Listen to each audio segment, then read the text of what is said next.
It is exactly 365 days since the inauguration of Kenya's 5th President, William Samoei Ruto. And we here at The Big Conversation are about to give you a report card check on the first year of the Kenya Kwanza administration. I'm Jeff Koinange. Na minafahamika kama Lulu Hassan. Mtazamaji, kama alivyosema Jeff Koinange, leo ni siku ya The Big Conversation. Kwa Kiswahili tunasema ni mjadala mkuu, mtazamaji, ambapo siku hii ya leo tunatathmini walichoahidi na kilichoafikiwa hadi wa leo wametimiza mwaka mmoja. That's right, and we're going to be coming to you on all our networks: Citizen TV, Ramogi TV, Inoro TV, Radio Citizen and Hot 96. Na mtazamaji, tutaangazia masala tofauti ikiwemo gharama ya maisha, swala la afya, na usisahau mtazamaji, nyumba za bei nafuu. Absolutely. Cost of living as well, Lulu. Let's not forget that it's been going sky high the last year. And we're going to be coming to you from around the nation's capital and around the country. Let's just give you a look at who we have and where. At City Hall Forum, we have Jael, Lieta and Lincoln Jogu. Na mtazamaji, Jael, Lieta na Lincoln Jogu watazungumza na wananchi na wale jamaa ambao kidogo ni wataalam. Wanasema ni wazalendo. Wazalendo. Na wazalendo. Mbali na hao mtazamaji, tutakuwa na Chemu Taigoin na Waweru wa Nyambura uko Kibra. That's right. And then we're going to do something pretty unprecedented. We're going to go into 2 matatus right now during drive time, and we're going to be talking to both Patrick Gunza on the Rongai 111 route, and on the Embakasi route we'll have George Bati. Mbali na hao mtazamaji, tukitoka jijini Nairobi tunaelekea miji tofauti, na hii leo mtazamaji kwenye The Big Conversation tunaenda hadi Garissa, tukutane na Faisal Abdurrahman. And from Garissa we'll go all the way to Nyamira. We'll find our very own Crispin Otieno standing by, getting the pulse of the nation out there. And finally, we'll go to Nyeri County and we'll speak to our very own Martin Monene, also on standby. We're giving you unprecedented coverage right here on The Big Conversation. Lakini wengi wanauliza, dere wa mathri, konda wa mathri, wanasema nini mtazamaji? Na hii leo moja kwa moja tunaenda kwa Patrick Egunza ambaye yuko katika route number 111 Rongai. Na Patrick Egunza, kama unatupata vizuri, wa Kenya wanasemaje ikiwa ni siku ambayo Rais William Ruto ama serikali ya Kenya Kwanza imeweza kutimisha mwaka mmoja?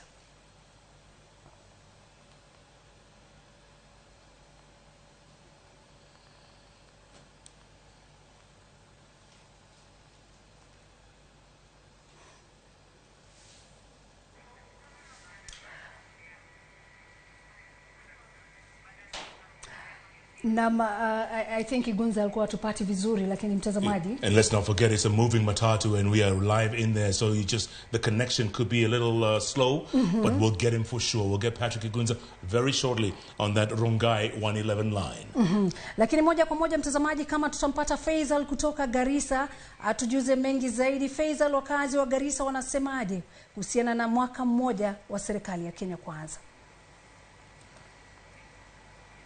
Sana Lulu na Jeff pale studioni. Mlivyosema tu, hii ni mwaka moja tangu Rais Dr. William Samoei Ruto kuchukua usukani na kuapishwa kama rais wa 5 wa Jamhuri ya Kenya. Na sasa wakati wa kampeni, ulivyojua tu, alikuwa na ahadi nyingi kwa Wakenya, na kuna yale ambayo amesema atatekeleza kwa Wakenya, kwa sababu kuna sekta mbalimbali ambayo amezungumza kwa ahidi wa Kenya kuwa itaboreka zaidi: sekta ya afya, barabara, mundo msingi. Na katika kaunti ya Garissa nitaweza kuzungumza na baadhi ya wakazi ambao wamejumuika nami hapa na kuweza tu kupata taswira yalipo na maoni yao kuhusiana na utendakazi wa Rais William Samoei Ruto kwa miaka moja sasa. Nitaweza kuzungumza tu na mzee Mohamed Nunde. Tueleze tu maoni yako kuhusiana na uongozi wa Rais William Ruto na ahadi ambazo alizitoa ametekeleza, na hali ya maisha iliko kwa sasa, na jinsi serikali yake ilivyoendelea kwa miaka moja kwa sasa.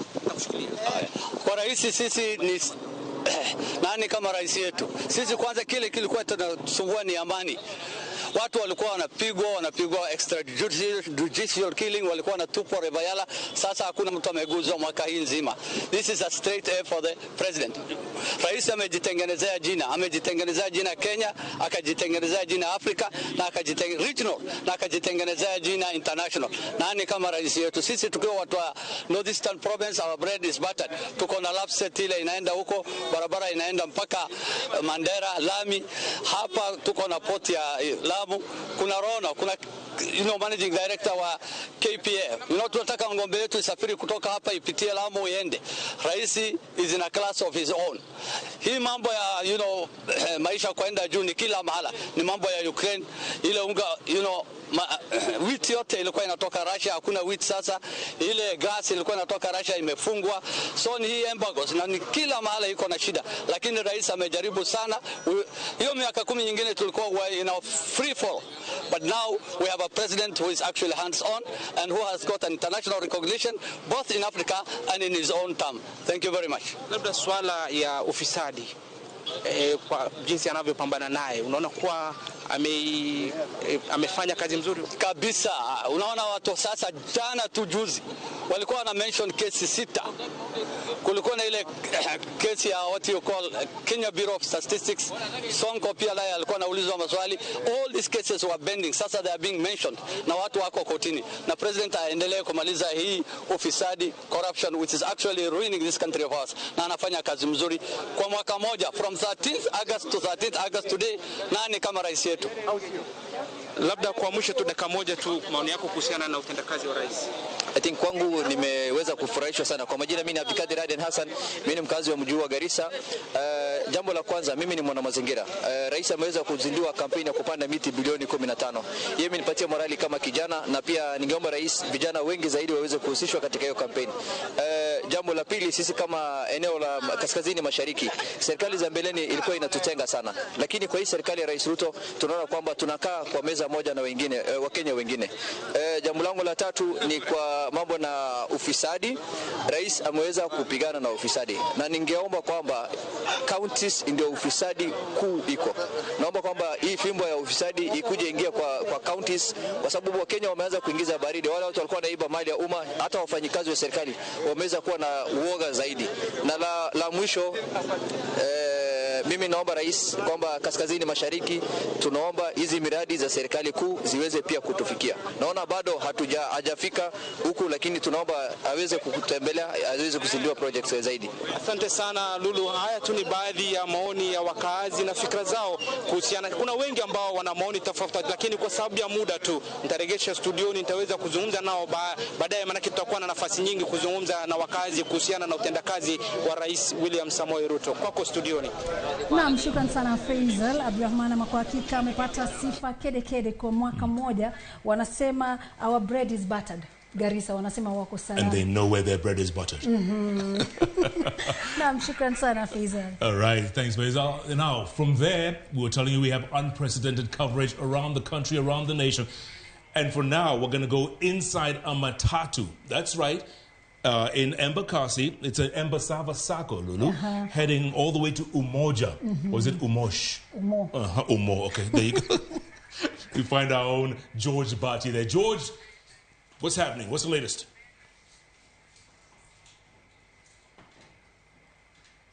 Yes, very well, Jeff and Lulu can hear you very well from the matatu flying Umoja, Nairobi route, and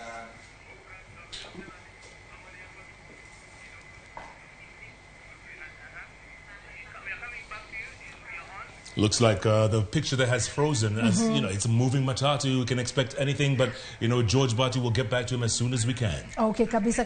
Lakini kwa hivi sasa tunaenda kwa Nyamira kwa Crispin Otieno.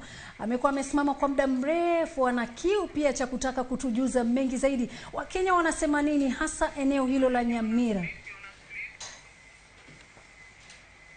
Na Lulu na Jeff, tupo katika kaunti nambari 046 ama 046 kaunti ya Nyamira, ambapo hapa tumefika tayari kutangamana na wakazi wa kaunti hii. Watuambie tu wao kama wenyeji ni siku ama ni mwaka moja tangu serikali ya Kenya kuanza kuchukua usukani katika uongozi wa taifa. Ningependa tu kusikia maoni yao ni yapi mpaka sasa. Tutaanza na huyu bwana hapa. Hebu tuambie unaitwa nani, alafu mwaka moja baada ya serikali ya Kenya kuanza kuchukua usukani, maoni yako ni yapi? Kwa majina naitwa Geoffrey Onyanja kutoka stage ya Nyamira Umoja stage.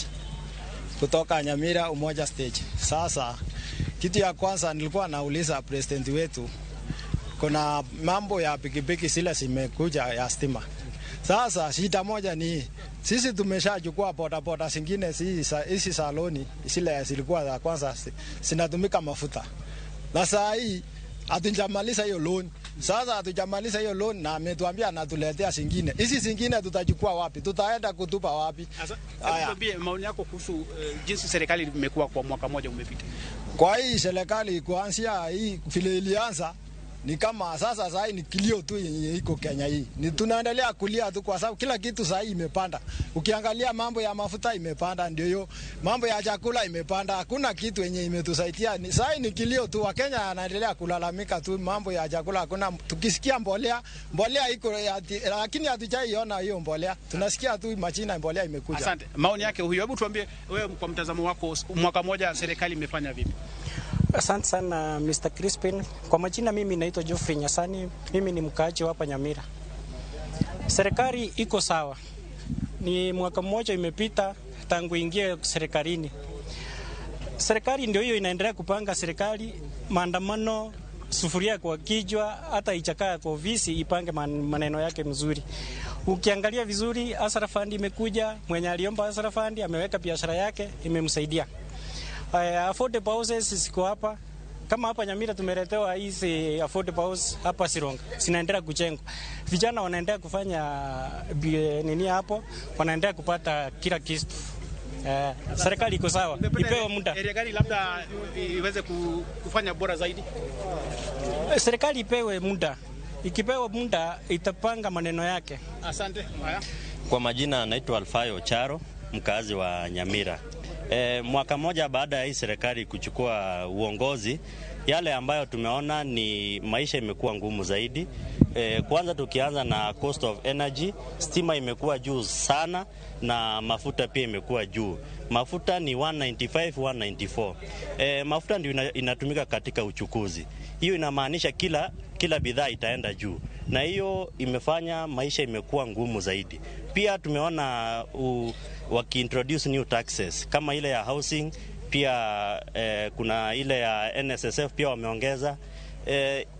Imefanya maisha ikawa si kama vile ilivyokuwa mwaka uliopita.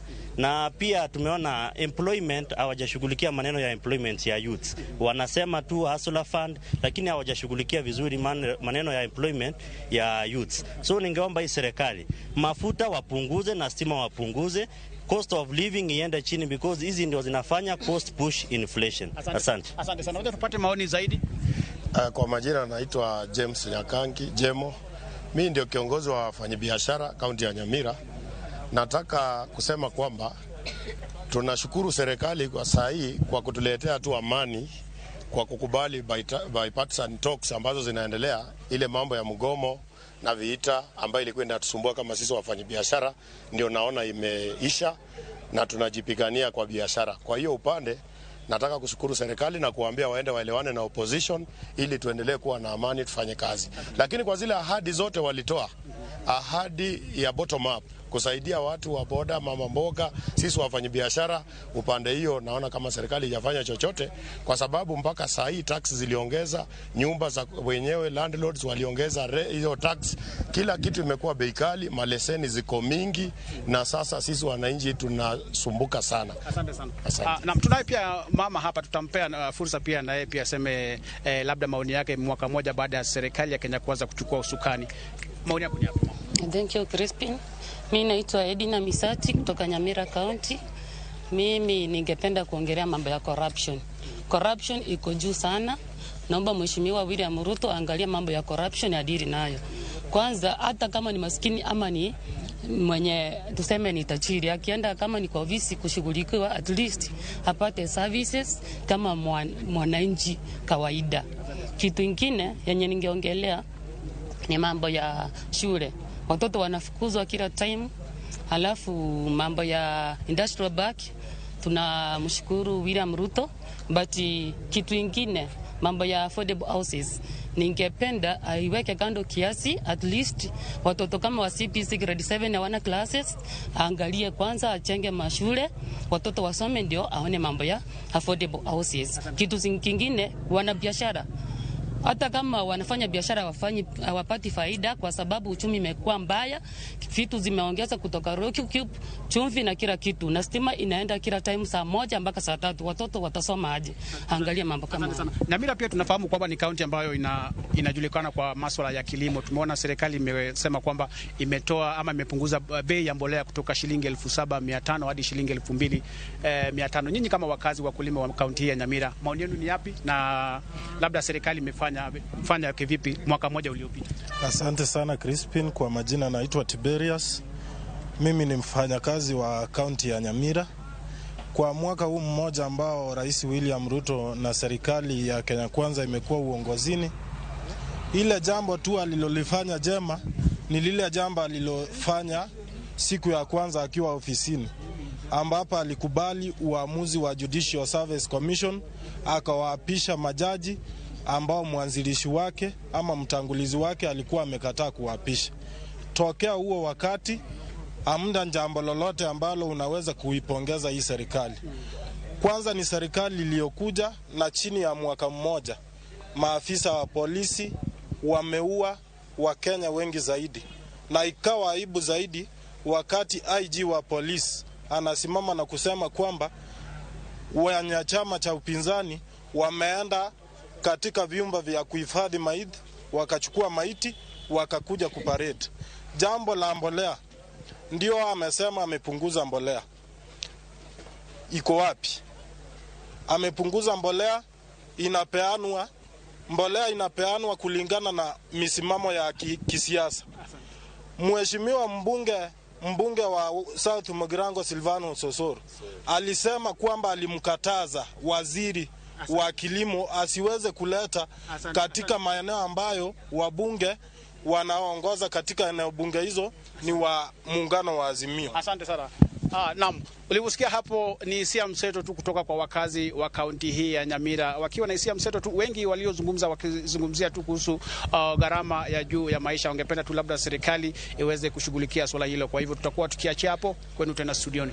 Naam, shukrani sana Crispin Otieno. Kwa hakika ni hisia mseto, mwanzo kutoka Garissa alafu uende Nyamira, unakuta kwamba ni maeneo mawili tofauti kabisa. Yeah. Kila mmoja na maoni yake. Absolutely, and they're all crying out about the standard of living, especially in Nyamira, which is going to be one of our main topics tonight, Lulu. Cost of living, fuel prices through the roof, food prices unbearable. So we're going to be talking a lot about that in the next few years. Okay. Kwa hivi sasa tunaambiwa kwamba tunaenda county 019. Nyeri County. Yes. Where we find our very own Martin Munene. Martin, what's the latest there? All right, a very good evening to you in studio from Nyeri County. And of course, Nyeri County is a special county, especially when it comes to this administration, because it is where the deputy president hails from. And in his words, he says that every region has shares in this government. And so the share of Nyeri County can be considered to be substantial considering his position. And where I stand, President William Ruto was actually here about a month ago, launched this market. But 1 year of his rule, we get to hear what the locals here say. Areas of interest, of course, within Nyeri and Central Kenya region include issues of trade, issues of small-scale businesses, issues agriculture, that also things that touch with things to do with infrastructure and the like. And I want to have a conversation with locals here so that we get a feel of how they feel this government is faring, and especially to them. Nataka uniambie unaitwa nani, na karibu sana kwa Citizen TV. Mwaka mmoja wa utawala wa William Ruto, haswa masuala ya uchumi, wewe unaona anaendelea vipi na una yapi ya kusema kuhusu uchumi? Majina yangu naitwa Maina Kamami, chairman wa hii soko ya Cheni Quarter, na hapa ndipo deputy president ametoka. Ningetaka kusema ya kwamba katika mahali ya kimaisha, maisha sio mazuri vile, sababu ukiangalia mafuta iko almost 200 shillings, ukiangalia uga iko 200, lakini ningetaka pia niangalie pande nyingine ya kimaisha, ya kwamba serikali inafanya juu chini kuona kwamba maisha itateremka. Ninasema itateremka kwa nini?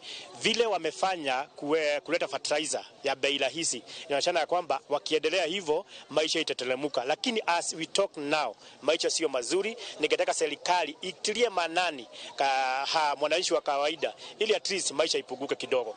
Yes. Na asante. Labda tuzungumze nawe, nataka unieleze unaitwa nani? Na naona haswa nyinyi ni watu ambao mnafanya biashara ndogo ndogo. Labda kwa maoni yako, kwa mwaka mmoja wa serikali ya William Ruto, nyinyi kama watu ambao mnafanya biashara ndogo ndogo, maisha yenu imebadilika ama iko vipi? Okay, kwa majina naitwa Moses Maina, mimi ni mfanyabiashara kwa hii soko. Kwa hiyo mwaka mmoja na hii serikali ya William Ruto, maisha imetufinyilia kidogo due of cost of living, kwa sababu ya mafuta imepanda bei sana, na tunaomba hii serikali ya William Ruto ikitupungishia bei ya mafuta, gharama ya maisha itaenda chini. Lakini pande nyingine imetufanyia kazi juu, ukiangalia kama hii soko yetu, wakati alikuwa hapa ametuahidia kwamba atatuwekea roof, so tuko na matarajio na hii serikali ya kwamba itatufanyia kazi. Labda tuweze kusikia pia sauti ya mama. Mama, nataka ujitambulishe, unaitwa nani? Na unieleze haswa wewe kama mama, mwaka mmoja utawala wa William Ruto, maoni yako ni yapi? Mimi naitwa Julia Kerigo. Nashukuru kwa sababu ya serikali yetu, kwa sababu hiyo mwaka moja tumeona hiyo serikali ikiendelea vizuri, hata kama kuna mambo ambayo haijakamilika kabisa, tayari wameanza kitu na wamepeleka pahali. Ile sana ningetaka kuongelea ni kwa sababu kwa hii mwaka tumepewa, kama wamama tumepewa pesa hii ya hustler fund. Tulikuwa tunakopa pesa, saa nyingine tunashindwa kulipa. Wamama wengi hawakuwa na kazi, manyumba mingi ilikuwa imeharibika, lakini kwa sababu ya hii hustler fund ililetwa na rais wetu, wamama sasa wanaendelea kufanya kazi. Kila mama sasa anapata hiyo, tunagawanya hizo 50,000, na saa hii tungeonelea na tungeomba tunapoendelea kulipa, tungeuliza rais wetu aendelee kutuongezea hiyo pesa, kwa sababu maisha iko juu, hata zile vitu tunanunua siko na bei iko juu. Kwa hivyo tunapoendelea kulipa, tungeuliza rais wetu aongezee hiyo pesa, hata kama kila mtu atakuwa anapewa 50,000, tutashukuru.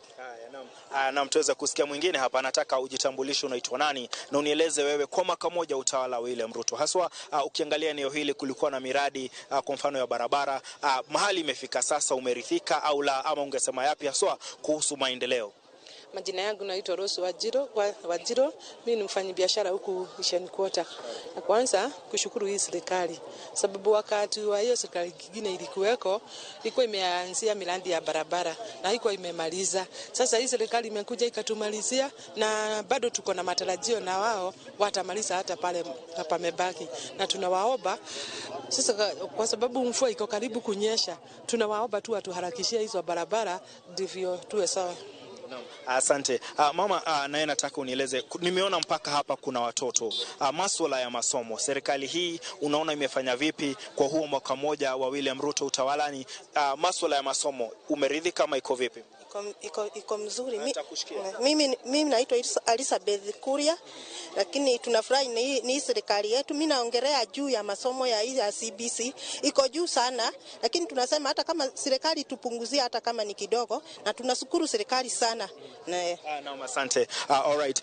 Those are the views of Nyeri locals and residents. And like I said, I am in a market, and as you can see, if the cameraman Efantas Maina can be able to show us, business is ongoing. Today happens to be a market day, and so you find a lot of people coming from different areas within Nyeri County to come and trade. We've got various things actually being sold here, and like I said, issues of interest in Nyeri County, Central Kenya, touch on things like agriculture, issues of trade, infrastructure, and the like. And like the locals have said, so much has been happening. There's a lot of hope in this region, especially considering that the Deputy President comes from here for more development, completion of projects that had been initiated by the previous government. And that is how things are in Nyeri County. Views of locals, opinions of those residents 1 year following the, of course, the swearing in of President William Ruto as the president, the 5th president of the Republic. Back to in studio from Nyeri County, I'm Martin Monene. Martin in the market in Nyeri County. Good stuff, Martin. Great reactions from people from across the board, Lulu. And they're talking about everything from roads. They want the roads improved because the rains are coming. And then wakaongea juu ya hustler fund pia. Wanasema kwamba kile kiwango ambacho kimetengewa ni kidogo mno. Kwa hivyo mngeomba rais aongeze ifike 50,000. Which is good. At least they appreciate. And then others are, of course, talking about the cost of living. Yeah. It is high, even though they give, they're saying give the Kenya Kwanza administration time. They're saying still life is tough. Yeah. Maisha ni magumu, mtazamaji wanasema, lakini wanaona kana kwamba juhudi zinafanywa. Kwa hivyo wana hope kwamba mambo yatakuwa mazuri zaidi. Absolutely. Now, from Nyeri County, let's come back down to the nation's capital, where we've been telling you we are adamant about getting into a matatu and speaking to the people on the move as they drive home. We get our own Patrick Igunza, who's at heading to Rongai. Is he in the CBD? Yuko CBD. CBD heading to Rongai. Igunza, if you can hear us, good evening. What's the latest?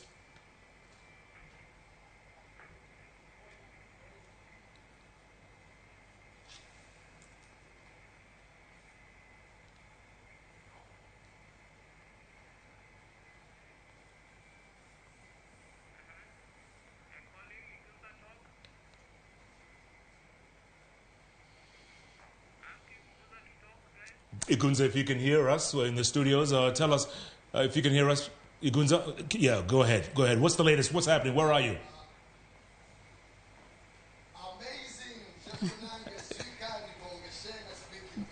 Bonga Sheng.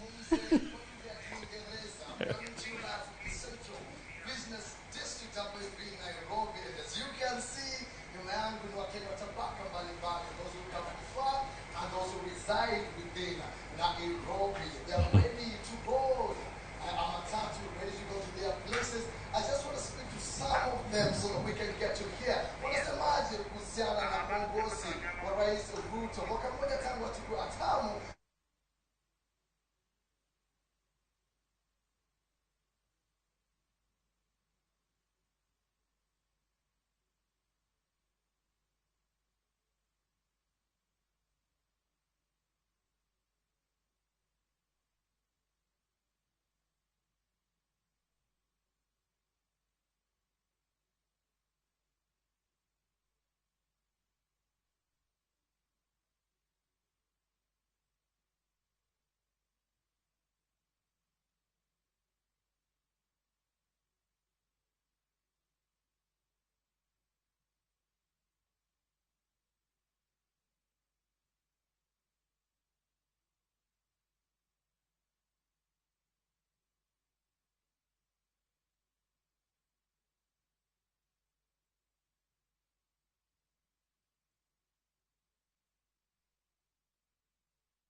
Still hoping that things are going to get better.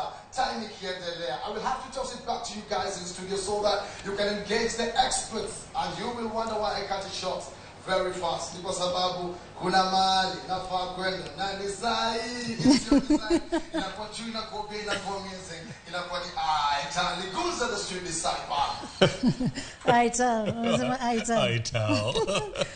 Patrick Guza there boarding a Rongai bound 111 and speaking to a section and a sampling of Kenyans, and they're giving their viewpoints. I mean, we heard the gentleman saying the shrinking paycheck. Kabisa. You know, and buying 2 kilograms sugar for 450 shillings. Amefanya shopping ya 6,000 lakini hahisi kwamba amefanya shopping. But kuna kijana mmoja ambaye ni hope and faith. Yeah, hope and faith. It's 1 year down the line, so we'll see. Let's get more views. We tell you giving you comprehensive coverage from around the nation's capital and around the country. We're going to stay in the nation's capital, go straight to City Hall Forum, where you find our very own Jael Lieta and Lincoln Jogu. Guys, what do you have? Asante sana Jeff Koinange, tukupata vizuri. Ni katikati mwa jiji la Nairobi ambapo pia tungependa tupate hisia za wakazi wa hapa Nairobi kuhusiana na mwaka mmoja baada ya serikali ya Rais William Ruto. Wameona mambo ni mazuri ama wamefinyika kidogo, na kwa nini?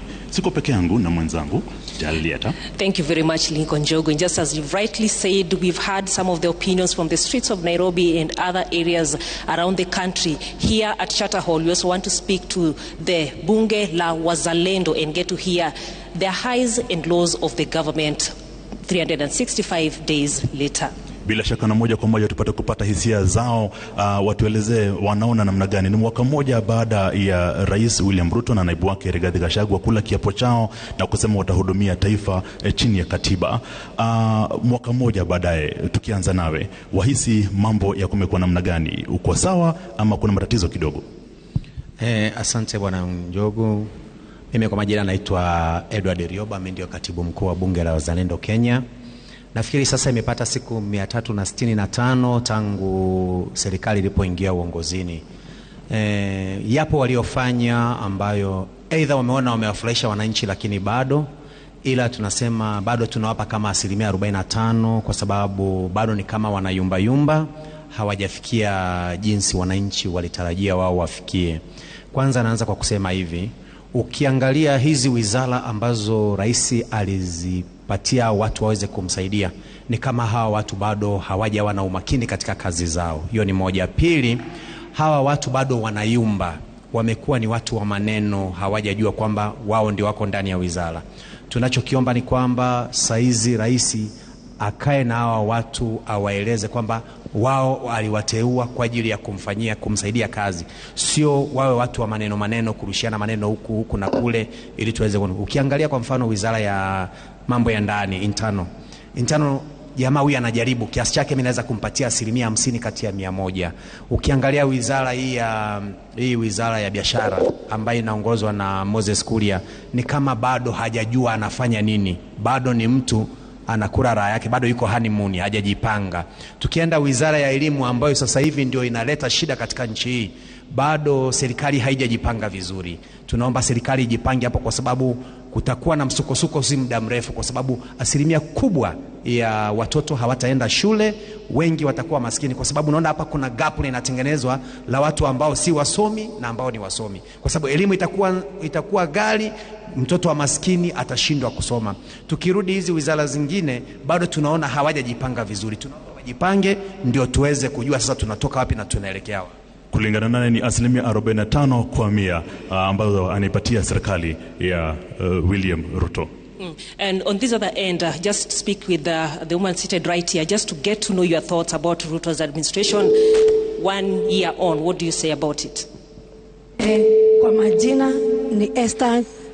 majina ni Esther Njeri, mama county wa Bunge la Mzalendo. Kwa hakika ni siku ambazo president wetu alichukua uongozini, ni 365 days. Tunaona kwamba bado hajatimiza ahadi zile ambazo aliagana na sisi kama Wakenya ambayo tuliweza kumchagua. Ukiangalia kwa upande wa wamama, bado wamama wanahangaika, wa mama mboga alivyosema kwamba watapewa kipaumbele, bado hajafikia hapo, kwa sababu sisi kama mtaani wetu Ziwani Kariokoo Ward hatujaona wanachama ambao wamefaidika kwenye uongozi wa president wetu. So tunamuomba kwamba, alisema kwamba atashikilia wamama kwa sana, maana mama ndio mwanzilishi wa taifa, pia mama ndio mwanzilishi wa boma, mama ndio mwanzilishi wa jamii. Anafaa kupewa kipaumbele, aache kuteseka kama miaka ya hapo awali. Ndiposa tunasema asiweze kutusahau kama akina mama ambao wanashikilia jamii hapa chini. Tuliona katika serikali zilizopita wamama ambao wanashikilia counties tofauti, viongozi walikuwa wanashikiliwa na hiyo serikali ambayo iliweza kupita. Kwa hii serikali yote yake hatujaona kushikiliwa kokote. Kuna hii chakula ambayo inaletwa ya misaada, inaenda tu kichini chini, haiwezi kuwa na uwazi, inaenda kichini chini na unapata watu wachache ndio wanapata, wale wanyonge kabisa bado wanatulilia sisi kama wakilishi wa mtaa. Thank you very much. And just as you've heard there, the women are crying, or a representative of the women is crying about how the representation has been. As the women, they feel left out. More thoughts, Lincoln? Bila shaka ikiwa iliitwa serikali ya mama mboga, hii sasa kuna zipi kwa hii serikali ambayo imekuwa na kipindi cha mwaka mmoja mamlakani? Ni wapi unaona labda imeteleza, ni wapi unaona imegonga ndipo? Nashukuru sana. Mimi naitwa Mohamed Juma. Naitwa Juma Mohamed, na mimi niko na tuna sehemu mbili ambazo nataka kushukuru nazo William. Kwanza ni ile uamuzi wake wa kutaka, kwanza ni ule uamuzi wake wa kusema mambo hii ya mambo matatu. Hapo tu ndio inanifurahisha, manake japo hajafanya kitendo, but lakini vile alisema kuwa mambo ni matatu, iwapo wewe ni mhalifu yanayokungojea ni matatu, naomba aanze sasa, awache story. Manake hapo awali watu wa Goldenberg, wakati Nyayo angeli apply hiyo formula ya mambo matatu, pengine tungepoteza vile tulipoteza kwa Goldenberg, Anglo Leasing. Kungelikuwa na formula ya mambo matatu, watu wangekuwa wamejifunza mengine. Halafu ya pili ni kutuambia ya kwamba kutaka sisi tumuhurumie kwa kufail, kwa kutuambia kwamba mawaziri wengine hawajui kazi yao, ili hali tunajua ya kwamba alichagua watu wa darasa la 3 kukaa katika cabinet. Hayo alifanya akijua vizuri ya kwamba huyu ni standard 3 dropout, huyu ni form 4 leaver, na huyu ni graduate. So malalamishi hatutaki, afanye kazi. Bila shaka anasema malalamishi hayatakikani, kazi ifanywe, na anasema kwamba anaunga mkono mambo matatu, yani masuala matatu ambayo rais alisema lazima yafanyike kwa wale ambao wanavunja sheria za nchi. Ni baadhi tu ya hisia za tuliona hapa katika Charter Hall katikati mwa jiji la Nairobi katika mjadala mkuu. Bila shaka tutarejea hapa baada ya kipindi kisicho kirefu.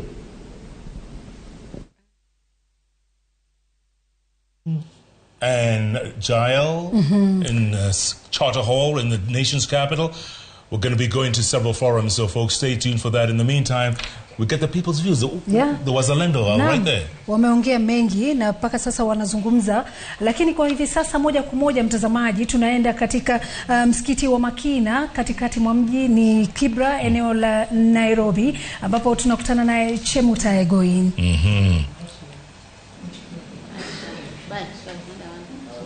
Asante sana Jeff na Lulu. Tuko katika ukumbi wa Makina ambapo ni kitongoji cha Kibra, na hapa ni ngome ya Kenya. Watu wa aina mbalimbali na kabila mbalimbali, mirengo tofauti ya kisiasa wanapatikana hapa, na wako tayari kupeana ratiba yao ya jinsi ambavyo Rais William Ruto na serikali yake wameweza kufanikisha baadhi ya mambo ambayo waliahidi wakati wa uchaguzi. Yes, and as Waweru has indicated, yes, we are in Kibra constituency, and we'll be speaking to some of the residents here to know how are they rating the Kenya Kwanza administration 1 year later. This is 1 of 5 years, and there were many campaign pledges that were made. There are areas that we've even gone through here that those leaders came here seeking the support of the people. Then what they think about what had been promised and what has been delivered or has not been delivered. We will be bringing that live from Kibra here, and we'll just go straight to one member of the public first. Kindly introduce yourself, tell us where you come from, and what is your overall opinion about the fifth administration's leadership so far? Asante sana. Mi kwa majina naitwa Crispin Ochieng. Mimi ni mkaji wa hapa Kibera. Generally tangu president achukue shukani, sisi kama wa Kenya, hasa watu wa Kibera, hatujaiona kitu muhimu chenye president hii administration imefanya. So kwa opinion yangu, president ametuangusha according to what he was saying during campaigns. Ametuangusha sana sana sana. Juu alituambia akiweka Biblia chini, for example, bei ya unga itarudi chini. Mpaka wa leo hatujaona bei ya unga ikiwa chini. Vitu zinaenda juu. Tax imeenda juu. Kila kitu imeenda juu. Na according to sisi kama wa Kenya, tunaona hii hata heri ile last administration. At least Uhuru Kenyatta alikuwa anatujali. Hapa kwa hii saizi hakuna mwenye anatujali. Yes. Lakini kwa maoni yako, alikuwa naibu rais wakati huo, ni yapi yamebadilika kulingana na wewe? Alikuwa naibu wa rais, yes. But ile time mwenye alikuwa naongoza hiyo administration alikuwa Uhuru Kenyatta. So saizi amechukua shukani kama mwenye sasa yeye ndiye sana anaongoza.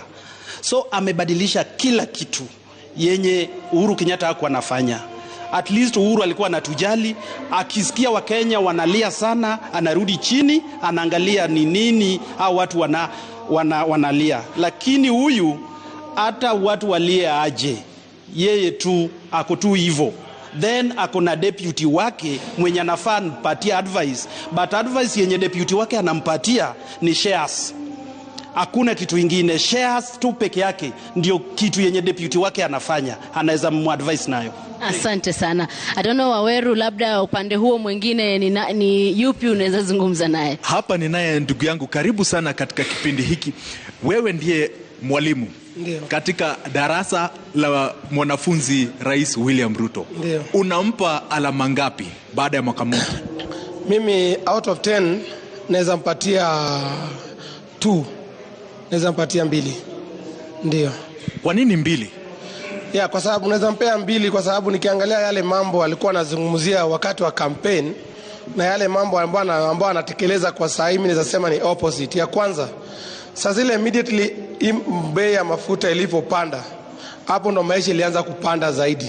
Alafu si bei ya mafuta tu, tuangalie kwanza base na vile alichagua kwanza cabinet. Unajua energy docket ya energy is a very sensitive one. So sasa zile alipatia mtu kama Moses Kuria, kama ambaye ni mwanasiasa na tunajua ana uzoefu sana katika upande wa kupiga kazi. Ndio sasa zile alipandisha bei ya mafuta, mambo imekuwa magumu tena zaidi kwa wananchi. Tukiangalia si nauli, ukiangalia karo, ukiangalia bei ya bidhaa muhimu, hususan tuseme kama unga. Kenya alituambia keka Biblia chini baada ya kuapishwa, unga ingeshuka mpaka shilingi 100. Lakini tukitazama leo bei ya unga, sehemu zingine unapata inateremka shilingi 5, bado ni 195, mali zingine na alipata ikiwa shilingi 200. So unapata bado mwananchi wa kawaida anaumia tena zaidi. Asante sana. Labda tu nikurekebishe kidogo, waziri wa biashara na viwanda ndiye Moses Kuria, wa kawi ndiye Davis Chirchir. Kidogo pia niko pia na mama hapa. Karibu sana katika kipindi, na kuomba tu usimame ili watu nyumbani waweze kukuona. Karibu sana katika kipindi hiki. Hata Sudan wataniona. Asante. Naomba nikushikie kipaza sauti. Asante. Mwaka mmoja wa Rais William Ruto. Uongozi wake umekuwa vipi, tukitembea karibu na mwangaza? Kwa majina naitwa Amina Minala. Uongozi wa Rais Ruto kwangu ni poa. Siwezi kusema ati hiyo unga ni yeye amepandisha. Hiyo unga alipata hivyo hivyo. Saa hizi ndio mahindi imetoka kwa shamba. Watu wangoje wakule ugali, wale hawajakula ugali. Ya pili, kile Ruto afanye kama marehemu mzee Kenyatta. Kila kitu kwa duka ilikuwa na control price. Akirudisha hiyo, Kenya itakuwa mzuri. Lakini vile kama hiyo sasa unaenda hapa unga shilingi 300, unaenda hapa 500. Sasa unaona watu wanasema rais, si rais mwenye duka. Arudishe ile maneno ya control price, ratili isifungwe, hapo tutakuwa tumekula vizuri. Ya pili, hii affordable housing, kwangu kama Muislamu, ile si nyumba yangu mikuka. Mimi nataka nyumba hata sitting room, hii nyumba itoe kwangu sitting room kabisa hii. Na bedroom yangu ikuwe imepanuka. Lakini sio hiyo mgeni amekuja kwangu na inama na mwanaume yako nyuma yangu ananiona mpaka chupi. Hiyo si nini? Hii si yetu kwa Waislamu. Tunataka affordable housing, sisi wenyewe tujenge, mchanga ni yetu. Uhuru ametupatia title. Hakutupatia title ya affordable housing. Asante sana Chemtai Goin, uga ni wako. Lulu, kidogo hiyo ilikuwa kionjo tu. Najua mtarudi kwetu kwa muda sio mrefu, lakini umesikia maoni ya baadhi ya wenyeji hao. Kuna masuala ambayo wanasema huenda yanahitaji kurekebishwa kidogo, na Lulu tunaendelea kuzungumza na wenyeji hao tuweze kuwapasha pia Wakenya wengine kote nchini waweze kujua, je, maoni ya wenyeji hapa Kibra kuhusu uongozi huu ni yapi, na je ni masuala gani kama viongozi wa Kenya Kwanza wanaweza angalia na waseme labda tunafaa kurekebisha hili au lile. Lulu Chemutai Goin na Waweru wa Nyambura, kama umeweza kusikia Jeff ile mama kuna swala moja ameweza kulizungumza, masala ya price control. Anasema msimlaumu sana rais, manake ukitoka ukaenda kununua unga kila duka lina bei tofauti. Kwa hivyo ni swala ambalo linapaswa kutiliwa manani, lakini la kunifurahisha zaidi anasema kwamba hizi affordable housing anataka living room yake kubwa ndivyo asipatikane hivyo. Sawa.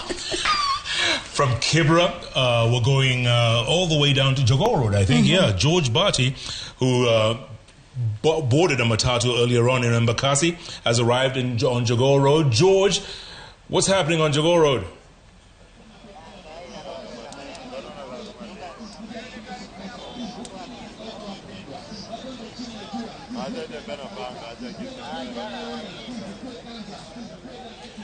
Thank you very much, Jeff and Lulu. We are right here at Jogoo Road. This is Chachami stage along Jogoo Road, Nairobi, where we've met some of the residents around here and those who are waiting to board matatu to their respective destinations.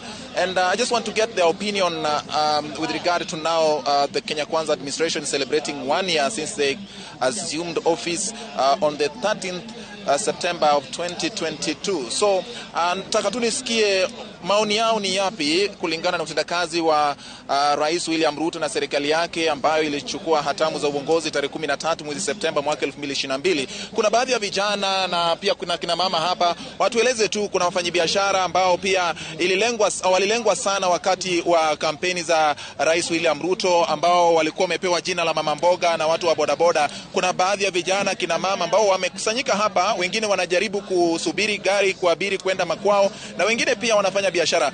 Nataka tu nijue, kuna vijana waniambie ni je, utendakazi wa Rais William Ruto kwa mwaka mmoja sasa, maoni yao ni yapi? Kwa majina naitwa Johnston Cheloti. Mimi ni mkazi wa Embakasi Tasia na hapa ni Chachami, hapa mimi najaza magari hapa. Kwa kweli tunaumia. Maisha hata tangu huyu president yake kwa kiti, mimi hata ninafikiria hata nilizaa nini. Niko na bibi, niko na watoto. Hata sasa ninatoka hapa sina kitu kwa mfuko manzejo, alafu Ruto yeye uko tu uko Karen anakulafi tangu yake kwa kiti. Sasa mwaka mmoja yeye ana celebrate. Sisi bado tunaumia huku nje. Kwa kweli uko nao watu wote waka hapa. Hao watu bado wanatafuta hata wajua atakula nini usiku. Lakini kuna yeye mahali penye yako wanajua na wale walichaguana kule wanajua vile wanakula. Sisi huku tunaumia. Tungeomba tu tusaidiwe. Asante sana. Wacha niende kwa mtu mwingine pia atueleze ni yeye anafikiria ako na mtazamo gani kuhusiana na utendakazi wa Rais William Ruto kwa hatamu yake mwaka mmoja tangu ashike uongozi wa taifa hili. Unaitwa nani? Kwa majina naitwa Elias. Nadhani kwamba hakuna kitu tofauti ambacho Ruto amefanya tangu aingie, kwa sababu mimi wakati alikuwa anaingia nilikuwa sina kazi. Mimi nimefanya journalism kama nyinyi, lakini bado hadi saa hizi sioni tofauti. Hata mtu akiniambia nimpatie zile karatasi zangu za journalism, nampatia tu, sababu ni kama hazina kazi kabisa. So iwapo kuna kitu ambacho angefanya youth kama sisi tupate kazi ama opportunities zifunguliwe mahali ndio pia sisi tupate kazi, ingekuwa vizuri sana. Alright. Asante sana. Akina mama walitajwa sana wakati wa kampeni za William Ruto kwamba huenda atajali sana maslahi ya akina mama na labda kusuluhisha mambo kadhaa alivyokuwa akifanya kampeni zake. Sijui wewe unaweza semaje, maoni yako ni yapi? Mimi kwa majina naitwa Trusiana Faith. Mimi ni mfanyabiashara hapa Chachami. Yaani tunateseka, hakuna kazi, tunajaribu kutafuta, hatupati. Tunaomba tu atusaidie tupate kazi. Tumesoma lakini hakuna kazi. Asante. Asante sana. Kuna watu tu ambao pia bado wako, wacha nione, wengi wao ni vijana. Kuna watu wa bodaboda pia hapa ndani. Wacha tuende tujue hao wengine ambao wako hapa, tusikie kabisa mtazamo wao ni upi kulingana na zile utendakazi wa Rais William Ruto, na pia wafanyabiashara ambao wako hapa. Sijui mtazamo wao uko wapi. Kuna hapa mama ambaye ana mtoto hapa, analisha mtoto wake, anaweza tuambia tu yeye. All right, our very own George Barty there on Jogoo Road is going to continue giving us coverage, as will all our correspondents from around the nation, and of course in the nation's capital. So Dr. mtazamaji, kulikuwa ni kionjo tu, lakini ngoma kamili ni hapo mwendo wa saa 1 juu ya alama. Absolutely, folks. This is what we call the big conversation right here on Citizen Television, Inoro TV, Ramogi TV, Radio Citizen, and Hot 96. Keep it tuned. We'll be right back. We'll be right back in a moment. We'll see you in man.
And get more rewards with Faras. Receive 200 free Faras miles as a welcome bonus. Convert your Faras miles to cash, airtime, data, trips, or transfer them to your friends and family. Faras, Nikona means.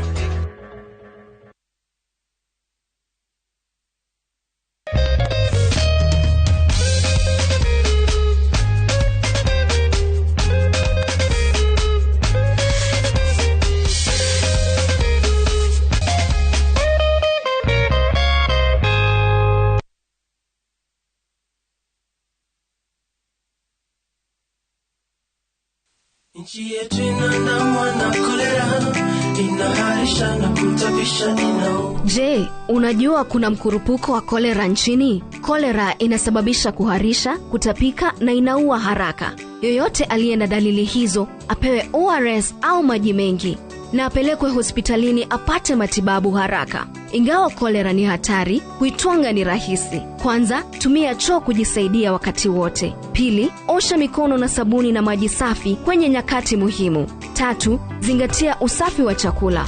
Osha na upike chakula vizuri. 4, kunywa maji yaliyotibiwa au kuchemshwa pekee. Jamii inakutegemea. Jilinde na ulinde jamii yako. Zingatia usafi ili ujali watu wako. Sote tuko na jukumu la kuangamiza kolera: wanafunzi, walimu na vijana, wamama na wazee. Tutwange kolera. Pamoja tutwange kolera.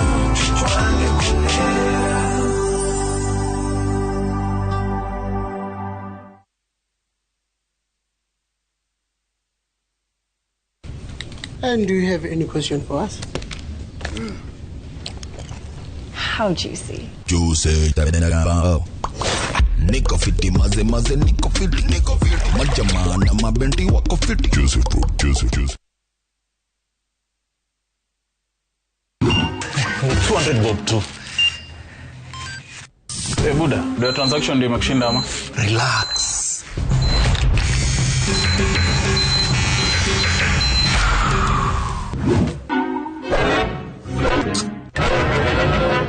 Umenywa watu kama kuku juu ya tokens. Nunua KPLC tokens bila charges only on Airtel Money. Dial *334#. Select Lipa na Airtel Pay Bill, then select KPLC.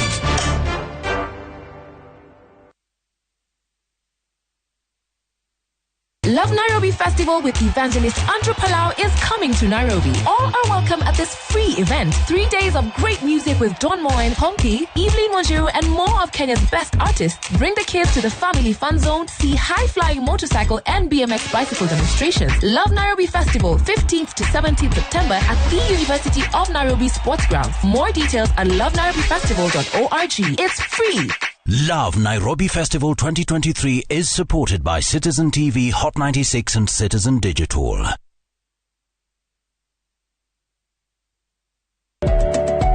Enhance the nutritional value and taste of your cereal by adding fresh fruits like berries, sliced bananas, or diced apples. This adds natural sweetness and a burst of vitamins and minerals. New Nutri-All Family.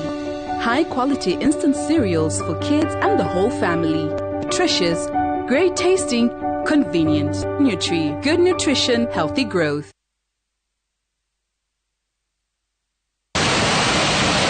Do you want to take an exciting and adventurous journey of higher education? Join Tibbs College Thika, where we go out of our way to give you the best experience in theory and practical training in hospitality, engineering, cosmetology and beauty therapy, business, journalism, community health, driving, and many more. Are you ready to start this unforgettable journey to your dream career? Intake is in progress. Tibbs College, a highway to future success. Royal Mabati Factory, your one-stop shop for affordable and quality guaranteed roofing solutions. Grab our exclusive offers. Gauge 30 box profile at 388 shillings. Roman tile wider width profile at 733 shillings. Stone-coated tiles at 600 shillings and discounted light gauge steel trusses. Call us on 0722 638383. Royal Mabati, super brand quality of East Africa. We are the best.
mtazamaji, ni Jumatano, siku ya 3 ya wiki, tarehe ikiwa ni Septemba 13, na kutoka zaidi ya studio 3 hapa Royal Media tunawaletea matangazo yetu maalum ya mjadala mkuu yanayokujia kwa stesheni zetu zote za televisheni, ikiwemo Citizen TV, Inoro na Ramogi, na pia stesheni yetu ya Radio Citizen.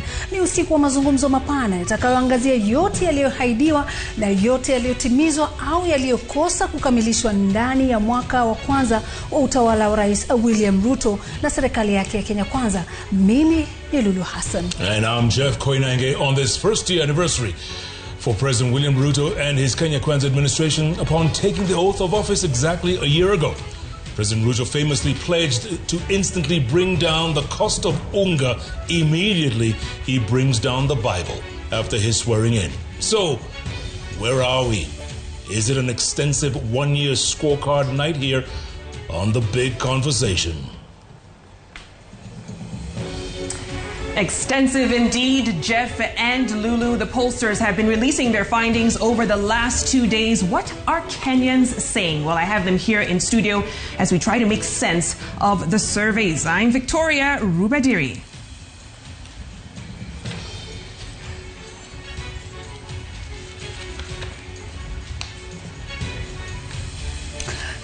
Tuna studio nyingi ikiwemo ile studio ya cabinet. Exactly. We'll find our very own Sam Gituku and Nimrod Tabo. Guys, what do you have? Right, we'll also be seeking to put meaning to election manifestos and government policy as we engage cabinet secretaries on issues that stand out in their respective dockets. Welcome to the cabinet room, where cabinet secretaries from the Ministry of Health, Nakumi Chawafula, Ministry of Trade and Industry, that is Moses Kuria, Minister of Cooperatives and MSMEs, that is one Simon Chelugui, Minister of Lands, Housing and Urban Development, Zachary Mwangi, and the Minister of Information and, of course, Digital Economy, that is Ilido Walo. Of course, they're here to present an account of the administration's policies in the last 1 year. I am Sam Gituku. Nami naitwa Nimrod Tabu, ikiwa ni usiku wa uwajibikaji wa kitaifa ambako tunaangazia swala zima la mkopo wa Hustlers Fund. Imewafaidi wa Kenya kwa njia zipi, na ni nini hatma ya mkopo huo ulioanzishwa katika kutimizwa kwa moja kati ya ahadi kubwa za kampeni alizotoa Rais William Ruto? Mkopo huo uko chini ya Wizara ya Ushirika na Biashara Ndogo Ndogo, chini yake Waziri Simon Chelugui. Lakini kabla ya kuwahoji mawaziri, kwanza tumsikize Ayub Abdikadir. Now, it started with a promise contained in a campaign manifesto dubbed The Plan. President William Ruto and his Kenya Kwanza administration style itself as the bottom-up entity, pushing for the elevation of the hustler, Kenya's lingua for the common man, the mwananchi of the wananchi. With a raft of programs ranging from the affordable housing program to the universal healthcare coverage, the plan endeavors a grassroots-inspired model of growth. But then there is the plan, and on the other hand, there is the reality. 365 years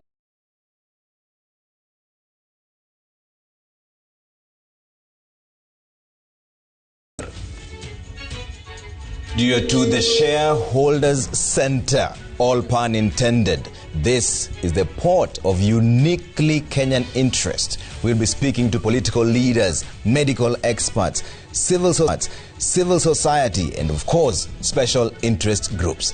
Good evening from the Shareholders Center. My name is Trevor Ombija. Na bila shaka na mimi nafahamika kama Rashid Abdalla, ikiwa nina fursa ya kipekee kujumuika na wataalamu kutoka masuala tofauti katika ukumbi wa shareholder, ili watoe tathmini yao ya mahali tulipo. Mwana akasema anayekupenda si anayekusifia wakati uingia kwenye shimo, anayekupenda ni yule ambaye atakutahadharisha kabla utumbukie kwenye shimo. Hawa kwa hapa kuweza kuisaidia serikali kutekeleza mema, na ili kutekeleza ni bora tuangalie tumetoka wapi na tunaelekea wapi. Lakini kwanza narejesha kwake Sam Gituku. All right, thank you so much, Rashid Abdalla and Trevor Umbija there. And of course, we just introduced our cabinet secretaries that are here in studio. We're still waiting to be joined by Nakumi Chawafula, who is the Minister for Health. And I want to begin by giving you an opportunity to sort of describe to us, because you've been in office for Not 1 year, yes, as the president has been, but nearly there. So maybe if we begin with you, Cabinet Secretary Simon Chelugui, and tell us about, on account of what you've been able to achieve, based on what the promise was, but also yourself, what you've been able to achieve these many months, now in 3 minutes. Thank you very much, Sam. My name is Simon Chelugui, Cabinet Secretary, Ministry of Cooperative and Micro, Small and Medium Enterprises. My mandate is on two roles, one on cooperatives and the other is on MSME. On the cooperatives, the role is to promote the growth and development of cooperatives through provision of enabling policy and legal framework. As we speak today, we have over 28,000 cooperatives registered in Kenya, and over 10,000 are active.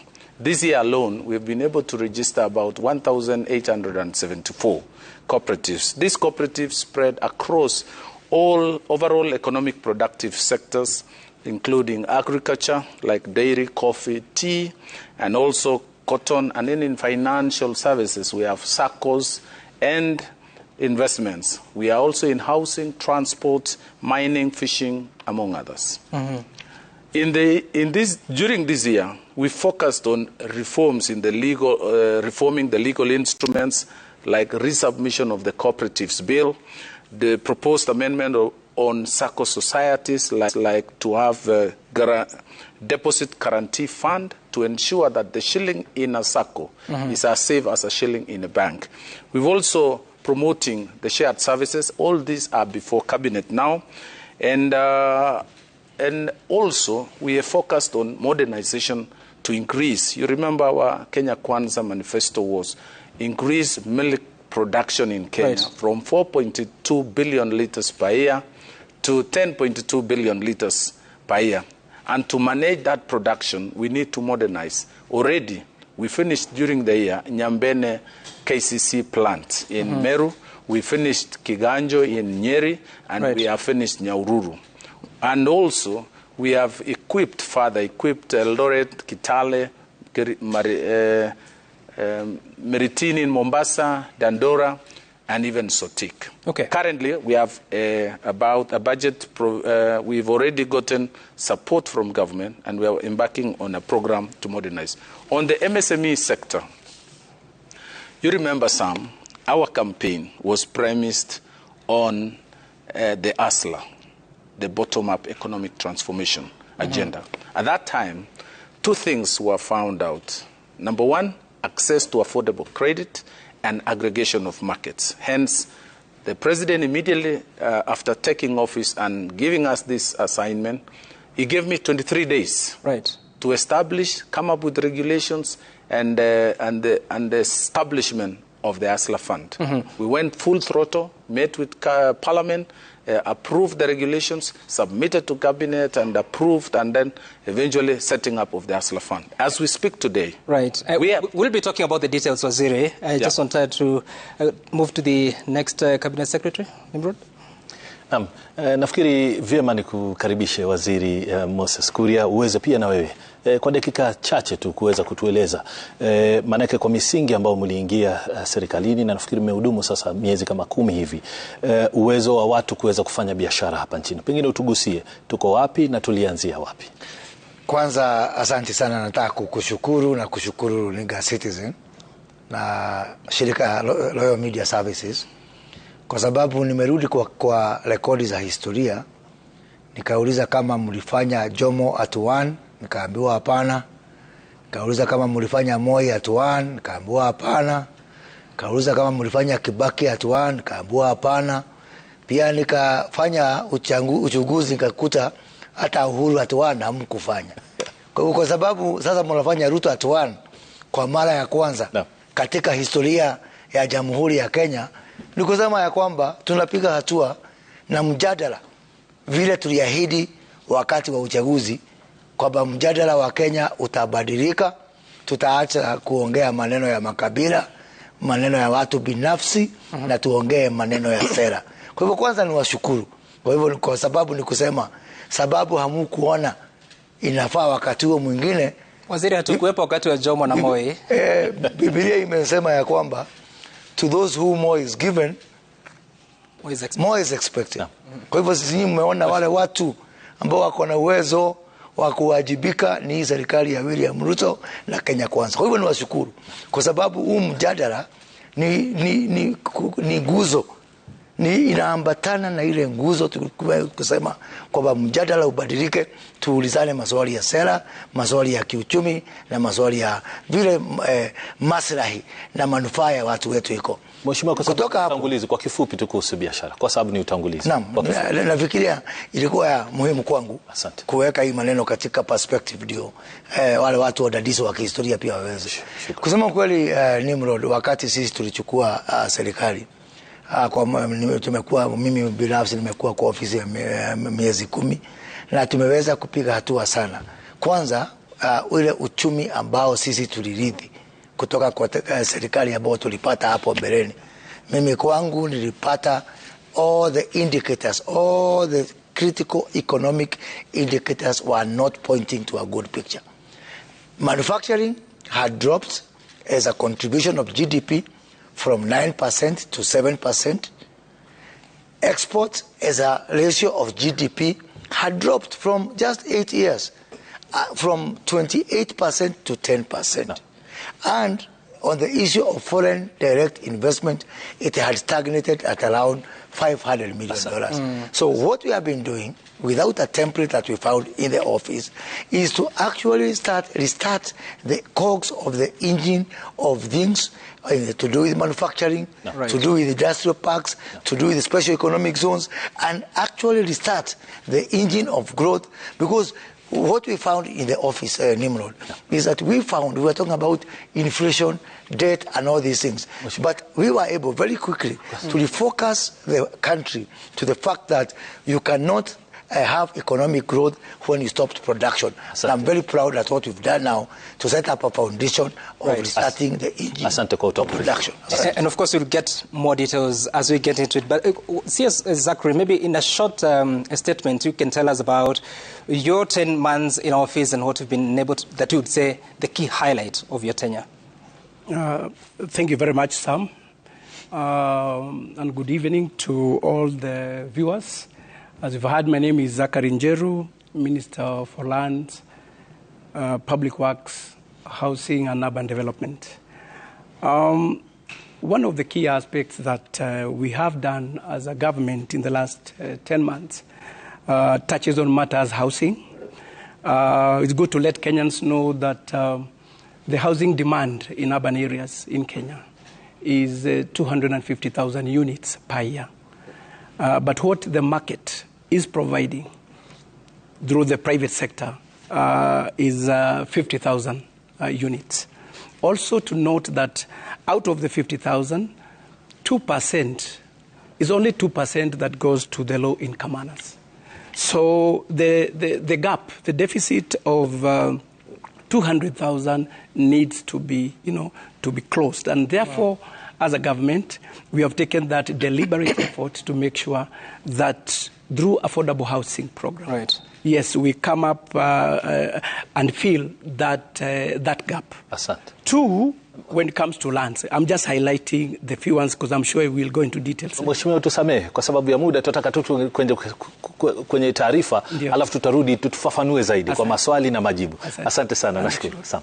Right, and we now take you to Lulu and Jeff for the news this evening. Thank you, Sam. Thank you, Nimrod. And thank you, gentlemen, for all your contributions. We're going to be going to all our teams throughout the course of the evening and give you the latest Ruto 1 year later. In the meantime, let's get to the news, Lulu. Naam, kwa sasa niweze kupasha mtazamaji ambapo siku hii ya leo kesi inayotaka kusitishwa kwa sheria ya fedha ya mwaka 2023 imeendelea katika mahakama kuu nchini hii leo, na walalamishi wakiongozwa na seneta wa Busia Okia Omtata wamelitaka jopo la majaji watatu wanaosikiliza kesi hii kusitisha utekelezaji wa sheria hiyo kwa kuwa inakiuka sheria. Hata hivyo, wanaopinga ombi hili wakiongozwa na aliyekuwa mwanasheria mkuu Githu Muigai wameelezea mahakama kwamba ufadhili na utekelezaji wa shughuli za serikali utaathirika mno endapo sheria hiyo ya ushuru itatupiliwa mbali. I also submit that any bill touching on the Bill of Rights must be considered by both houses of parliament, because even the county governments are subject to the Bill of Rights. Taxation affects property rights. It's also an administrative action under 247 and 240 respectively. So this matter is non-justiciable. It is not a justiciable matter. It does not raise legal issues. It raises policy preference issues. Those policy preference issues do not belong here because we have a government that is governed by a constitution that demarcates the separation of powers.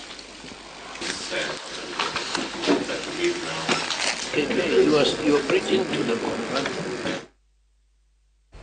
Na mtazamaji, nayo mashirika yasiyo ya kiserikali sasa yanasema kwamba mwaka wa kwanza wa utendakazi wa Rais William Ruto haujaridhisha na wala kuwafikia ahadi zake. Mashirika haya yanasema kwamba Rais Ruto hajatekeleza kikamilifu ahadi zote ilizotoa kwa Wakenya alipoingia ofisini mwaka jana. Aidha, kwenye kikao na wanahabari hapa jijini Nairobi, mashirika hayo yalikosoa namna maafisa wa polisi walivyokabiliana na waandamanaji wa upinzani na kunyanyaswa kwa vyombo vya habari kwenye mwaka wa kwanza wa serikali ya Kenya Kwanza. Despite their initial efforts to rectify past governance errors, these attempts are overshadowed by deliberate constitutional violations, empty rhetoric, abuse of human rights, and perpetuation of state demagoguery.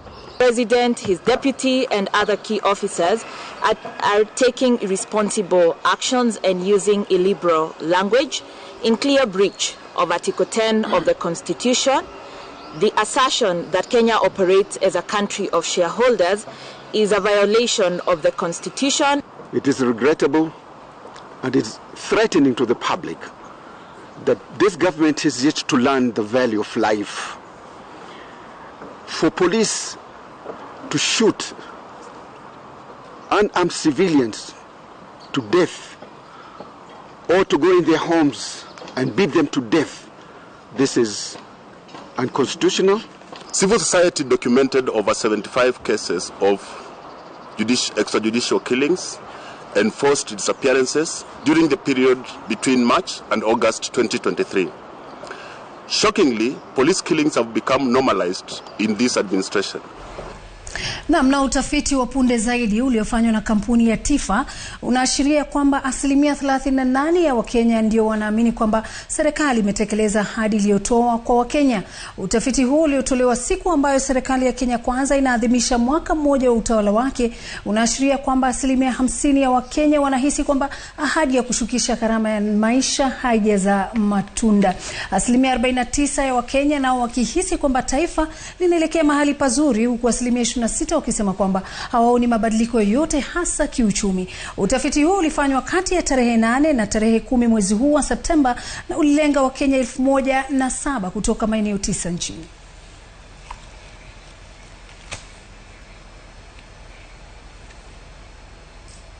Na mbali na mtazamaji ni kwamba washukiwa wa mauaji ya msusi Jane Mwende katika eneo la Mlolongo, kaunti ya Machakos, wataendelea kuzuiliwa kwa siku 10 zaidi ili kutoa nafasi kwa uchunguzi kuendelea. Evelyn Wanza Katumbu na Faith Ndembakialo Were walifikishwa katika mahakama ya Mavoko hii leo. Hata hivyo, mshukiwa mkuu Januaris Musau aliachiliwa kwa dhamana na sasa atakuwa shahidi mkuu wa upande wa mashtaka kwenye kesi hii ya mauaji. Polisi walitoa habari kwamba Mwende huenda alitoweka kabla ya kupatikana ameuawa kutokana na mzozo wa kimapenzi uliomhusisha Musau, mkewe Evelyn Wanza na mwanamke mwingine aliyetambulika kama Phyllis Mbithi. Mwili wa Mwende ulipatikana kwenye shimo la choo hapo jana.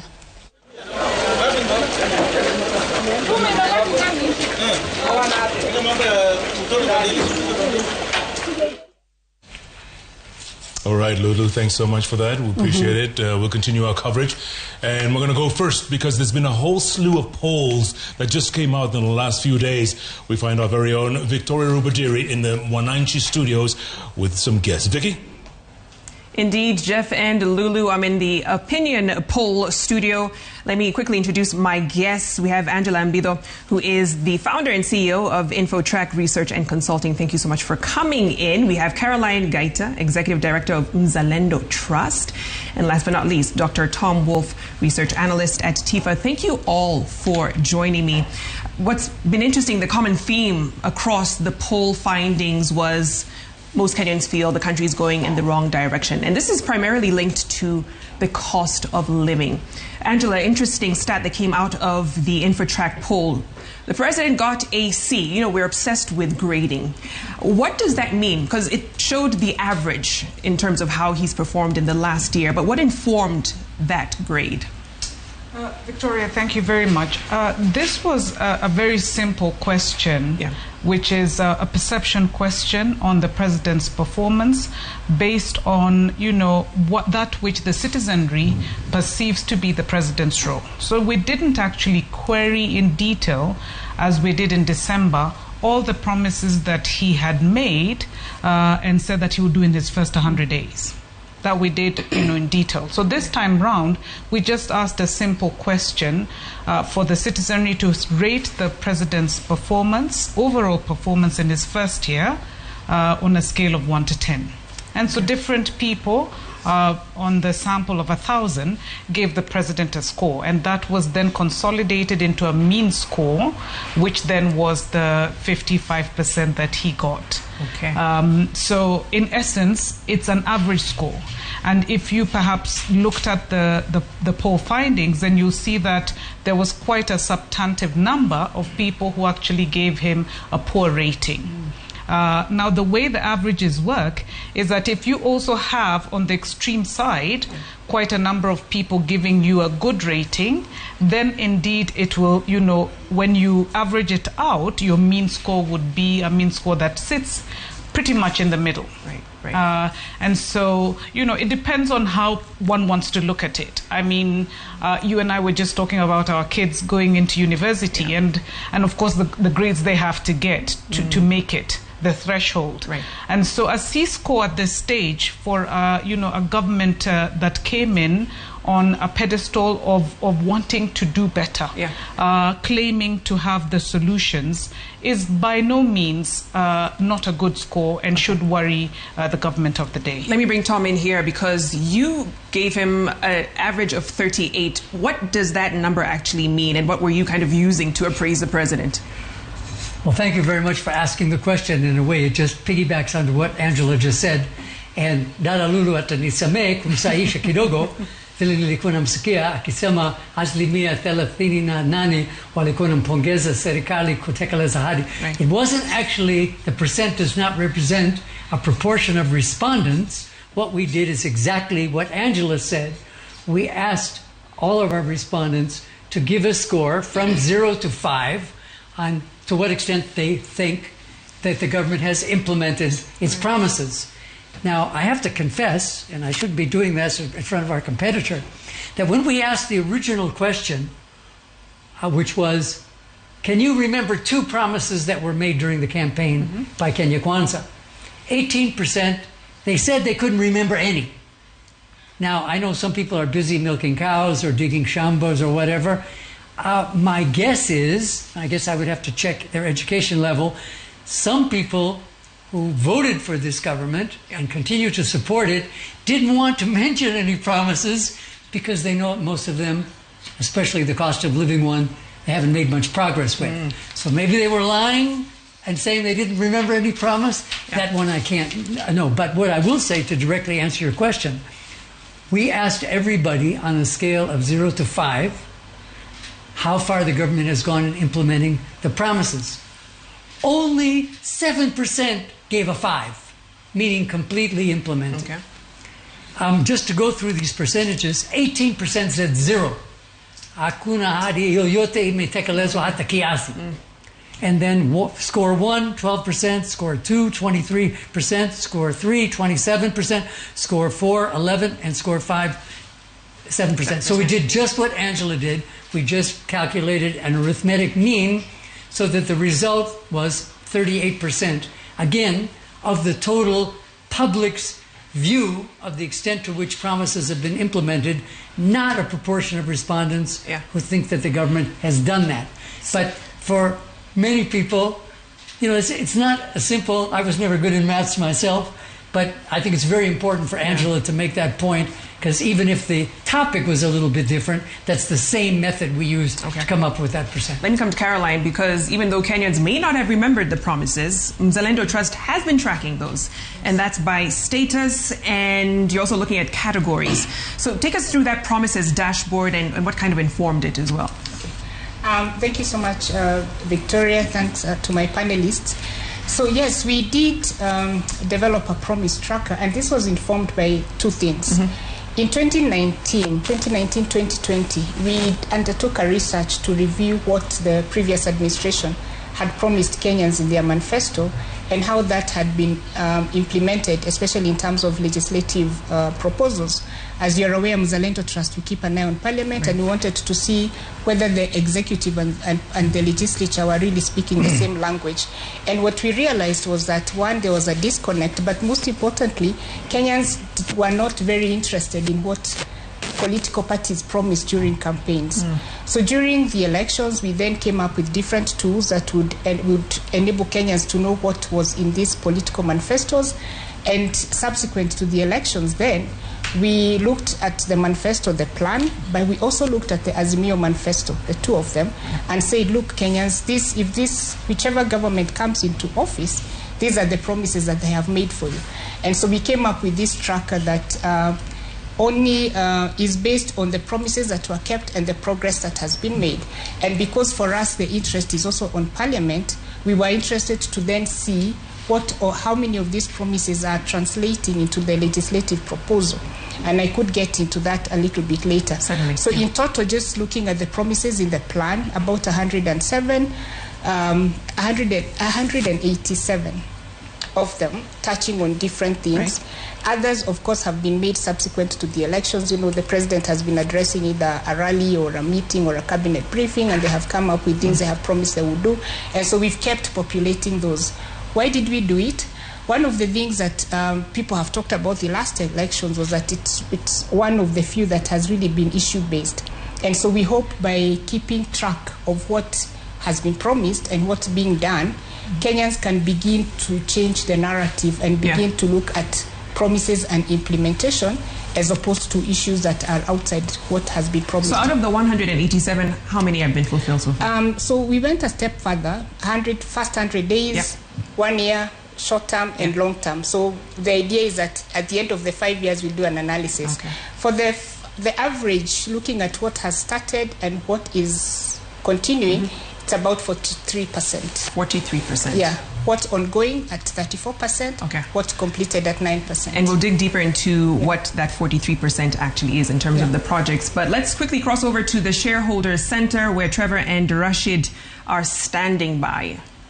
Naam, shukran sana Victoria Rubadiri. Kwa kweli kuna mengi ambayo tuyazungumze hapa katika ukumbi wa shareholders, na mimi na Trevor nadhani tutakwenda moja kwa moja kuzungumzia ile masuala ambayo kwa kweli yanakanganya sana wa Kenya, na nitaanza na sehemu ambayo wa Kenya ukimbilia sana panapokuwa na shida, ambapo ni katika majengo ya bunge. Na niko na kiongozi hapa ambaye si mwingine ni ndugu yetu Robert Mbui, atakatuzungumza kwa zaidi. Kwa 100% kwanza, kama kiongozi unaipa 100% ngapi serikali ya Kenya kwanza katika swala zima la gharama ya maisha? Thank you. I think I would give them about 10%. And 10% just because they've shown up in the office every day in neat suits. But the reality is that when it comes to issues of cost of living, which was one of the promises that they gave during the campaigns, they have failed this country. Because you see, the first thing that you have to do when you deal with cost of living is ensure that you make sure that disposable income is available for the people. At the same time, of course, then you ensure that the prices of goods and services are also lowered. Now, the minute they brought the finance bill, the first finance bill under this administration, they pushed up the tax regime that raised the cost of all goods and services. Because the minute you touch on fuel, then everything goes up, because fuel touches on transportation, fuel touches on the cost of electricity, fuel touches on everything. So basically, even manufacturing. So basically what happened is that the cost of all goods and services went up. At the same time, the same finance bill, they've gone into the pockets of Kenyans, because everybody with a salary has been affected tremendously by this regime. So they have reduced disposable income. those people are being made to pay. People are being made to pay for a levy for, I think, housing. Yeah. You are aware that there is a proposal now to even raise the hospital insurance fund. Yeah. So basically, what they have done is raise the cost of goods and services and reduce the amount of money that is available for expenditure. Okay. So how then do you expect the country to move forward? So it's a 10%. Let me bring in Willis Etienne on this. And Willis is an advocate of the High Court and also Secretary General Safina Party. Have the promises been kept when it comes to the cost of living? No promise has been kept. In fact, let me say this. The facts speak for themselves. I listened to the ministers speaking. I can tell you no Kenyan remembers what they said. The facts speak for themselves. They are not even able to articulate what issues are. When they came into office, the Kenyans were far much better in terms of their economic condition than they are today. You measure government based on the positive impact that it has on Kenyans. Last year, Kenyans were buying food, were able to access services at a higher rate than they are today. Today, it is more and more pain. In fact, when you listen even to the Panenchi, this is the studios that was what was being covered before, people are just complaining about food. We are now reduced to a situation where all that is promised that we are sure will come is more taxation. We have reached a point where we're going to even tax swimming. Swimming, which somebody sees as a luxury, but in essence, it's more of a life skill. It can save your life. It's even a sport. But Kenya Kwanza has not kept any promise. In fact, if you look at the promise they've kept, the initial ones that could be mentioned, maybe somebody will tell you that we've appointed judges. That has now been reduced to Mambo ni Matatu. Mambo ni Matatu, which is outside the rule of law rubric. So for me, I'll give them a D-, and D- just for appearing. Na labda pengine Trevor, kama kabla kuingilia Faith, kuna swala moja utalizungumza kwa lugha ambayo itakuwa ni rais kwako. Serikali iliingia wakati wa kuna kipindi kigumu sana. Ilipata hali haikuwa nzuri ya kiuchumi. Ukiangalia mwaka mmoja ambao ameweza kumaliza, tunapaswa kuweza kuwapa kongole kwa zile juhudi ambazo wameweka, ama tupaswe kuweza kuwapa kongole kwa juhudi ambazo wameweka za kuhakikisha kwamba gharama ya maisha imeshuka? So thank you.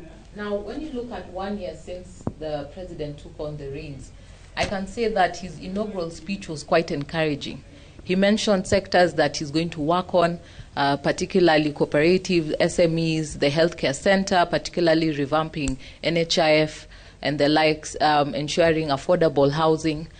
But sadly, I would say I cannot congratulate this current government as is, because the Law Society is part and parcel of the petitioners that were in court this morning, particularly on the finance bill.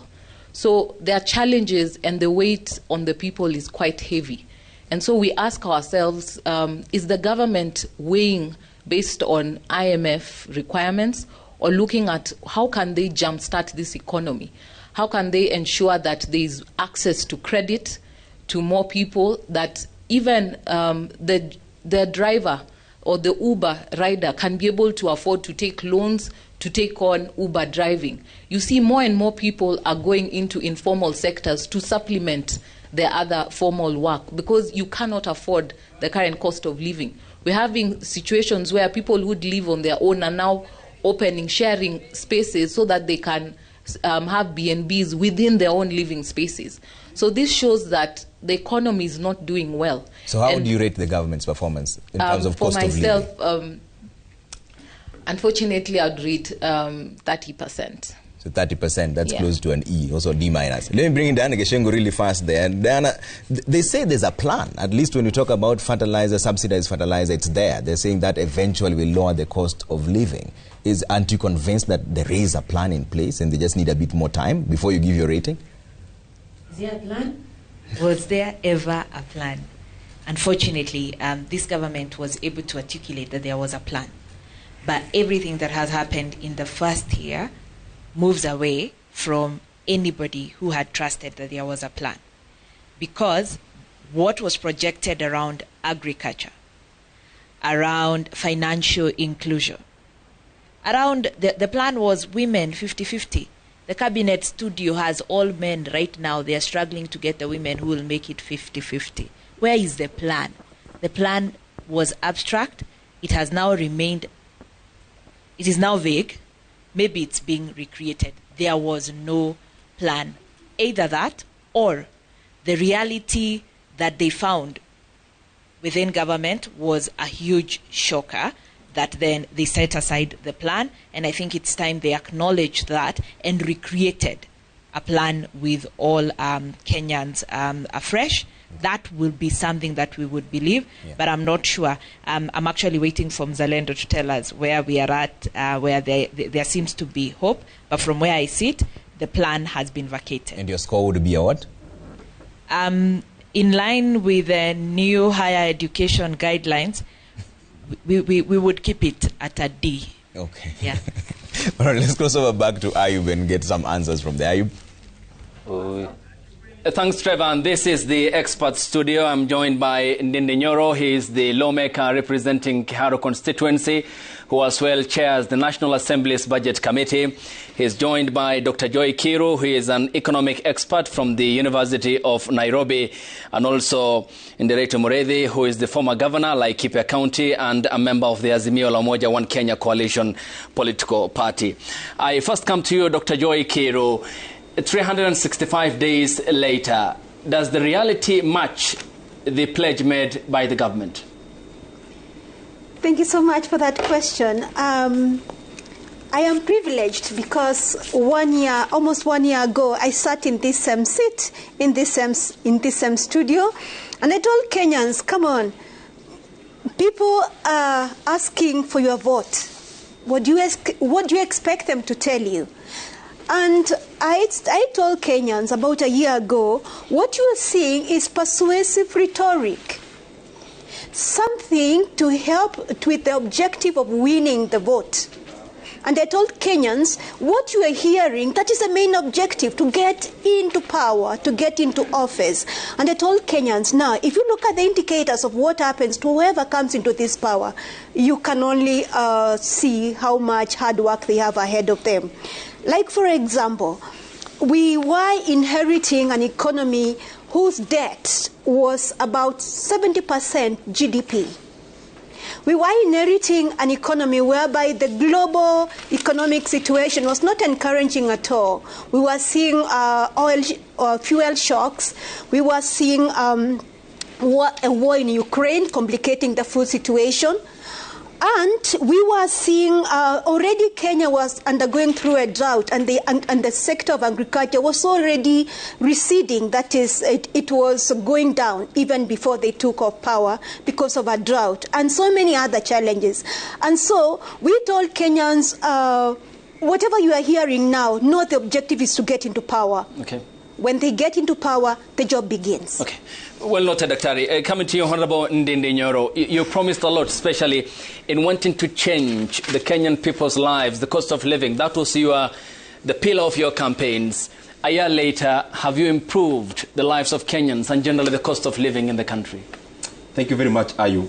I am a very proud Kenyan and also a proud leader, because looking back for the last 1 year, we have been able to do a lot of heavy lifting in terms of the economy, because even before you talk about the personal economies of people, the micro ones, they all generate from the macro perspective. And I can tell you, Ayub, and all Kenyans have a right to know that we had a lot of heavy lifting to do in terms of putting our economy into shape, in terms of having the right infrastructure of the economy, in terms of having the right basis. And I can tell you, Ayub, actually comparative to many other economies, that we are in a place that we were a year ago. Some have already degenerated and descended. If you look at our neighbors without naming names, and I can say them because it is important for us to base our arguments on facts. If you look at countries like Zambia, even our neighbors in Ethiopia, and several others in Africa, you can see that Kenya actually have made many leaps forward. And that has been based on deliberate decisions in terms of stabilizing our debt area around paying of interest rates. Because even before we talk about the plate, even before we talk about the microeconomy of individuals, the country needed to stabilize. Coming to your question directly, the standard of life or the cost of living in terms of Kenyans is hedged on inflation, is hedged on specific things. And specific things, number one, which is very important, is actually food. I am very proud that through deliberate policies, we were able to attack production, we were able to attack the issue of the cost of living on the side of production, And actually citing just one statistic, Ayub, is that Kenya consumes around 46 million bags of maize. And on year, we produce around 40 million bags of maize. Every year, we have had a deficit of 6 million bags to 10 million bags. This year, out of the deliberate decision of incentivizing production, we are anticipating production of 60 million bags of maize in one season, not 1 year. That has a compounding effect in terms of even the plate. But also, let me put it this way, because many times we dwell on what is the cost of this, what is the price of this. Inflation, as it is not just a factor of prices. It is also a factor of incomes. And I want to give you an example. If you go to our supermarkets today to buy bread, and you go to a supermarket in the US or any OECD country to buy the same bread, you find that the bread in those countries is many multiples of Kenya. But you do not accuse them of having inflation because there is a variation in price. Prices generally go up. That is why when I was in nursery school, the price of Uga was very different from what it is now. What is of importance is that as the prices go up, we also carry incomes of people together. And I can tell you, some of the discussions I'm listening from various studios, I wish we had time to take this studio today, for example, to the food baskets of our country. We talk to our farmers because a segment of majority of farmers are very happy. Why? Because if you look at the margins they are going to enjoy around the production of various commodities, it is way different. Thank you. So what am I saying, Ayub? We have had a lot of successes, but there is a lot of work to do. All right. And we are up to the task. And we are doing it. Okay. And the work here revolves around how then do you improve the living standards of Kenyans before you go to Nderetu Mreithi. And when you talk about what you have done so far in the past 365 days, then how do you talk to the Kenyan voter tonight who feels or is experiencing a squeezed household budget because of the cost of living crisis, a limited or a rather small in terms of his disposable income, and the skying cost of basic commodities in the country, who might see your submissions as rather not the reality on the ground in terms of what they are facing? As I have clearly stated, it depends on where you sit in terms of the economic spectrum. When you go at the production side, everyone in the primary production in Kenya is actually happy. Primary production, and especially farmers. Farmers are happy in this country because they can actually look at their farms and they see money. That is number one. Number two, even as we talk about what is squeezed, and especially even my pay slip is squeezed, but to what end? It is squeezed to an end that is palatable, I can live with. Because we have to look at it in both dimensions. As we talk about the squeezed disposable incomes in terms of taxation, and especially pay, it is important, Ayub, to also look at what is it that the government is doing with these monies that we are squeezing some of the Kenyans. And Ayub, just to cite a few. Number one, I've talked about fertilizer. Briefly, number two, I can talk about CBC. Now it looks like it has been there, but it needed a deliberate government to come and implement CBC. When we get time, we'll talk about the funding in our tertiary education, the Hustler Fund, and many other deliverables that will be talking about. Honorable Ndeni, we have a vast array of other issues to talk about, including fertilizer. Honorable Nderetu Mreithi, from the opposition's perspective, what's your view of the past 1 year of the Kenya Kwanza administration? Well, I would have to say it's been a disastrous year because Kenyans are by and large worse off than where they were 12 months ago. On the cost of living, it is clear that just about the price of everything has gone up. Now, cost of food has gone up, and you would think that might make farmers happy. I'll give you an example. Onions, the price of onions is up 22%. The price of milk, 14%, and so on. Beans are up 32%. So you might think the farmers are better off, but they are not, because the price of electricity that farmers are using, the price of diesel that the farmers are using, electricity is up 63%.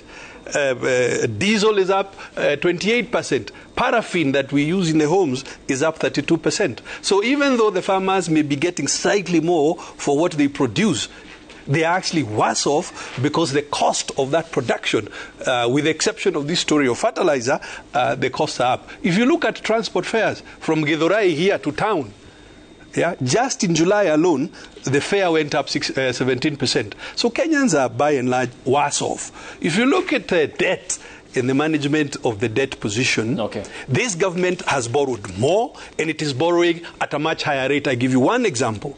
Last June, they borrowed in 1 week 213 billion shillings at the equivalent of 22.5%, which means you and I, as small businesses, when we go to our banks, we now have to pay 25 to 30% interest on our loans. So overall, Kenyans are worse off, and I hope we get time to go into detail. Thank you. Of course, we'll get time to go into details on the array of areas that await our attention. We now cross over to the Cabinet studio where Sam Gituku and Nimro Tabu are standing by. All right, thank you so much, Ayub. And let's just put things into perspective by looking at the numbers of how things have changed since September last year and today. 13th of September 2022, a day like today a year ago, petrol was retailing at 159 shillings 12 cents. Of course, this was after a subsidy had been given by the administration then. But now, the following day, the price of petrol changed, and now it's retailing at 194 shillings 68 cents in Nairobi. Diesel was retailing at 140 shillings in September of last year. Now it is 179.67 cents.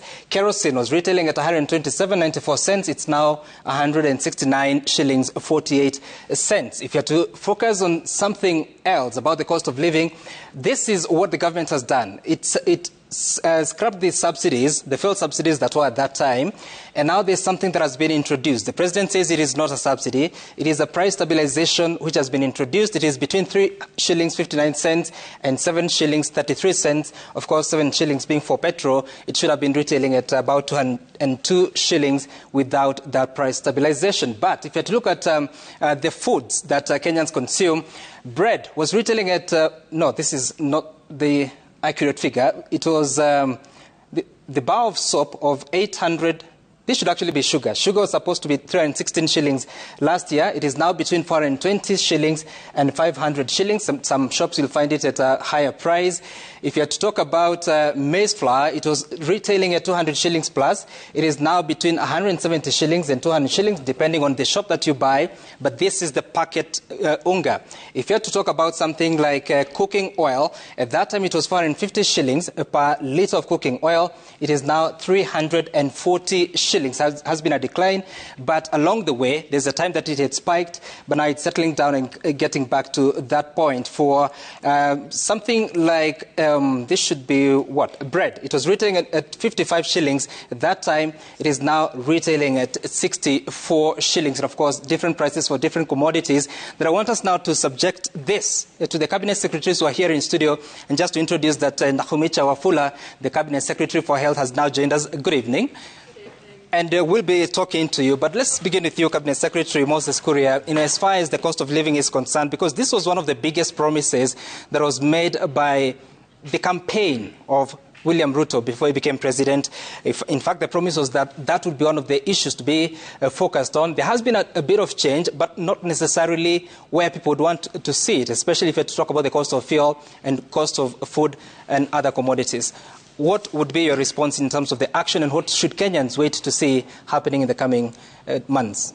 I like this question, Sam, but I wish your figures are factual.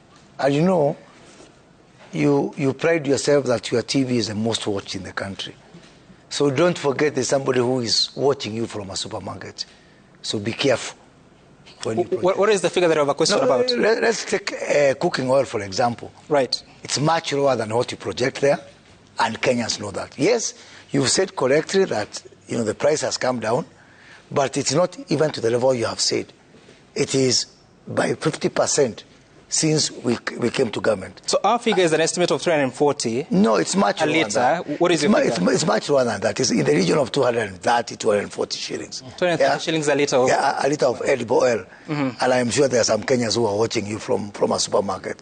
So, everyone can be entitled to their own opinion, but not everyone can be entitled to their own facts. Facts are universal. I want us to also look at the issue of sugar. ask you, maybe before this program is over, make some few calls. I suggest you call some supermarkets here in Nairobi, up country, in the shops. So at the moment, we're giving a range of between 420 shillings to 500 shillings plus for a 2-kilogram pack of 2-kilogram pack. What is the price according to you? Well, I'm just saying, let us reconfirm that. I know for sure that edible oil is much, much lower than that. But anyway, I digress. I'm just asking you, because I've seen you inciting Kenyans. No. I've seen you inciting Kenyans by the panel. If indeed you question the figures, I've seen. Let me just put it this way. It is good for you to give us the problem with you, and that is why you are Azimio roast. That's why you are Azimio roast. That is what you're talking about. Sam, let's put it this way. I laugh. You never run. You never run. The same way you are falsifying facts last year with your Azimio is the same way you are falsifying it now. The same way you had skewed panels during that time is the same way you have skewed panel now. The same way you are using fake opinion polls that time that tell you that Azimio was winning is what I've seen in that panel now. Anyway, let's get back to the facts. Let me start with fuel. Now, on the issue of fuel, we have something called PDL, Petroleum Development Levy. The purpose of this PDL is what we call making hay when the sun shines. That let me accumulate some money as a buffer so that when the global dynamics are not in my favor, then I can be able to use that to cushion the consumer. That money was deducted from the consumer. Where did you want it to go? The right thing is, after you accumulate it, you tell them, Mr. Consumer, Mr. Motorist, Mr. Passenger, I have now accumulated so much money because you are the one who gave me this money. It is only right and fair that I give this money back to you. So then you guys go all over saying it's a subsidy. It is not a subsidy. This money, we saved it from every liter of petrol to go to some kitty as a safeguard so that now when the situation is not very favorable, we don't have our own crude oil, we don't produce oil, then that goes back there. Number two, because of the situation in the U.S., whereby inflation in the U.S. is at the highest. You look at the interest rate, 5% interest rate in the U.S. market is never heard of. The whole world is suffering because of the actions of the U.S. You know what they did during COVID? They printed money. You know what we are doing? We are all paying for that. You've had everyone. You've had President Ruto. You've had Antonio Gutierrez, who is not a member of Kenya Kwanza, talk about this unfair, practice by the U.S. and by the, global north that we in the south are suffering like that. So is this Antonio Gutierrez at one? So is this all those people who are talking about all this? Did you know this during the campaigns? Sorry, say that again. Did you know this about during the campaigns about what the U.S. had done? No, they had not done it that particular time. Since this year only, my friend, just go to the U.S. and look at the interest rate on what has happened in the interest rate. We've been talking about, I don't know where you guys have been, we've been talking about the unfair financial system in the world. Antonio Guterres was here. Japanese Prime Minister was here. We've talked about it all the time and saying, look, it is not fair to expect the global south to continue paying for the unfair practices of the north. And all these things that you mentioned, the whole thing of a fair financial system in the world is coming here, as it is in Uganda, as it is in all these countries. But you know what? What worries me is that when I talk to the actual people, and I think Dean Nyoro has mentioned this, when I talked to the people who voted for us, overwhelmingly, how come they get this more than you guys who claim to be educated? How come these farmers, I was in Transo here last week, how come these farmers get it? How come they are telling me they are taking selfies in their maize plantations? They are actual people who voted for us. But because of snake oil salesmen in Royal Media and in all these other places, you continue getting, I have never seen, I've never seen people who are more consistent than Royal Media. You are consistent at getting it wrong. Just hold on. We're just starting the conversation, and it would be important that we focus on facts.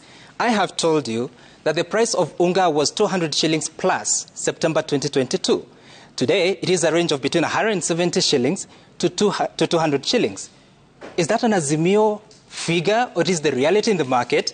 But also, what do you explain to Kenyans? No, even if there's a bumper harvest, the price of a packet of food has not come down. I think some, because you're talking about facts, and facts are stubborn. You say it was 200 and shillings plus, yes. 200 plus. It was 220. Yes. Two was 250. Add the subsidy, because that was after subsidy. No, that was after the subsidy had expired. No, that was after the consumer subsidy. The subsidy had expired in August. No, let's have a subsidy. Let us put a subsidy of like 20 shillings there. So the actual price, the real price, because it was still subsidy was coming from the pockets of Kenyans, was somewhere in the region of 270 shillings, down to 170. Before the harvest, we have not put consumer Let us talk about the facts. The subsidy had expired in August. I'm talking about the price 13th of September 2022. Granted, can you imagine it has fallen without the subsidy? Granted, it has fallen when we were not harvested.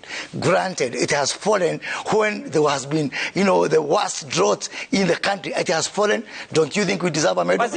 Allow me to chime in. Mheshimiwa, ningependa sana uchangie kwa sababu najua swala hili liko karibu sana na moyo wako. Manake tunasikiza wengine wakizungumzia swala la uzalishaji chakula. Unatokea sehemu ya Trans Nzoia ambapo ni sehemu moja ya uzalishaji wa chakula. Unapomsikia Mheshimiwa Ndindi Nyoro na wengine wanapozungumzia magunia milioni 60 ambayo yanatarajiwa kuvunwa iwe ni ya mahindi.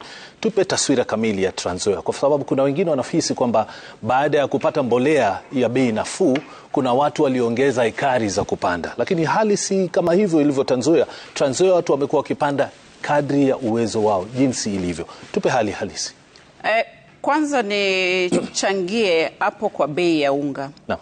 Hii bei ya unga ambayo tunaongea juu yake ni ile unga ambayo iko kwenye packet, iko kwenye supermarket, iko kwenye miji. No. It is in the cities and in towns. No. If we look at the population of Kenyans who access packeted unga, I am confident to say it's a very small fraction compared to majority of the population that is in the up country.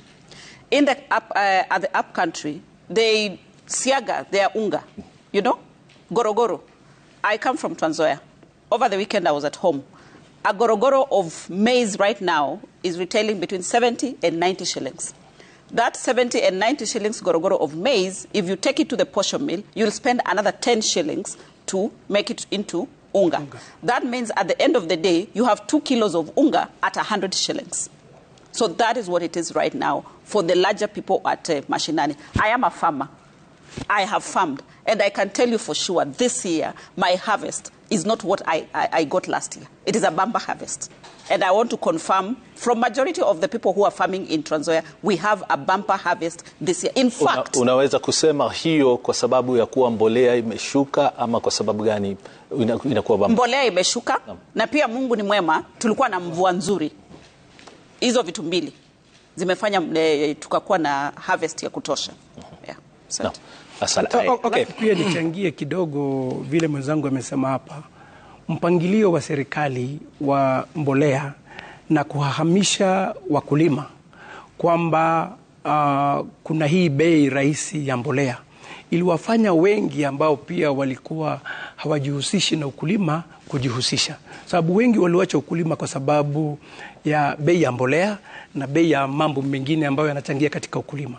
Kwa hivyo pia mpangilio wa serikali ulikuwa sabamba, ulikuwa umepangika, na pia Mwenyezi Mungu akaweza kutupa mvua, na ndio sasa tuko. Je, ina maana kwamba tutaona kwamba kutakuwa na mavuno ama kulikuwa na upandaji katika sehemu ambazo kawaida huwa hawapandi mahindi? Ya, kuna sehemu ambako watu walikuwa hawapandi kwa sababu ya gharama ya bidhaa ambazo zinahusika na ukulima.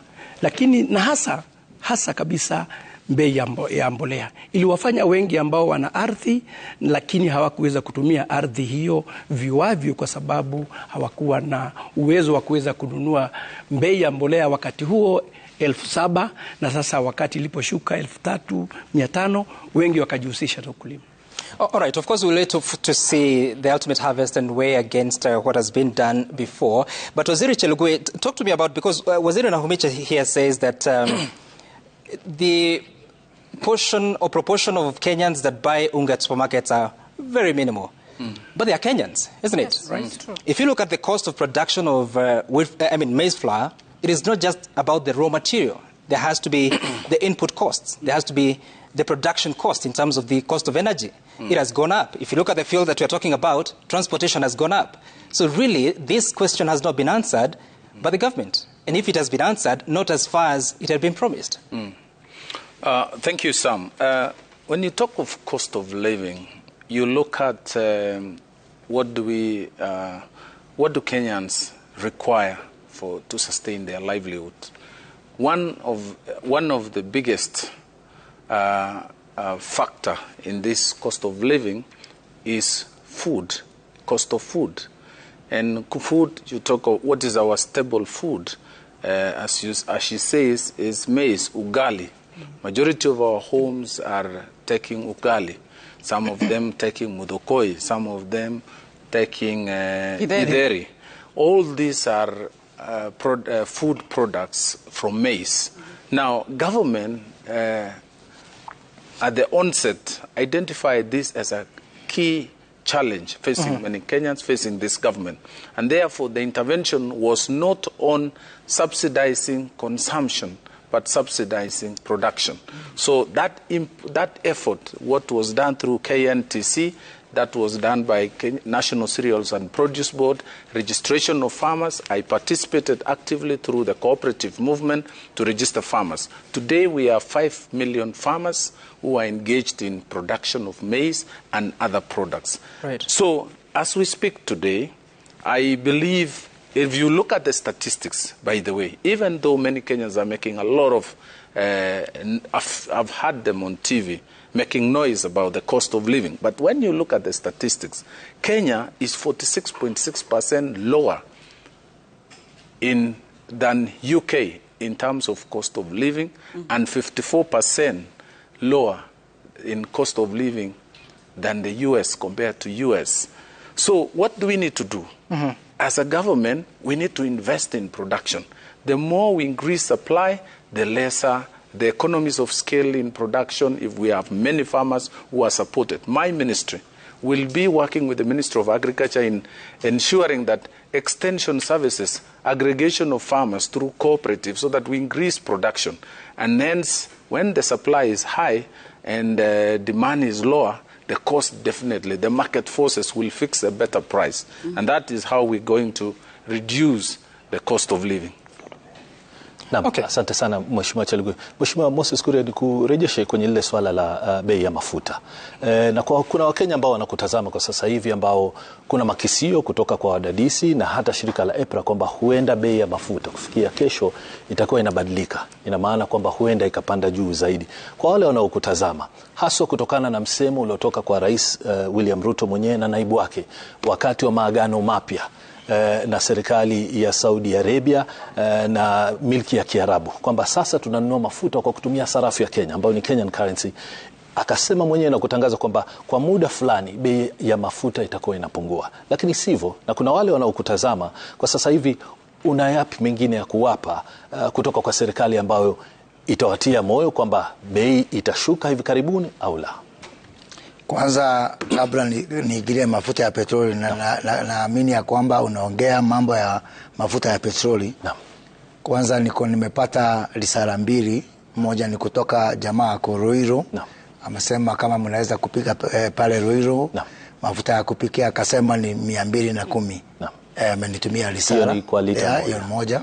Kuna jamaa anaitwa Martin Kinyita, ako sehemu pale kwangu nyumbani Katundu, na amesema amenunua unga leo huko shilingi 150.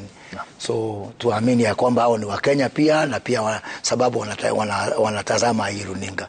Kwa hivyo kuna wale walisikiza rais wakati huo, lakini kuna wale ambao wanasikiza Citizen leo. Na unajua lazima tuanze leo kabla kurudi hapo nyuma. Niseme hivi mambo ya mafuta. Ile mpango tuko nao wa kununua mafuta kwa shilingi, sio kwa US dollar. Sana wacha mambo ya bei, kwa sababu bei inaweza kupandishwa na sababu tofauti. Kuna bei zinaweza kupanda kwa sababu ya crude oil ile ya dunia vile inaenda. Na tumetazama crude oil vile inaenda. Bado hatujaanza kuwa na mafuta yetu. Lakini kwa kila mwezi ukiangalia ile US dollars dola ya Kimarekani ambao sisi tunaweka tukikojea mambo ya kuwe bora zaidi. Nikuambia ya kwamba Nimrod, na mimi ni mtu wa uchumi, nimesomea mambo ya uchumi. Kama sio hili jambo, hata hiyo shilingi tunasema imedhoofika. Kama sio hilo jambo, ingekuwa imedhoofika zaidi. Kwa hivyo kuna upande wa bei upande moja, lakini pia kuna ule upande wa sisi kutotumia dola yetu kila siku. Mheshimiwa, alikwambia Nimrod, kuna mmoja ambaye aliwasikiza katika kampeni yenu mkieleza bayana kila katika safari ya kampeni kwamba tutakapoingia tunajua tatizo liko wapi, tutashukisha bei ya mafuta. Leo hii hiyo suluhu iko au haiko? Iko, kwa sababu kama tukifanya hiyo mikakati, my friend, wacha nikuambie ukweli. Kama wale jamaa Azimio wangeingia na wafuate sera za ile serikali nyingine, hii serikali ingekuwa imeporomoka kwa mwezi wa 4. Usikie hiyo. Ni miujiza vile tumeshika uchumi ambao ilikuwa taabani kabisa, iko katika ICU. Sasa hii unaweza kusema haijashuka, lakini nikwambie bayana kama wangefuata sera za serikali ile nyingine, kwa wakati huu uchumi ungekuwa umeporomoka kabisa.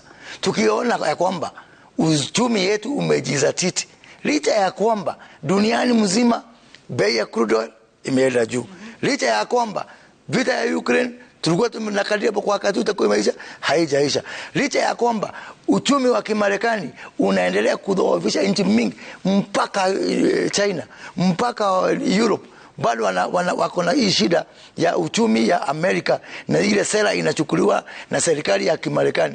Tuseme ni miujiza na tushukuru Mungu, lakini ya maana ya kwamba ile jambo inanifurahisha zaidi, inapea roho yangu furaha. Wale watu walituchagua wanajua ulikuwa kukuliko. Waziri, that's fine for you to say that, but I remember the presidential debate indicating that there were 15 taxes and levies and some of them needed to be scrapped. We have come to the Finance Act and you know what happened. So in fact the VAT was raised from 8% to 16%. Yes, there are 2 levies that were reduced, but it's not 2, 23. There were 2 levies. 23 taxes. The ones that 23 taxes were reduced. Waziri, I know what I'm But I know Waziri, in Royal Media eyes, the 3 was not visible. It was Waziri, 23, not 2. Just listen to the question, he'll give you answer. There are levies and taxes on fuel. 2 were reduced. Import declaration levy. And another one, the VAT was increased by 100% from 8% to 16%. That was not the promise. How do you account for that? Because wakati huo hawakuwa wamefungua, they had not opened the safes at Treasury. And when we went there and we looked at what was there, it was horrible. It was actually horrifying. By the time it was 8%, they had not opened the Treasury, which they rooted in the last 2 weeks of power. Do you know how much rooting happened in 2 weeks? And we have got record and we've said publicly. Sorry, go and ask those who rooted. Go and ask Uhuru Kenyatta and his people. How much did you root in 2 weeks? You know, it was like a Scotch ad policy. How do you expect us to, on one hand, you've rooted the Treasury. On the other hand, you've left us with debts. Unbelievable debts. And they don't know what they were saying because they knew what they had done. They had said, give these people until December. This government will collapse. Because they know what they had done. So we thank God. And we thank our Kenyans for being patient with us. That despite the fact that we found a poison pill, that because they had set up conditions that could have led to the collapse of this economy, we were able with our Kenyans. Because at the end of the day, people who we went to explain to them, Kenyans understand this is a situation. This is what I found them to be. By the way, you know, Kenyans are amazing people because they have been very patient with us, and they know because we have not made errors on fundamentals. You know, there is errors on the contemporary facts, and there are errors on fundamentals. We scrap subsidies on consumer at the consumer level. We did subsidies on productions, on fertilizer. We have done stabilization of all the macroeconomic, indicators. We are saying that maybe today is not as good as we would have wanted it to be. But because we didn't mess up with the fundamentals, as we build the curve, and as the global economy improves, I know Kenyans know that we've got a better tomorrow. Asante Mheshimiwa. Mheshimiwa, nakumicha na kurudisha pale pale kwenye gharama ya maisha na hususan upanzi wa mahindi. Mnapozungumzia bumper harvest, Mheshimiwa amezungumzia lakini hakuliweka bayana swala la gharama ya mafuta. Kufikia kesho EPRA huenda ikatangaza bei tofauti ya mafuta. Na ikiwa itakuwa juu, basi huoni kwamba hata kukiwa na bumper harvest tutarudi pale pale katika hali ya uchochole? Kwa sababu gani? kila kitu kinapanda kulingana na gharama ya mafuta. Ina maana kwa wale wanaonunua mahindi kuyasafirisha mahali fulani, yale mafuta ya lori yatapanda. Kwa wale wasagaji ambao wanatumia dizeli, mitambo ya kusaga, watapandisha bei zaidi ya unga. Hilo litakuwa vipi kwa serikali ya Kenya Kwanza? Asante. Kwanza, vile mwenzangu amesema, kuna factors mingi ambazo zina influence bei ya mafuta. Na vile amesema ya kwamba tulikuwa tumepromise ya kwamba tutakuja kuangalia hizo bei, lakini hizi factors, external factors, they have continued to persist. One of them is the Ukraine and Russia war. It has continued to persist. The economy of the US has continued to persist. So regardless of what else we do, and these are things that are controlling the cost of fuel. So there's so much that we can do to change that. But if you find a leaking bucket, you first have to fix the holes before then you start putting some new water into that leaking bucket. So this economy, we found it leaking. So we have spent quite some time to seal the holes of leakage. That after we are done with sealing the holes of leakage, then we can start moving forward and putting in clean water. In terms of harvest, one thing that I know that we are doing, and I think we are expecting the next few days, my colleagues will correct me, is that we are getting seed dryers, so that and improve on storage of the harvest. What normally happens, and the people you're talking about with the trucks, are the people who are middlemen, who want to go brokers, who want to go and influence the price of the harvest at this moment. But the government has made plans. We are getting seed dryers. We are also getting storage facilities, so that people can aggregate their harvest and keep it up to that time that then it can be used. Okay. Well, Waziri, thank you for that. Of course, we are bringing you the figures as we know them from our research. CS Korea has these figures from Ruto and others. Let's go to Eldoret to listen to John Wanyama to give us the real figures live from Eldoret in a supermarket. Wanyama. Thank you very much. We are at Naivas supermarket, Sam, and clearly, as we have seen here, the prices of different types of cooking oil here, like this one, Ufuta, they are selling at Naivas at 347. If you come here, this is Salit oil, cooking oil. This is going at 325 shillings, and here Golden Fry, it's going at 355 shillings. Just to sample out quickly, we have here Top Fry, which is going at 307.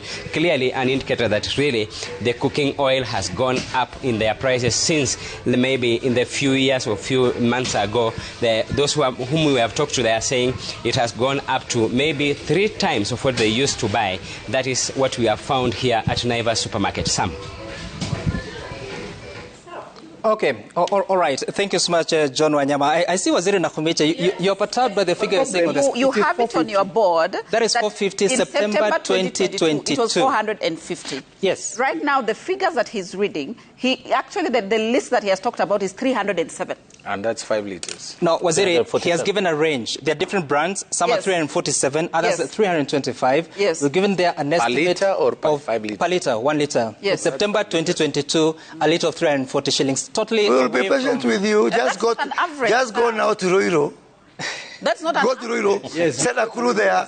We are here for 2 hours. What's the hurry for? So you're here for 2 hours. So when the Ruto. Okay. Why should we go to Ruto? There is a Sam, I want to address an issue on the fact that influence the crude oil prices. I think as Kenyans, we agonize so much on how to fix these prices.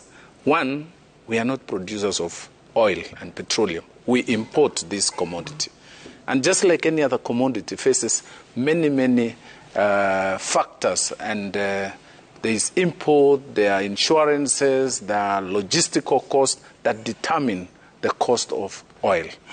One of the leading and very important fundamental factor in determining the prices is actually the current supply and also the output in the recent past.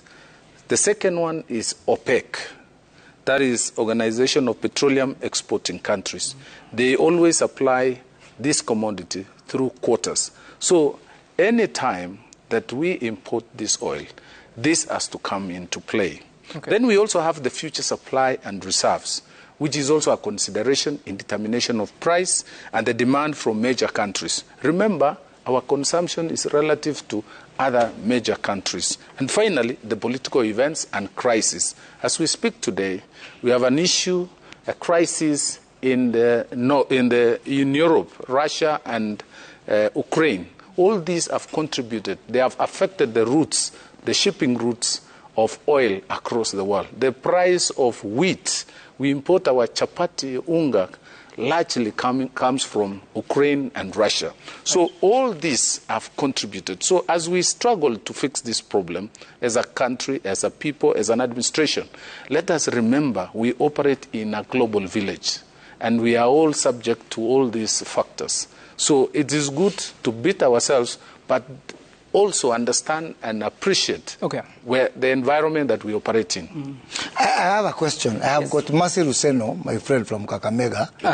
Would you allow me to call her so that she tells us about the edible oil in Kakamega? No, what you can do, you can get it. Okay, because you know Mercy Ruseno. Waziri, please, you can get the information. He's a leader in Kakamega. Waziri, no, please. If you allow me just to settle, because I don't have my studio person. We won't do that on set. No, we can. I am going to do it. Waziri, because you know Mercy is there in Kakamega. She's telling me she cannot allow you to write. Or that guy. Waziri, I do not doubt you. That guy is putting is for 2 liters. Waziri, please, let us just be orderly. Waziri, you can call Mercy Luceno. We don't doubt you, by the way, that you have information. We'll be glad to hear from you. But in the meantime, we're going to cross over to Victoria, who has the opinion pollers on what they have to say about what they found Kenyans are saying about the cost of living, this very hot issue here in studio. That's right, Sam. A hot issue indeed. We heard the CS Kuria saying the figures were not credible. The pollsters are here to give immediate feedback to that. Angela, in your poll, it showed 89% of at least the respondents felt high cost of living was the reason why the country was going in the wrong direction. How do we dig deeper into those numbers? Why the cost of living now? Thank you, Victoria. We have asked the question over, the last couple of months just to understand, to get contextualize what Kenyans mean by high cost of living. The first thing that has been mentioned is, basic essentials, the ones that have been discussed at great length in the various studios. So food, shelter, housing, and other necessities like food. Generally, in essence, when you talk to Kenyans, and one of the questions we normally discuss in our focus group interviews is how much can 1,000 shillings buy you today vis-a-vis what it could buy you 2 or a year ago, which then links to inflation. And we would be fooling ourselves to say that the 1,000 shilling today can buy you the same as you would buy before. And I saw someone in the studio earlier giving an interview to a gentleman who was in a supermarket who said that he had a small paper bag. And he said, can you imagine, I have actually spent 6,000. And this is all I'm carrying. So that is really what Kenyans are talking about. The other thing that obviously is critical when they, Kenyans talk about cost of living is essential services, the cost of healthcare, which is, affordable, and I see the CS is there. Quality healthcare is critical for all Kenyans. Is that the case right now? Could it be better? What are the comparative costs? But in essence, it behooves on us to say to our policymakers that the citizenry feels that cost is hinging on them uncomfortably. Education, you yourselves have reported kids being sent back home from public schools just when schools open because they had to, due to lack of capitation, they had to actually fork out fees that hitherto they were not doing. So that then is one of the reasons why they say the costs are higher. Transport, I think, was mentioned by somebody else, in one of the studios in terms of just the cost of I think it was Sam, actually. But then the cost of energy. How much does 1,000 shilling token give you today, accrue you today, vis-a-vis what it was accruing you last year? I will tell you that 1,000 shillings used to accrue 64 units, and today it accrues about 34. Is that high cost? Yes. These are the things that people are talking about. And indeed, I heard some of our, focus group respondents saying when they got their paycheck this time, especially those who are, formally employed, and they looked at the tax, they joked and said, it is so high that you have to give away 34% of your salary thereof, and then you have to give 10% of your gross as tithe. To God, right? To God. Let me bring Tom in really quickly here, because you did a similar poll back in June, basically asking Kenyans whether they felt the country was going in the wrong direction. There's a decline from how they felt in June, or rather July, to September. What informed that shift? What was happening? That is, compared to June, the most recent survey, correct, showed, I think, a decline in those thinking the country was going in the wrong direction by nearly 20%, which means an improvement. I don't have the other figure. Well, I think there are several factors that were involved. Excuse me. One is, I think recently, in the last month at least, there's been largely an absence of demonstrations, protests, the response of the police, and so on.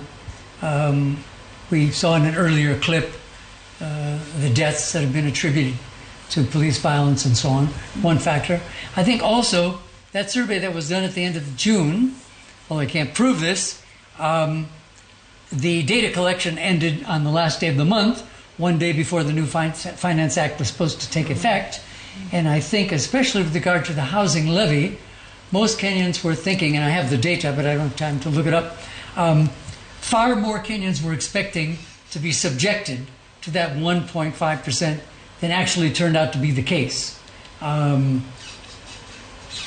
that, I think there's been a kind of a calming effect, even if the case, certain aspects of the Finance Act are in court, as we saw today.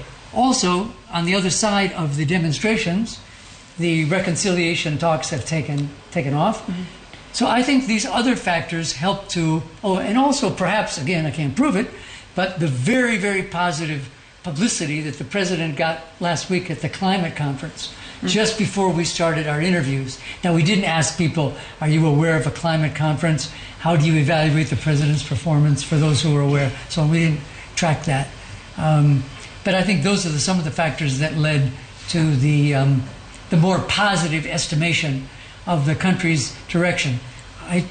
There are several other things I could add later, but just one I'd like to add now. We had a discussion a few moments ago about how much of the food that Kenyans eat actually comes from shops as opposed to shambas, whether their own or relatives or whatever. And we did ask this question in June.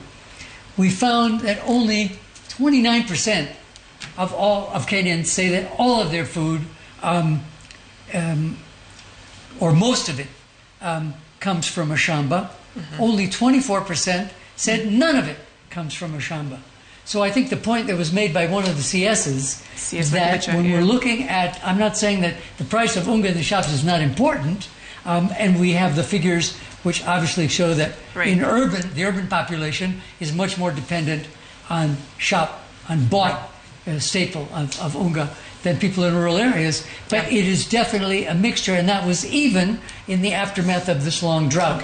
So when people are complaining about basic commodities, we have to dig deeper and find out what proportion of their table food is actually coming from shops versus shambas. I'll bring Caroline in a bit later on that issue of what the government has prioritized in terms of promises, because we've heard a lot about the economy being on the back foot, the need to be in recovery over the last year. So I'll come back to you, but let's quickly cross over to Kibra, where Chamtai Goin and Waweru are standing by with the conversation there.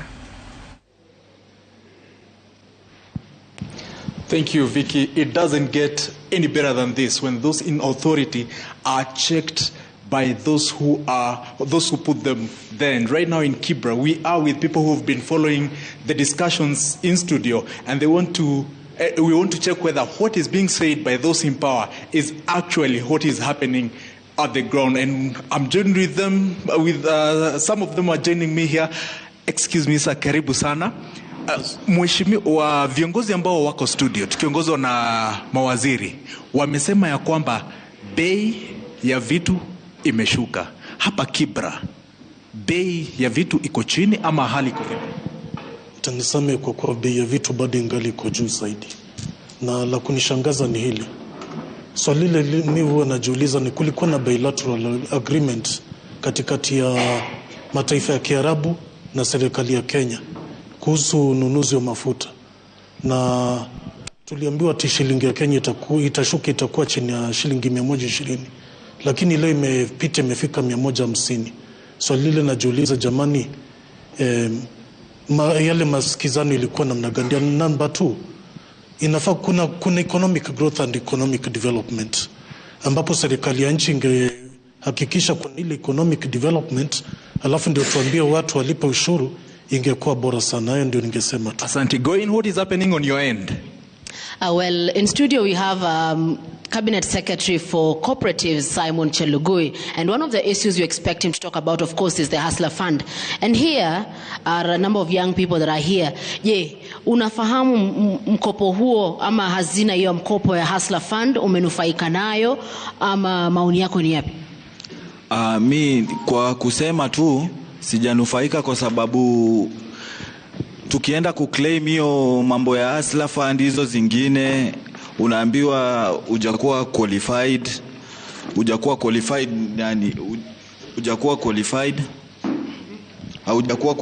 kuna hizi documents zenye hauna, zingine zenye unaitishwa. Sasa mtu anachoka kurudi huko, unaambiwa lazima uende utafute hii ndio urudi, na utapata vitu zingine wanakuitisha, mwenye ako kwa ofisi anakuambia rudi tu, rudi. Lakini mkopo huo si kwenda kwa ofisi, sababu unaipokea kwa simu. Kwa hivyo labda kidogo hiyo pia ni changamoto kwa waziri wa mambo ya cooperatives, kuwa labda kuna vijana ambao hawajaweza kupata information kikamilifu kuhusu mkopo huo Hustler Fund na jinsi wanaweza pokea. Kwa hivyo pia ni changamoto kwa serikali.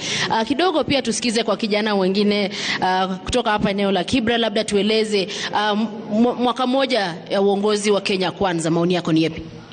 Kwa majina naitwa Hassan Abdul Kadir Salim, mkazi wa Makina. Kwa kusema ukweli hakuna kitu mimi nimeona serikali imefanya, kwa sababu wakati rais anaingia kwa usukani alitupea mambo kama 7. Vijana mutapata kazi, wamama wa mboga mutainuliwa. Sitaingia kwa mambo ya judiciary, sitaingia kwa mambo ya mawaziri wafanye bila wanataka. Nitafuata katiba. Ukiona CAS wamekuwa 50, hiyo ni against katiba. Ukiona vijana wengi kwanza wa bodaboda walikoko na hope, walipewa hope mpaka mtu anaona rais akiingia hivi dunia ameokoka. Lakini imekuwa tabu ni mingi hata kushinda wakati wa Uhuru Kenyatta. Zamani wakati wa Kibaki na wakati wa Uhuru Kenyatta kulikuwa na kitu inaitwa subsidies. Mambo ikiwa ngumu, serikali inatoa nusu na ingine kwa ile ushuru yetu nusu, mambo inakuwa rahisi. Petrol wakati Uhuru alitoka ilikuwa ni 159, sasa inaingia 200. Maisha juu chini iko juu sana na inatuumiza. Asante sana. Na kabla Waweru, I hand over to you, labda kidogo tusikize kutoka another gentleman from here. There are a number of issues that have been discussed by the cabinet secretaries that are in studio, and we've seen that they have talked about the cost of living. Prices have gone down. As a Kenyan and as a possibly tax-paying Kenyan, 1 year later, what do you feel about the fifth administration's term in office? Oh, my name is George Ambunya, resident here in Kibra. I think it's upside down. It's upside down according to me, because ukiangalia the cost of living venye iko kulingana na Finance Act ambayo iliongeza petroleum product from 8% to 16%, iliongeza gharama ya maisha.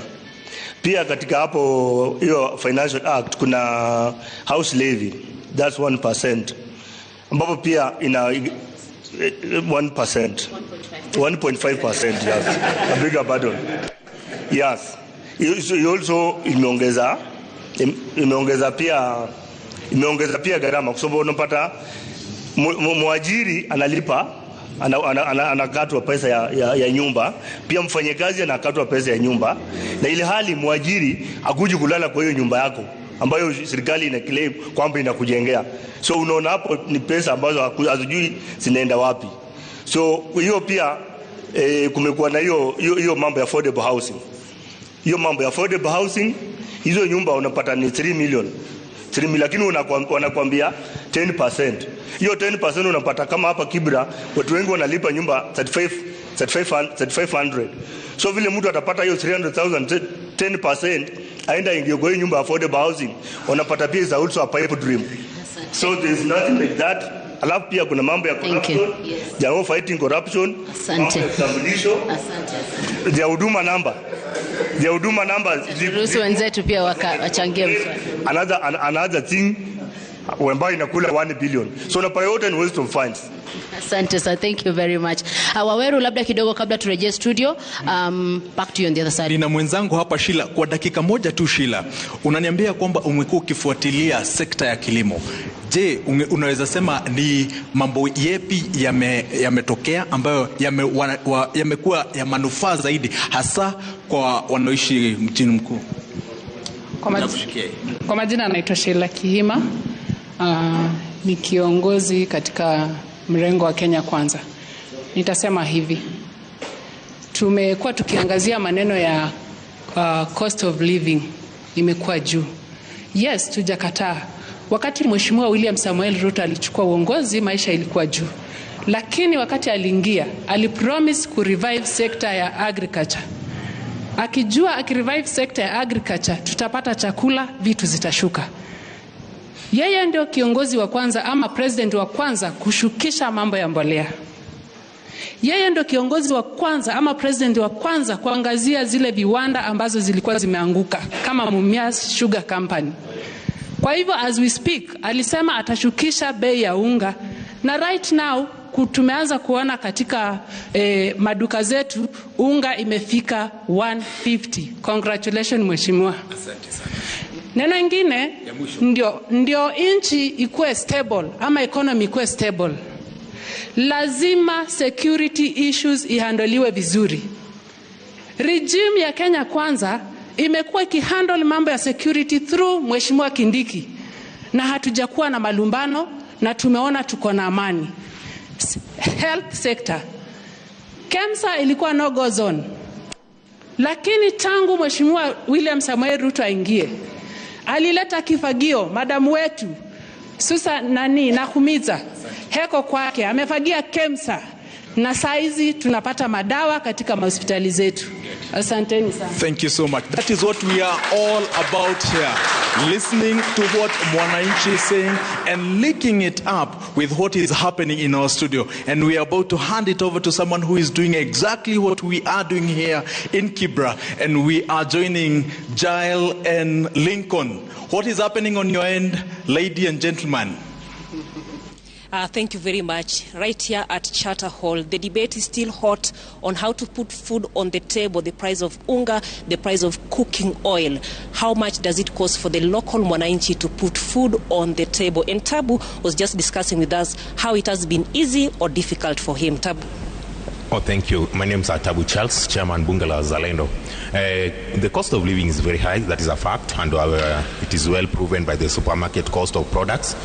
What we need to focus on is that the government has failed us in one way.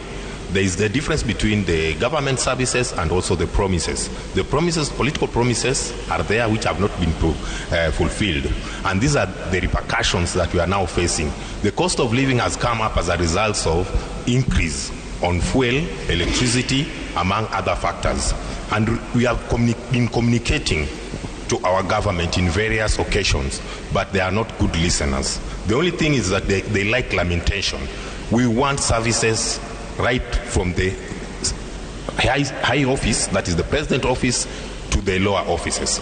Secondly, the cost of living cannot be factored only on the aspect of fertilizer, because their fertilizer factor has been a big debate on them. That is the cost of living. No, there are so many elements that are in. That's why this country is in economical limbo as a result of failure for them to listen. One, we need to involve professionals in our services, government services, especially the CS. Because we have come to realize now people are trading. We are not getting the services. These people are now trading in the government. Instead of getting those services on the ground and also the factor that can improve the common mwananchi to get a coin in the pocket, look at the recruitment. They are done selectively and secretively. Look at the aspect that the way they are offering as a way of telling the Kenya citizen, this is what you have done. They are telling us lies. Failing to understand, we are also educated and learned, and we are also examining everything, and we are doing research pertaining to each and every state agency and their performance. So I would like to tell my president that be a good listener, but talk less. Bila shaka kama anavyosema pale, serikali iwe ya kusikiliza zaidi na sio kuzungumza zaidi. Tumesikia mjadala mkali sana pale katika ule ukumbi ambao mawaziri wapo pale wakizungumzia kuhusiana na bei za bidhaa, kwamba bei za bidhaa zimeshuka kinyume na kile ambacho labda wengine wanakifahamu. Lakini hapa itakuwa ni vizuri tupata hisia za moja kwa moja, mwananchi apate kutuelezea kile serikali inasema kwamba maisha ni afadhali kidogo ikilinganishwa na miaka hapo awali. Wahisi namna gani? Ndio ukweli ama mfuko una tatizo kidogo? Asante sana. Kwa majina naitwa Kizito Uma. Mimi ndio spika wa bunge wa Wazalendo Kenya. Nashukuru sana kwa hiyo swali ambayo umeuliza mimi, kwa sababu hata sisi kama wabunge wa Wazalendo tunajaribu kuulizwa sana kama wanafikiria sisi ndio wabunge ambao walichaguliwa na wananchi. Kusema ukweli, maisha imebana watu kupitia kutoka huko masinani mpaka hadi mijini. Watu wana mashida ya kubeba school fees, ni kogali, stima vile wamesema, manyumba ya kulipa, usafiri, kwa sababu ya mafuta ambayo tunayotumia katika manyumba zetu na pia katika njia nyingi ambayo tunayotaka. Hivi ninavyosema kwamba nimeona waziri wa biashara akijibu. Nilikuwa nafikiria anaulizwa swali ambayo anaweza pia kutueleza hali hivi inavyoendelea, lakini sikuridhika na jibu lake. Kwa sababu ikiwa kweli tutakuwa tunaambiwa tu ni subsidy ya mbolea ndio ni sawa, serikali ilifanya vizuri ikapeana, lakini sasa sio sababu ya maisha ambayo tunayopitia. Hivi sasa maisha imetubana kwa sababu nyingi, ambaye hasa watu ambao wako mijini wanaumia sana kwa sababu misara ya makampuni ambayo tunayoona hapa ni midogo sana. Jambo lingine, nashindwa vile waziri wa biashara vile anataka kujibu maswali ambayo inafanya. Nimeona makampuni kubwa kama Hilton zimefunga, Intercontinental Hotel zimefunga, sijui nyingi ambayo zinafunga, na hizo ndio zinaleta dola. Dola ndio imetuletea shida katika njia yetu ya Kenya. Tafadhali President, kama una waziri ambao wanaoshughulika kukusaidia kazi, waambie wafanye kazi, kwa sababu maisha ambayo tunayopitia ni magumu sana. Asante sana kwa kunisikiza hapa. Na bila shaka tupate hisia hapa kwa mwenzangu hapa, alafu tuone wahisi namna gani serikali inaposema kwamba mambo ni mazuri kulingana nawe, wafanya kazi gani na hali iko vipi kimfuko? To tell you the truth, the present lifestyle of a Kenyan has gone down, totally down. First, I would like to talk about when the president when we had a deputy president debate, that debate between Martha Karua and Gachagua. He was talking about the issue about state capture. So he came, in fact, even to define the state capture as if it's the present state that we are in. When you talk about now things like judiciary has been captured by the state. When you talk about parliamentary system, this is legislative, has been captured also by the state. So there's a lot of no transparency in the government, the executive. The executive is using all the other state arms to manipulate the whole country. First, you can look at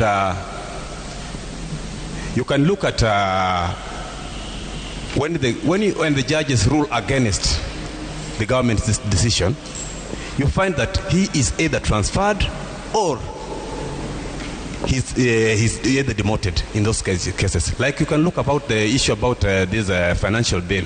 You look at Justice Majanji, what he did, he has been transferred to Lamu. And that's not what we call there's no transparency in the government. So the president transfer the government makes us look as if we are still in state capture. There's a lot of corruption. The corruption case, you find that those places that where the corrupt. All right, thank you very much. Those are some of the thoughts that are coming up at the Charter Hall at the CBD in Nairobi. And from us here, my name is Jai Leta and my colleague Lincoln Jogu. Koko Trevor, studio. Naam, shukrani sana. Tunazidi kuendeleza mjadala. Nakumbuka kwamba tupo katika ukumbi ule wa shareholders, na ukiangalia swala zima la gharama ya maisha, Trevor, tunazungumzia maisha yetu kwa sababu hapa tutaweza kujua ukweli uko wapi, na itasaidia sana kujua mbivu na mbichi, ndio kesho tusipate wananchi kuweza kulalamika na masuala ya gharama ya maisha. Tumeweza kusikia upande wa serikali ukieleza kwamba wapo wakulima ambao wanacheka hivi sasa kwa sababu wakiangalia mashamba yao wakitarajia mavuno na kwamba watakuwa na maisha mazuri zaidi. Takulete Samuel Karanja kwa sababu unawakilisha wale wafanyabiashara wadogo. Uhalisia wa wafanyabiashara hao ikija katika swala zima la gharama ya maisha ukoje? Ni ukweli kwamba tuna nafuu ama hali ni ngumu? Asante Rashid. Let me say that it's very unfortunate. Many times we rate the political narratives with the economic narratives. The biggest problem that you're having is we believed what the politicians told us. The reality on the ground for micro, small, medium enterprises is a dire situation. And the reason why it's a dire situation, because that is the narrative that the government rode on to get to power. And so ukiangalia kama ni mama mboga, ukiangalia kama ni mtu wa bodaboda, kuna mambo ambayo serikali iliwaahidia itawafanyia, but it is not so. Let me give an example. When you look at the bodaboda sector, kuna mambo ambayo waliambiwa. They were told, first and foremost, they are going to get designated areas of operation. Secondly, they were also told, as you get the designated areas of operation, you're also not going to be paying taxes. The minimum taxes you're going to be paying to the county government will cushion you to do business. When you look at what the governor of Nairobi proposed in their finance bill, they are proposing to hike, for them to operate within the CBD, to go up. When you look at the mama mboga, they were told they are going to get designated areas of operation, markets and everything else. These people are organized groups. And the organized groups, they are supposed to be given government subsidies. Where are the government subsidies? We have demonized that subsidy as a matter of principle. A subsidy is the government looking at what their citizenry are going through, then coming up with innovative ways of cushioning them. But if the former regime became corrupt with the subsidies, this regime must make the subsidies right so that they can cushion the SMEs. Okay. Lastly but not least, taxation. We are highly taxed. When you look at the government, they came and said that you are going to lower taxes. Look at the import duty. It has gone up with 10%, from 25 to 35%. So importations are very expensive. We are a highly consuming nation. We are not in the production sector. So when you look at that, the government is making sure that wanafinya watu wale wanaleta bidhaa kutoka nje, na pia wale wanataka kuanzisha the productions in the country, pia wanafinywa kwa sababu ya gharama ya electricity. It's a very unfortunate situation. Okay, let me bring in Martin Chomba on this, and please pass the microphone to Martin Chomba. He's in the chair Petroleum Outlets Association. Martin, there was a G2G agreement that had fuel was supposed to be subsidized at that level, ADNOC and Saudi Aramco. Has that had any impact on the cost of energy? Thank you very much. Yeah, go ahead. Your microphone is fine. Thank you very much, Trevor. Okay, let me switch that microphone to you. Just pass the microphone back there for a bit. Yes. So thank you very much for the opportunity. I would want to probably bring something into perspective, because I think petroleum industry is one of the most misconceived industry in this country. Because one, it is the lowest hanging fruit when it comes to economic discussions. Everything seems to ride on petroleum. First, I would want to say that in Kenya, we don't have a petroleum industry. What we have is a petroleum logistics industry. saying this, what I mean is we don't have economic aspects of our own. Yeah. We are susceptible to every other economic shocks across the world. Today, as we speak, what is happening across the world is that there is an organization called OPEC.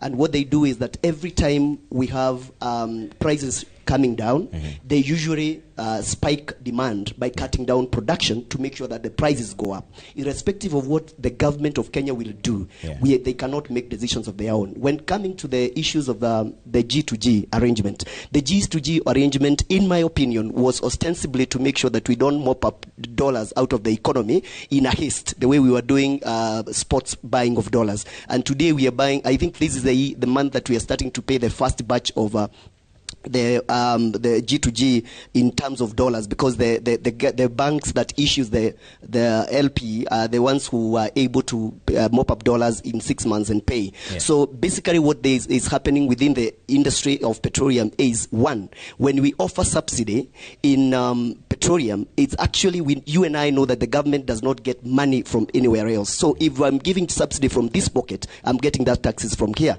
So the petroleum development levy that Waziri Moses Kuria was talking about, which is 5 shillings and 40 cents per liter. Every liter that you consume, whether you know it or not, you pay 5 shillings and 40 cents per liter. That is the money that is ostensibly supposed to be collected so that it can be a stabilization fund, not a subsidy. And this stabilization fund is to cushion when the prices are going up and when the world prices are astronomical. Today, as we speak, tomorrow the prices are supposed to be read by April. I don't know how they will read it, but the indicators world over, because in Kenya we consume the best crude in the world. Is called Muban crude. It's one of the best crudes that we have in the world. The prices of the plats plats have gone up, and we are trading today at around 98. It's expected that it should go up, unless the government now come up with an ingenious way of going about it. From where I sit, you don't envy to be sitting where the government is sitting, because either way you're down. Na kuleta Moses Kilonzo ambaye anawakilisha watu wanaishi na ulemavu, kwa sababu kuna mjadala unajitokeza, Trevor, unaonyesha kama ambayo wale watu ambao wanaishi mijini wanapata makali ya gharama ya maisha, lakini wale ambao wanaishi vijijini labda huenda maisha yakawa hayana ugumu kama vile yako katika hizi town. Unasemaje wakati unawakilisha ndugu zao katika ambao wana ulemavu, wamezungumzaje kuhusu gharama ya maisha? Asante sana Rashid kwa kuwa na mimi siku ya leo. First of all, wacha kwanza nizungumzie, kuna jambo nimesikia kwa studio ambayo iko na rafiki yangu mkubwa Victoria Rubadiri, wale pollsters wakidiscuss na wakisema aina ya maswali ambao walikuwa wanauliza watu, na nikashangaa. Na ndio maana Wakenya wengi huwa hatuamini hizi polls, kwa sababu ukisema unauliza mtu shilingi 1000 saa hii inakununulia chenye ilikuwa inakununulia last year, hiyo ni kama kuuliza wakati wa Kibaki shilingi 500 ilikuwa inakununulia for example kitu ambacho ungenunua 1992 Moi akiwa president. Na tunajua hilo haliwezekani. Vile masiku zinaenda ndivyo pia maisha yanaendelea kupanda na pia pesa zinaendelea ku lose value. Kwa hivyo pollsters hawa mimi siwaamini kabisa. Now kwa hili ambalo ni uamini kwa sababu unaona kwamba gharama ya maisha iko juu zaidi, ama uamini kwa sababu unaona kwamba gharama ya maisha iko chini? Ni nini ambacho uamini? Siamini hawa pollsters kulingana na yale maswali huwa wanauliza watu, kwa sababu hayo maswali huwa hawapati kile ambacho wanakitafuta, lakini kile ambacho wanachokipata sasa wanakiportray ni kama kile ambacho walikuwa wakikitafuta, ilhali lile swali ambalo waliuliza halikuleta haswa hicho ambacho walikuwa wakikitafuta. Mwanzo nitakaushikilia hapo, Kiruni, nitakupa nafasi utuambie sasa ni nini ambacho ulikuwa unadhani kwamba walikitafuta wakakikosa. Nitakupa nafasi utuambie zaidi ni yapi ambayo unadhani kwamba kama ongeza kutumia swali lao vizuri wangepata kuweza kuwakilisha yale ambayo katika nafsi yako. Lakini tuzungumza hayo na mengine nafikiri baada mleso kwa absolutely tuende katika break kidogo. Swali imeisha hapo. A quick break. We have the cabinet room on the other side. We'll come back and also be with us. The experts are also still here with us. This is the Shareholders Center, and also we have Kibra and the Charter Hall right after this break. All right, the big conversation continues.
receive 200 free Farah Smiles as a welcome bonus. Convert your Farah Smiles to cash, airtime, data, trips, or transfer them to your friends and family. Farah's Nikona means. It's the oldest chartered Christian university in the country. Our students' catchment is far and wide, making it a cosmopolitan mix of nationalities. And when they leave with a wealth of knowledge, memories, and useful networks for life. What reason would you have not to be here? None, right? Welcome to Daystar University. Excellence, transformation, and servant leadership. September intake ongoing.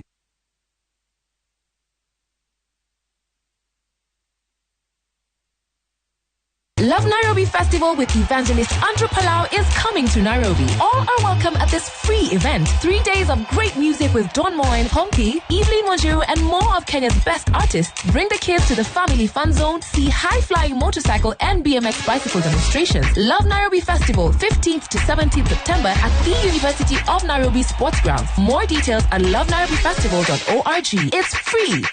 Love Nairobi Festival 2023 is supported by Citizen TV, Hot 96 and Citizen Digital.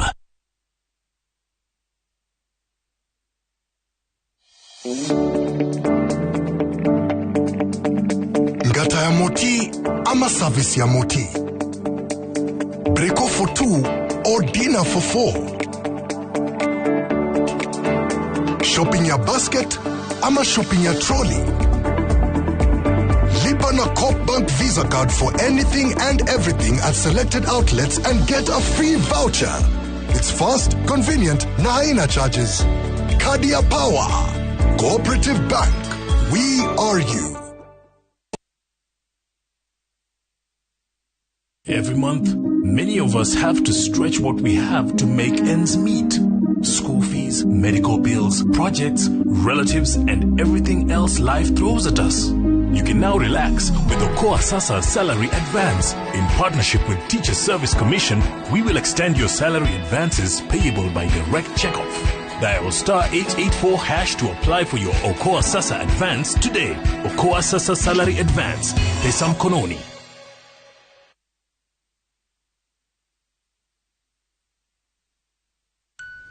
Check for leaks. Check your baby's diaper regularly for leaks. If you notice leaks, it may be time to move up a larger size or adjust the fit of the diaper.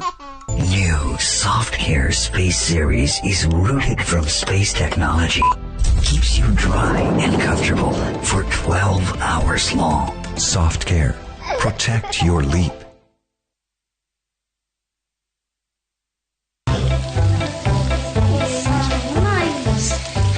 Hi mom, kuna ugali beef leo? Chapo mbili na kuku hapo madhe. Nyinyi, mnadhanini kibanda ya madhe? But mom, you can open your own restaurant. Your food is tamu. Too tamu. 210 tamu. Hata mimi kama ile kawaida madhe. Unangoja nini? Pika ki 5 star na unga wa 210. Kulipa ni free na Equity. Simply use your Equity mobile app. Dial *247#. Use your Equity line or Eva chatbot to pay for free in over 900,000 merchants countrywide. It's simple. Go to your Equity line, log on to Equity mobile app, use Eva chatbot or dial *247#. Select pay for goods and services and input the merchant's one Equity till number to pay for free. Karibu member.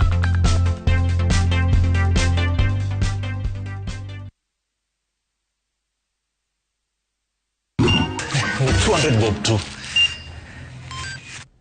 Buda, the transaction ndio imekushinda ama? Relax.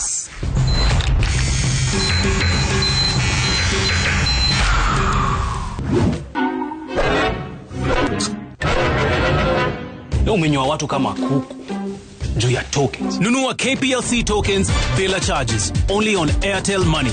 Dial *334#. Select Lipa na Airtel Pay Bill, then select KPLC.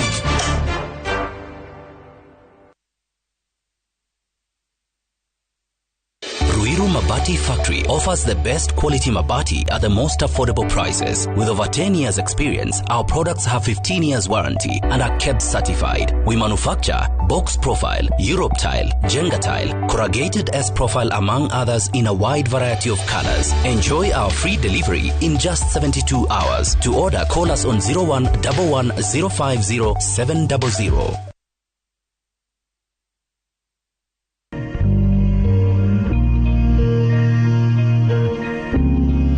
Leadership skills require self-awareness. So we call it consciousness. You can't shape the reaction of your audience unless you are conscious and aware of your audience. Every word that comes out of your mouth creates a reaction in thought process and judgment.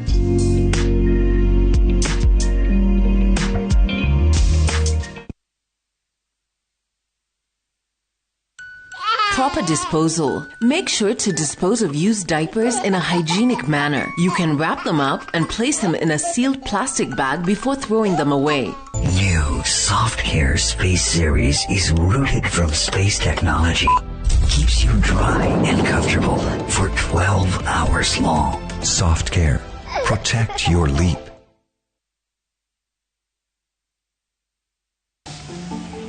I would have thought the roof was green. Aish, yenyewe, your roof meparara. Yours your green. What to put in you meparara? Mike.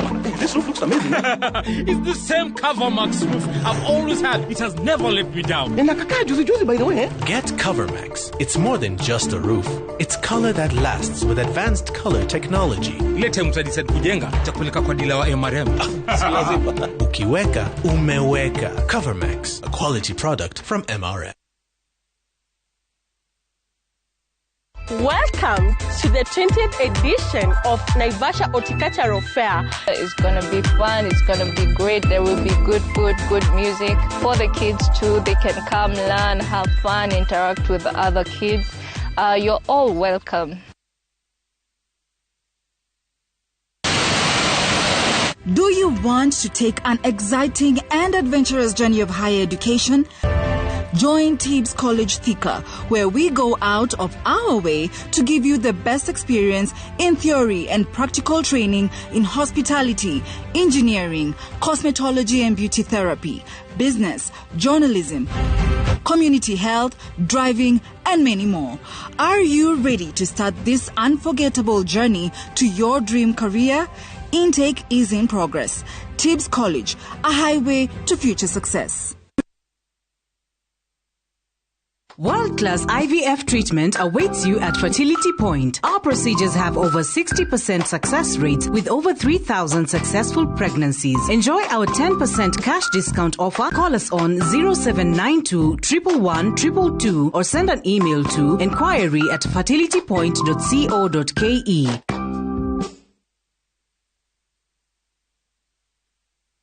Royal Mabati Factory, your one-stop shop for affordable and quality guaranteed roofing solutions. Grab our exclusive offers. Gauge 30 box profile at 388 shillings. Roman tile wider width profile at 733 shillings. Stone-coated tiles at 600 shillings and discounted light gauge steel trusses. Call us on 0722 638383. Royal Mabati, super brand quality of East Africa. We are the best.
big conversation here at Citizen TV, Noro TV, Ramogi TV, and also on Radio Citizen and Hot 96. I tell you, if you missed any of the last 3 hours, all we can tell you is that it's been smoking, Lulu. Na imekuwa smoking mtazamaji, lakini lengo na madhumuni ya mjadala huu mtazamaji ni kuelewana, kusikizana, kuweka mambo sawa ili mradi tu taifa liweze kusonga mbele. Absolutely, and we still have a couple more topics to go through, Lulu. We have the topic of health, we have the topic of affordable housing, and that of access to credit and the hustler fund, of course. Okay, ni mambo ambayo tutaweza kujadili baada ya muda usiokuwa mrefu, lakini kwanza Jeff, tupate taarifa. Safi.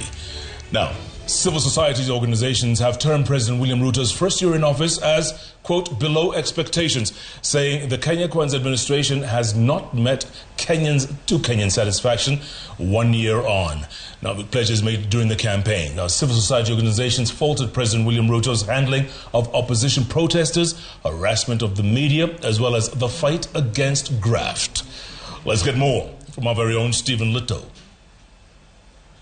Hakutatuzuia sisi wananchi kunyakuwa uhuru wetu. Civil societies organizations have released their scorecard on President William Ruto's first year in office. The Kenya Kwanza administration has been criticized by CSOs for failing to correct errors made by the previous Jubilee government. Kenya Kwanza's first year in office brings to light a series of unfulfilled promises, a prevailing culture of impunity, a continuation of the campaign posture, and the discordant governance experienced in the previous administration.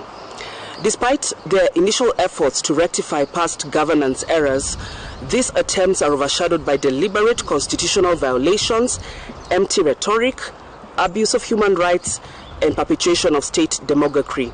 President William Ruto's administration criticized over withdrawal of high-profile corruption cases touching on members of his cabinet, his deputy Rigathi Gachagua, and other prominent individuals. With Ruto being sworn in as president, the Office of the Director of Public Prosecution withdrew some cases for a number of individuals who were soon appointed to public office.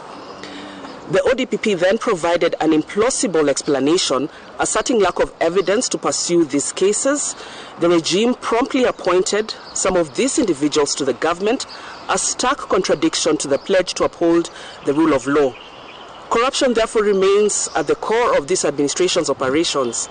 Reports have also emerged indicating that the government has incurred massive financial losses amounting to billions of shillings through various scandals spanning from the National Health Insurance Fund to the Kenya Medical Supplies Agency, KEMSA. Deputy President Rigathi Gachagua's remarks about shareholding in government drawing condemnation. The assertion that Kenya operates as a country of shareholders is a violation of the Constitution, and in particular Articles 4, 20 and 27 of the Constitution.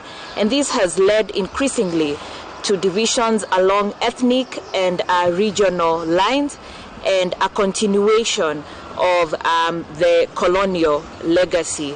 The government's handling of opposition protesters during the anti-government protests, another point of concern. It at one time drew the attention of the United Nations Human Rights Office. It is regrettable and it is threatening to the public that this government is yet to learn the value of life.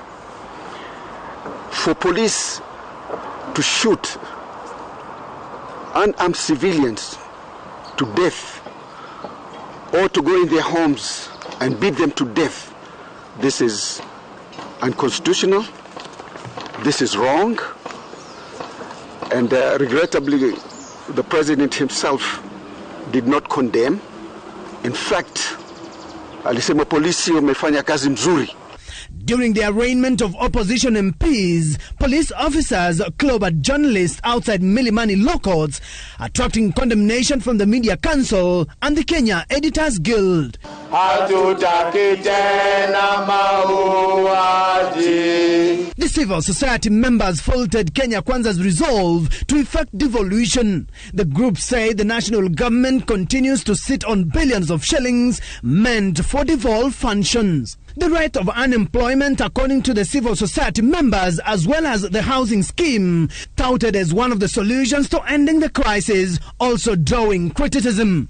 Stephen Leto, Citizen TV. And that is the top story of the day. We're going to go back to the big conversation. Lulu, where are we heading? Kwa hivi sasa mtazamaji, tunaenda kwenye cabinet room, manake tunaangazia swala zima la afya. Mtazamaji, imekuwaje na mipango yao ni ipi? Na mpisha Sam Gituku na Nimru Tab. All right, thank you so much, Lulu and Jeff. And I want us to start by looking at two issues. That is the plan and the action taken by the government so far. This was in the Kenya Kwanza manifesto. For instance, on the question of health promise, there was a promise to make sure that primary health care becomes fully publicly financed. There was a promise that there will be universal seamless health insurance system, and there was supposed to be mandatory NHIF, meaning the health insurance fund, the contribution has to come from every person, and it's essentially to cater also, this was to be the primary cover across the country. But then also there was supposed to be a national cover for chronic non-communicable diseases, and of course that was supposed to be funded through the insurance levy from what would go to the National Health Insurance Fund, but also from government contribution. So what has the government done so far? They have, the cabinet has passed or endorsed, is it cleared? 4 bills to go to the health sector. One of them is the Digital Health Bill 2023. There's the Primary Healthcare Bill 2023. There's the Social Health Insurance Bill, and there is the Facilities Improvement Financing Bill. These bills are supposed to be introducing different funds, but also to outline how services are to be offered in different facilities.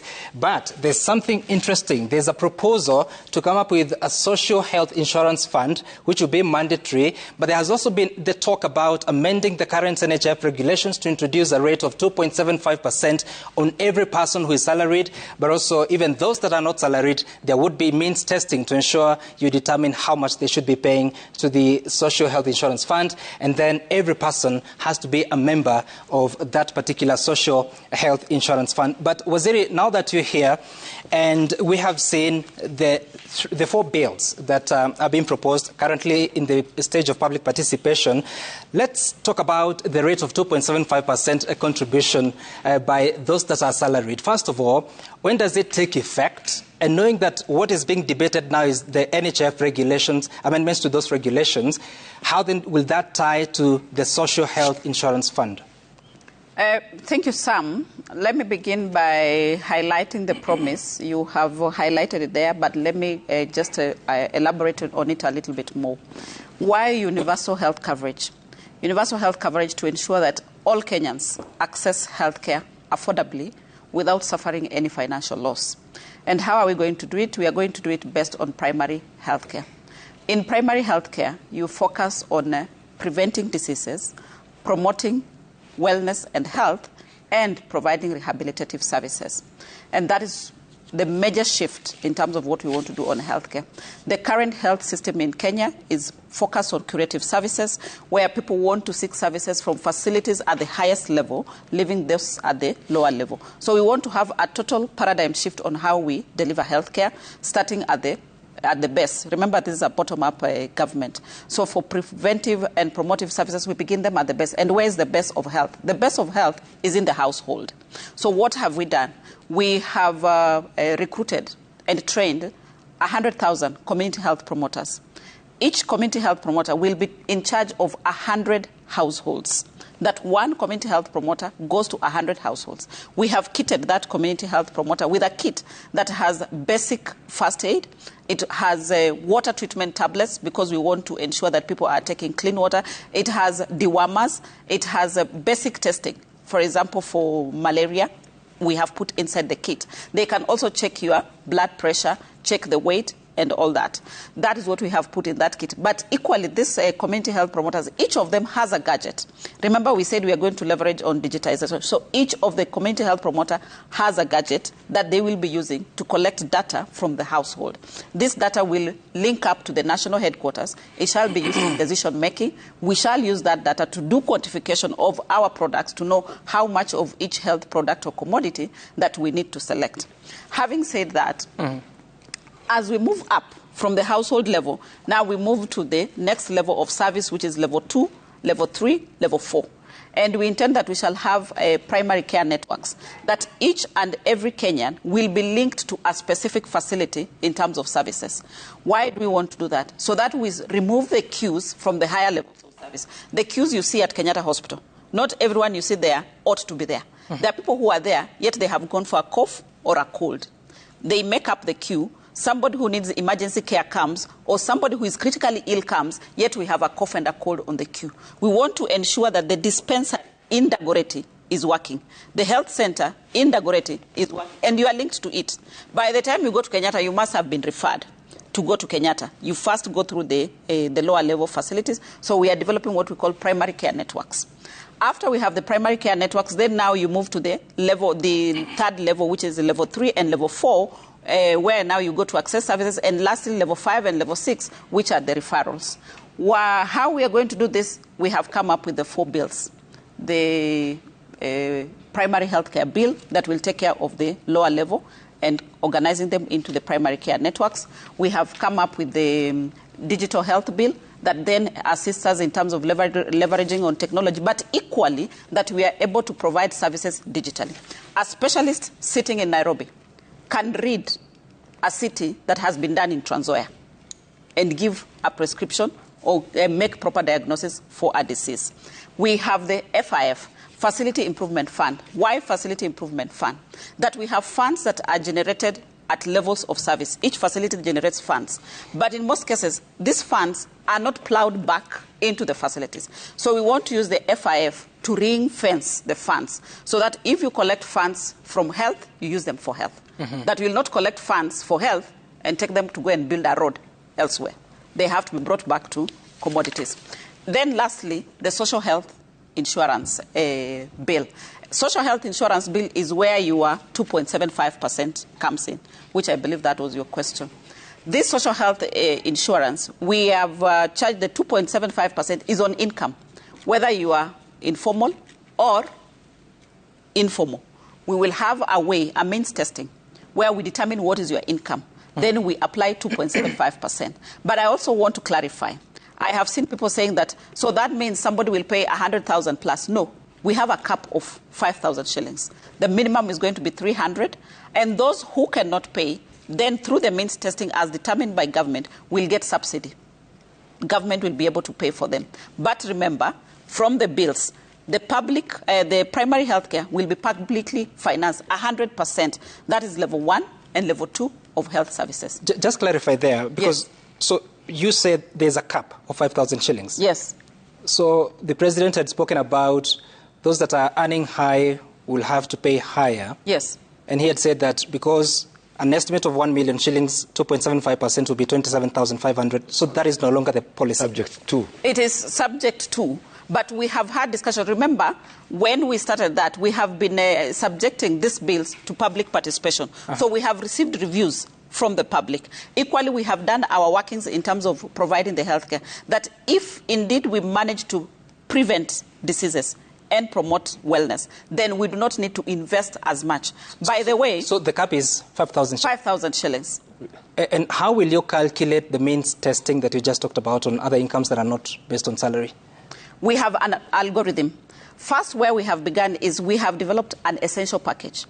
An essential package then indicates what a patient is entitled to when you go to a health facility. Besides preparing an essential package, we have done costing, that we know how much a service will cost. That if you are treated malaria in Trans Nzoia, you are treated malaria in Nairobi, you are treated malaria in Nyeri, it is one cost. So we are going to have a control on the costs. At the same time, we know what is the package that is going to be given to you. So now we have developed an algorithm. And we have gotten support from World Health Organization in developing an algorithm that then will be used to means testing on your income. And that is what is going to be used to determine what your income is and apply the 2.75% to it. Sam, I want to really weigh in on this issue. Okay. This is coming from the backdrop of one of the so-called Big Four agenda of the previous government. And universal health care was one of them. Yes. The only program a government came publicly to admit and confirm that it's a failure was the UHC under that government, especially the last 5 years. Yes. Number two, why I love this program and what my sister is doing, this trend of charging people the same, irrespective of their means. It also compares with what my brother Ezekiel Machogu is doing in university education, whereby we are saying, if you can afford, then you pay. So that what you are paying now also covers someone who cannot afford to pay. True. Just application of kidogo brains and science helps us to move forward. And let me clarify. The reason why UHC failed in the previous 2 attempts is that, one, it was not hinged on any law. And that is why we have come up with these 4 bills, so that then it's hinged on law. But the other bigger reason why it failed, that then many people got registered, but they went all swamped to the high level of services. Therefore, they exhausted all the cover that was there. That is why the UHC program failed in the last regime. Mheshimiwa, tufafanulie katika mswada huu, manake tumepata habari za kwamba kwa yeyote atakayepata katika hazina hii bima hii ya SAHIF atakuwa ni mtu ambaye ameajiriwa na ni sharti awe nayo. Kuna sehemu ambayo inasemekana kwamba usipokuwa nayo huwezi kupata huduma nyingine za serikali. Tufafanulie kama hilo ni sawa. Alafu pili, zungumzia kwa wale ambao hawajaajiriwa, kwa sababu kuna sehemu ambayo inazungumzia kwamba serikali itatenga fedha fulani kugharamia kwa wale ambao hawana kazi, hawajaajiriwa. Hivi sasa na NHIF kuna wale ambao hawajaajiriwa na hawahudumiwi kwa sasa. Itakuwaje hii nyingine mpya itakuwa na uwezo wa kufanya hivyo, ukizingatia kwamba kuna wale ambao wataingia kwenye bima hii na siku za usoni wataacha kazi, kwa hivyo hawatakuwa na nafasi ya kuendelea kutozwa 2.75% ya mshahara wao? Wacha nikurekebishe. Bima hii ya afya ni kwa kila mtu, sio tu kwa wale ambao wameajiriwa. Hapa Kenya wale wameajiriwa ni wachache sana, less than 3 million, ambao wako kwa formal white collar jobs, mimi na wewe. We are very few. Wale wengi wako kwa informal. So tuko na mbinu tofauti ambazo tunataka kutumia. Kwa mfano mimi na huyu kakangu, huyu Moses, kuna ambacho tunataka kufanya kwa wana bodaboda. Hiyo ni informal sector, ya kwamba yeye pamoja na huyu ndugu wangu wa Hustler Fund wataweza kuwapatia mapeni tuwalipie hii insurance yao in advance. Shida ambayo tulikuwa nayo katika NHIF kubwa ni kwamba mtu anangoja akishakuwa diagnosed na ugonjwa chronic illness, ameenda ameambiwa wewe sukari yako iko juu, ananunua cover. Kesho yake mwezi moja ameingia hospitalini, ametumia pesa yake hiyo 6,000 ambayo alilipa kwa mwaka ikaisha. Lakini sasa tunataka kuhakikisha ya kwamba there is no adverse selection of payments. You pay at the beginning, then you access the services. Kwa hivyo hii payment si ya wale tu ambao wameajiriwa, ni ya kila mtu. Ndio kwa maana tunatumia the community health promoters. Kwanza tunataka tujue Wakenya wote households ziko ngapi.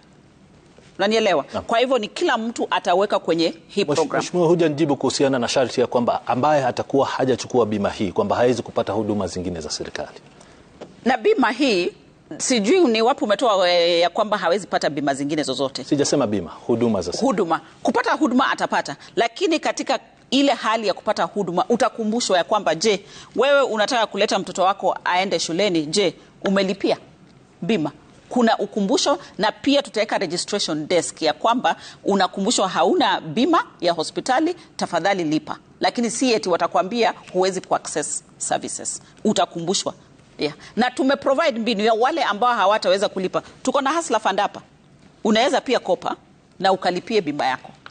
Tunakuja hapo waziri. Asante. Now, and of course you'll also be telling us about the amount of money that you're hoping to collect versus what you're collecting at the moment. But CS Chelugui, the other plan of the government was that there was the promise that you would be spending some 250 billion shillings on MSMEs in 5 years. There was also the Hustler Fund that was supposed to be allocated 50 billion shillings every year. But when you look at the arrangement now, including the budget of the current financial year, 2023-2024, the allocation is 10 billion shillings. But when you look at the statistics, there has been so much money borrowed by Kenyans, over 30 billion shillings. First of all, clarify this for us, because there has been an ongoing question about whose money is this that you're lending.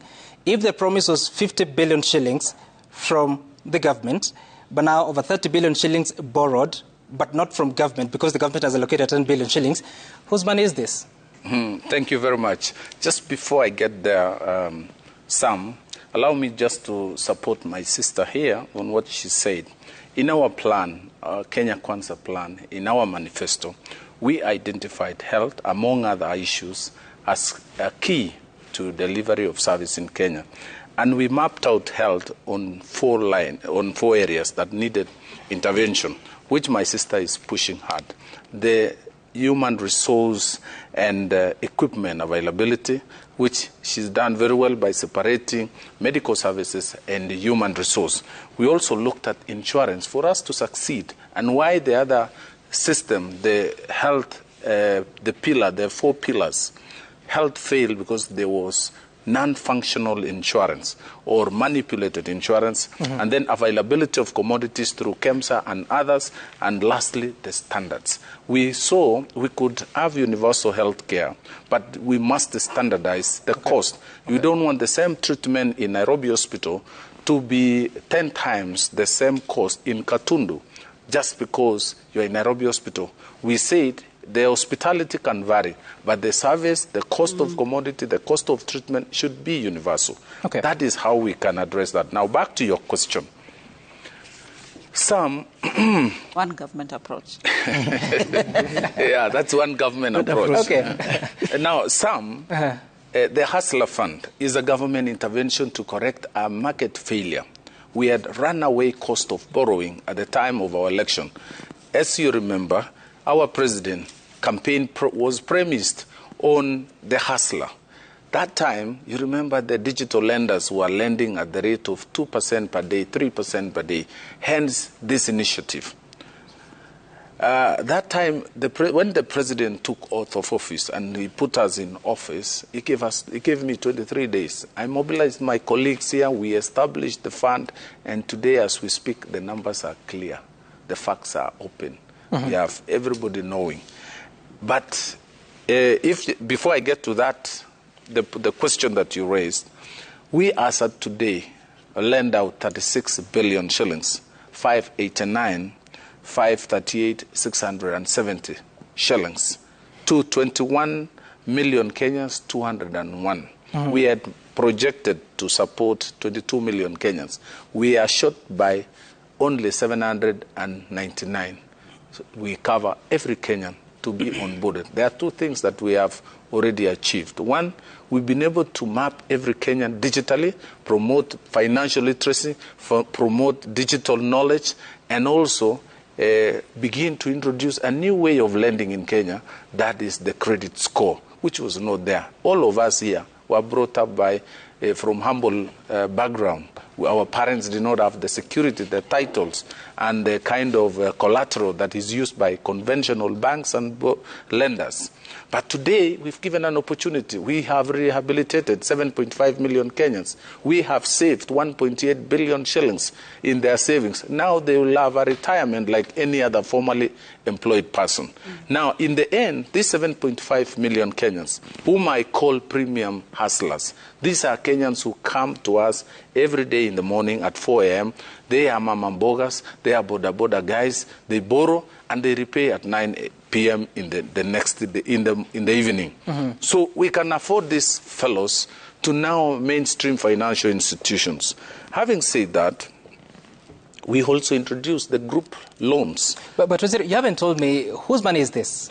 Now, we got a grant or a support, budgetary support of 12 billion shillings last year. and we have added another 10 billion shillings this year.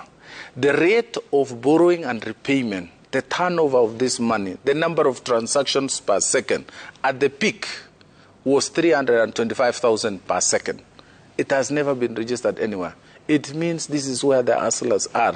So those who pay and repay and borrow and repay are the ones building the fund. So the fund is growing on organically because of those who borrow and those who repay ends up adding up and building the fund. Those are how is the payment rate versus default rate? Now, as we speak, we have received, out of 36 billion shillings, we have received in repayment 25.9 billion shillings, amounting to 73%. Mm-hmm. So those you count as, these are not defaulters. These are fellows who are within remove first 1.8 billion from that, you call it default. Because these are monies with us. They are in savings. We are building for them. And in the end, we'll release. On 30th of this month, we are releasing the first 30% of their savings because they will have the terms and condition of this loan was an annual saving for the short term, and 70% will be long term. That is at age 60. So that is 1.8 billion shillings in savings. And then the term or the loan period is ranging between 14 days to 3 months. So those who are within the borrowing period or the loan period are 4.5 billion shillings, are holding 4.5 billion shillings. So in the end, you will find less than 10% are now within the bracket you can call default, you can call delayed, you can call awaiting recovery for any other reason. You can call them anything. Mheshimiwa Chelugui, umezungumzia watu ambao wameweza kuwekeza ambao unaita savings 1.8 billion shillings. Ukiangalia kwa wale ambao ni wateja sasa hivi wa Hustler Fund ambao unasema ni milioni 21, ukiondoa kutoka ile bilioni 1.8, hiyo inakupa shilingi 85 peke yake ambazo zimeezekwa kwa mtu mmoja kati yao 21 kutokea Disemba mpaka sasa hivi. Unaweza kutuambia kama huo ndio mwelekeo ama matarajio ya serikali ama la? Shilingi 85 kwa zile watu wamewekeza sasa. Unaona kuwekesha ni njia moja ya kulete maisha bora baada ya mtu maybe kuacha kazi ama nguvu zake zimeisha ya kufanya kazi. Lakini we have just introduced this product. Remember, we are only 10 months. Now, we are building now voluntary savings. Tutaleta sasa wale jamaa, badala ya yale, we are doing what we call credit-led savings. Now, as we progress, we will promote now savings-led credit, where you shift from now only credit savings to now what you have saved to enable you to borrow more. So, I feel personally that we have succeeded to bring everybody on board and start shifting them from social protection to social security. Let me add something here on the score. CS Chelugui has talked about the credit score coming from Hustler Fund. The other day, I had a meeting with the World Bank. And the World Bank made a request for me. It was surprising. And they told me, is there any way you guys, and they sent me to CS Chelugui and the President, can share the credit score coming from Hustler Fund to be the universal score of everybody in the country, including commercial bank, because it's the fairest, it's the cleanest. Everybody, even those people who are in CLB, were given a fresh chance to start from zero, and to a point whereby World Bank, no less than World Bank, is saying now, because now we have repaired, people have, what I always say, that every sinner has a future and every angel has a past, that we give everybody a new beginning and a new chance. And because in 8 short months, we have now managed to come up with a score which World Bank now want to say, for any lending we want to do in Kenya, we can now use this score. The same score that we are now going to use to ensure that this single digit on the Hustler Fund is the same one we're giving to our border people. For our electric bikes, people who are used to paying 60% more, that they can now repay, zero deposit, single digit, and with social health insurance from my sister Susan, all embedded there. And you say we are not working? Nobody has said you're not working, Waziri. Yeah, maybe to conclude that, Sam. Waziri, just hold on. Allow us to cross over to another studio because we want to deal with the twin issues about health in the Hustler Fund. And that is in the expert studio with Ayub Abdikadio. Over to you, Ayub. Approach. Thanks, Sam. Thanks, Nimrod. And we are on to topics number 2 and 3 on the Hustler Fund and the other topic handled there by the Cabinet studio. We are now joined by Professor Alfred Omenya, who is social and political commentator in the company of Ndindi Nyoro, and Ndereti Muredi, the former governor of Laikipia County, and Azimio la Umoja One Kenya Coalition Party member, and Dr. Joy Kiro, who is an economic expert. Prof, coming to you first, what do you make of all this and the pledges that were made, what the government brands it as accomplishments, for example, with the Hustler Fund, and again, the universal health coverage scheme that it touts as addressing the problems that are experienced by Kenyans when they want to access healthcare in the country? Thank you very much, Ayub. I think what I see is generally what many Kenyans actually see. It is still a government that is planning to do things and deliver things. And that is true even of Hustler Fund. I mean, our anticipation right from the start was that this was going to be a fund that was going to be structured so that it could help small and medium enterprises, actually move. And we're very surprised that it turned out to be a very badly structured Fuliza, and both in terms of the quantum that one would, access, in terms of link with the small and medium enterprises and so on. And we expected this to move there anyway. From the start, we had no issue with it because we said it must start somewhere. But what we imagined was that this was going to be a centerpiece of pushing this particular economic space forward. And it has failed to do so, really. I think the starting point was fine. Definitely, we had to get a practical place to start. But it's stuck there. In fact, Hustler Fund, even as we're talking now, is delivering less than Fuliza as it actually were. I think the only positive thing there is the interest rate. And, of course, we have to give government that. On the issue of universal health and access, of course, this is one area that I've not really looked at in depth. I don't know the real benefits, and think we have other panelists who may be able to speak to this further. Yeah, because I would have assumed that consolidating this and making it function under one act might be the best way. But on the other hand,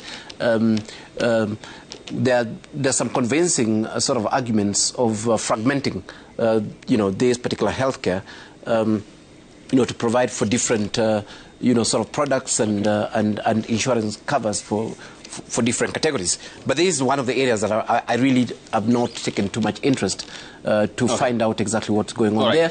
But definitely we expected government to have made quite some progress on universal healthcare. And that's why I'm saying that as a Kenyan, all I'm seeing is a government planning things and intending to do things and so on.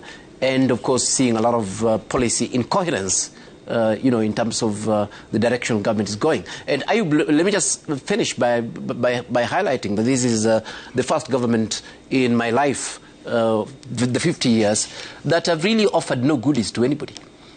They continue offering pain every single day. All we hear are totally crazy new taxes being levied on everyone. As the economy collapses, as the shilling weakens and so on, the income of Kenyan is also, subjected to this extreme taxation. So I think even as government goes outside there, and our friend is here from that same government, convincing us that we are feeling better, the reality is that, and this even for people of income like me, we are actually feeling worse. Okay. Let's come to Honorable Ndindi Nyoro. One is, of course, subject to some bills that will be debated in Parliament. But has the Hustler Fund, in your view, lived the purpose that it was formed for? The Hustler Fund is serving the reason why it was formed. And I want to disagree, and especially on the quantum. we went around the country and I was almost in all the meetings. The kind of category of Kenyans that we are trying to include in the credit system are not the people who are or would borrow the kind of quantum professor would think about. A normal mama boga, a normal hustler would actually want a stock of 1,000 a day. Previously, they would go into a Shylock, they borrow, and of course they pay exorbitantly. Currently, we have been able to disburse 36.5 billion Kenya shillings in the Hustler Fund, or through the Hustler Fund. 17 million Kenyans have already borrowed, 7.5 million repeatedly. It is serving its purpose, and that is why we continue to capitalize it. From 12 billion, in this current budget, we have added 10 billion. But allow me holistically, Ayub, to also say that I am very glad, and I want to say that I am very happy that we are in the position that we are in, even in this studio. Because even in Kiharu sometimes I tell my staff that we go into a meeting, we call, where I don't accept anything good that they say, because I want to handle the heavy stuff. Okay. So the kind of criticisms you are getting from Kenyans, the kind of opinions you are getting from Kenyans, even experts, all right, on my side, I think it is a good thing. But the legitimacy of any regime, legitimacy of government, is never hedged on the opinions of the current situation. It is never also hedged on the policies. It is hedged on deliverables. What ultimately people remember, what ultimately works for a regime or a government, is not just what I come and say here on TV. Right. It is exactly what we are doing. And allow me just a minute to highlight just a few. All right. Ayub, because we can talk about where we need to improve, which is acceptable, and I am of the opinion that we should always listen to Kenyans so that we improve. But it's also important that you also report some of the deliverables. As we sit here in the studio, and I'm just highlighting some of the things we've been talking about. Mm-hmm. We have given Kenyans a very good platform in terms of Hustler Fund. Within that 1 year, we have given fertilizer. Okay. We have allocated 630 billion Kenya shillings into education. This current year, we have already advertised for hiring of 8,000 fresh graduates to be given internship opportunities by government with a salary of 25,000 every month. This 1 year, we have hired 56,000 teachers, something that is unprecedented. This same year, we have been able to recalibrate tertiary education, and 45,000 Kenyans will be reporting to various universities. Some actually have already reported without paying a single cent, because the government is doing that. Thank you. And as I wind up, yes, if that is that question directed to me? Yes, please. Yeah, to you, of course. Just a follow up on, because you have mentioned a very critical point before I move to Nderaito Mureithi. Okay. And this was largely a premise that the government hinged its pledge on. For example, as the chair of the National Assembly's Budget and Appropriations Committee, talking about the fertilizer you have mentioned, what has reached the farmers in terms of quantification? What has reached the farmer, Ayub, we have been able to give close to 4 million bags, and I talked about the statistics of outcome. But also, it is important for Kenyans to know that we have a different approach, which we are calling value chain. We are tracking a sharing in terms of input up to the output, across. Even in education, the money we are putting into basic education, we are tracing it by more investment into tertiary. We are going to internship. If you look, it is a chain. Okay. And even in the output level, we are delivering jobs across digital jobs, through housing, and through industry, through the 47 aggregation centers. But also, Ayub, allow me to say this, because we've been talking about inflation, and we've been talking about fuel. It is important for us to separate these two issues. Right. That fuel is two-sided. One, there is fuel for consumption, but also on the other side, there is fuel as a factor of production. That is a factor in the production arena. The fuel in the production arena, the amount of VAT you put into that fuel is inconsequential, because as a producer, as an industry, you still have a right to claim back the VAT. Whether it is 8%, whether it is 16%. Okay. And that is why we never saw monumental changes when we had this regime. Thank you. And lastly, okay, just hang on, because point. This is a pertinent point, and before we move on, and it's important we keep time. When you talk about the question of now focusing on production to address generally the cost of living and the economy at large. The Russian President Vladimir Putin mentioned during the St. Petersburg Africa Heads of State Summit that the Russian government had given Kenya 34,000 metric tons of fertilizer. And you are ending up selling the fertilizer to the farmers. If you have appreciated the high cost of crisis in the country, why sell to the farmers imported fertilizer that is largely free or grant from the Russian government?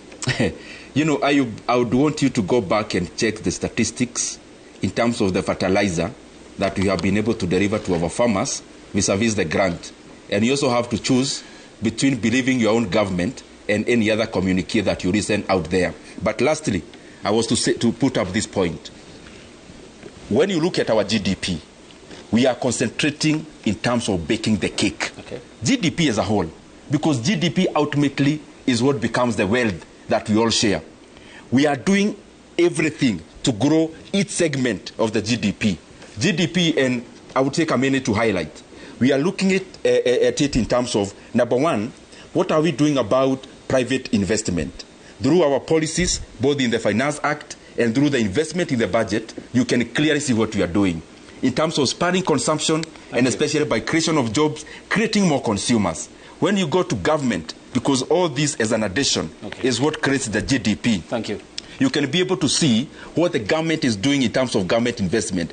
But lastly, we are not just concentrating on baking the cake. We are cognizant of the fact that in the current situation, not all Kenyans are taking part in baking this cake because they don't have opportunities. Thank you. And that is the reason why, through shared prosperity policy that we have, we are currently actually registering the vulnerable in our society, 70 years and above, the severely disabled, the orphans, unprecedented. We are registering all of them. Because as we bake the cake up here, we need also to take care of the vulnerable in our society as a way of shared prosperity. Thank you. Honorable Director Murray, focusing on the Hustler Fund and the universal healthcare coverage, certainly a goal that any country must accomplish in terms of having that healthcare coverage. But has the process been satisfactory from you, the opposition's perspective? To tie off cost of living, it is clear majority of Kenyans believe and feel the country is going in the wrong direction because the cost of living is higher this year than it was last year. And they're asking the regime, stop lamentation, stop blame game, and deliver on your promises. On the subsidized fertilizer, you need to remember it is not a new idea. It has been there in previous administrations, and this administration perhaps should say what they are doing differently. Kenyans are also saying the regime is not listening, not even to themselves. Study after study by the central bank is showing, for example, the financial access study is showing welfare measures are worsening. When you ask Kenyans, those who go to bed in their families without a meal, that number has increased to about 37% of households in Kenya saying now, at least once a week, they go to bed without a meal. If you look at the MSME tracker survey that was just released again by the central bank, who is, of course, after all, the government's own banker, showing clearly that the micro and small enterprises, 60% of them are defaulting. So I agree with the majority of Kenyans that the regime needs to begin to listen. On the question of the Hustler Fund, it is good that they have lent 36 billion shillings to Kenyans.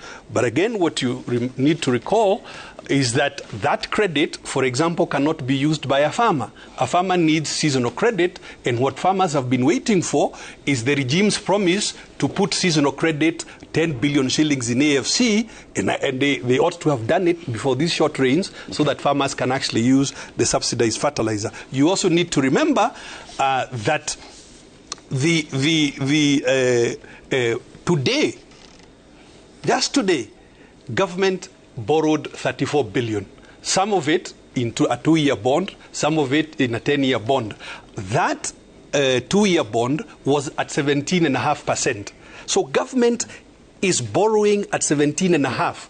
So you can imagine the farmer when they go to their local commercial bank saying, lend me some money in order to replant for the short season, how much the farmers are paying.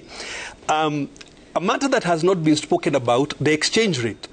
The shilling has depreciated 25%. So from about 120 shillings to 150 shillings. What it means, everything we buy, from the clothes we wear to the food we are eating and we buy it from outside Kenya, the prices have gone up by 25%. Right. I want to go then to this question of primary health. And I'm really, I must say, saddened to listen to the room of cabinet secretaries speaking as though primary health is not a devolved function.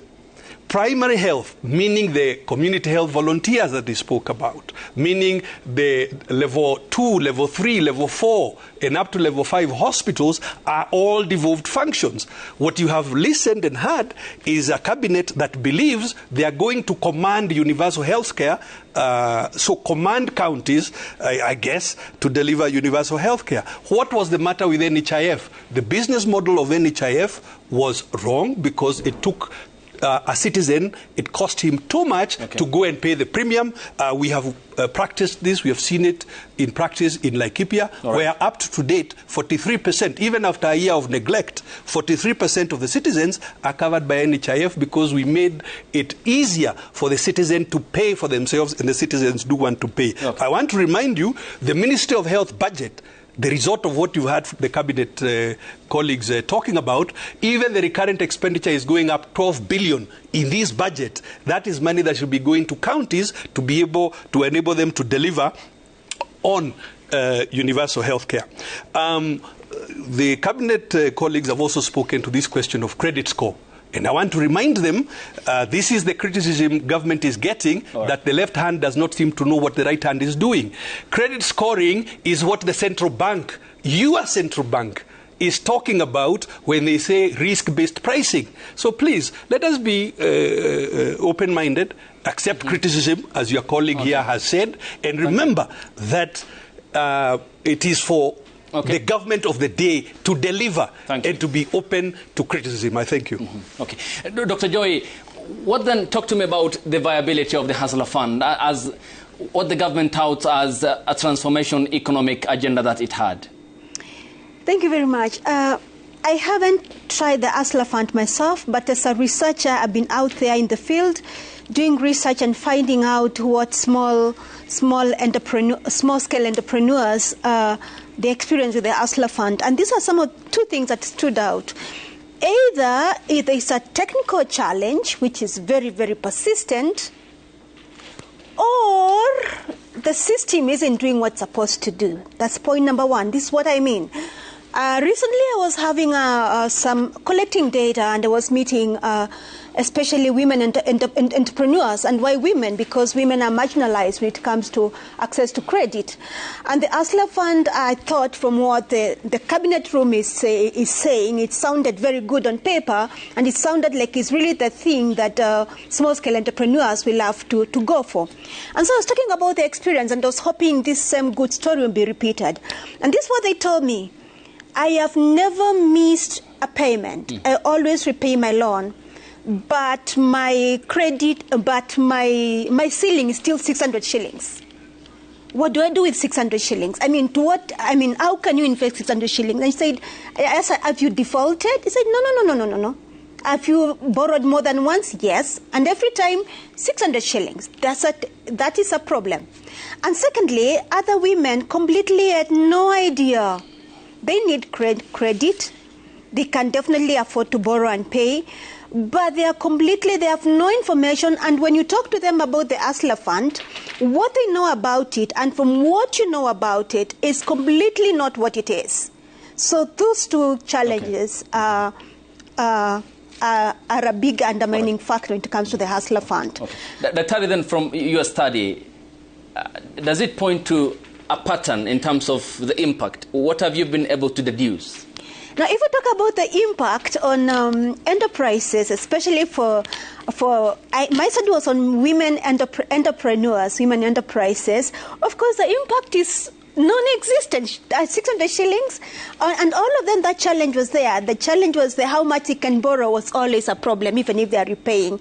It was not racing as fast as they would want it to do, so that it can have a big impact on their businesses. So, yeah, that was a big problem for my study. Okay. Professor Alfred Omenya, Daktari points out the question of awareness and people knowing about this entire concept. Yes, the government touts it as or brands it as an economic transformation plan that it had.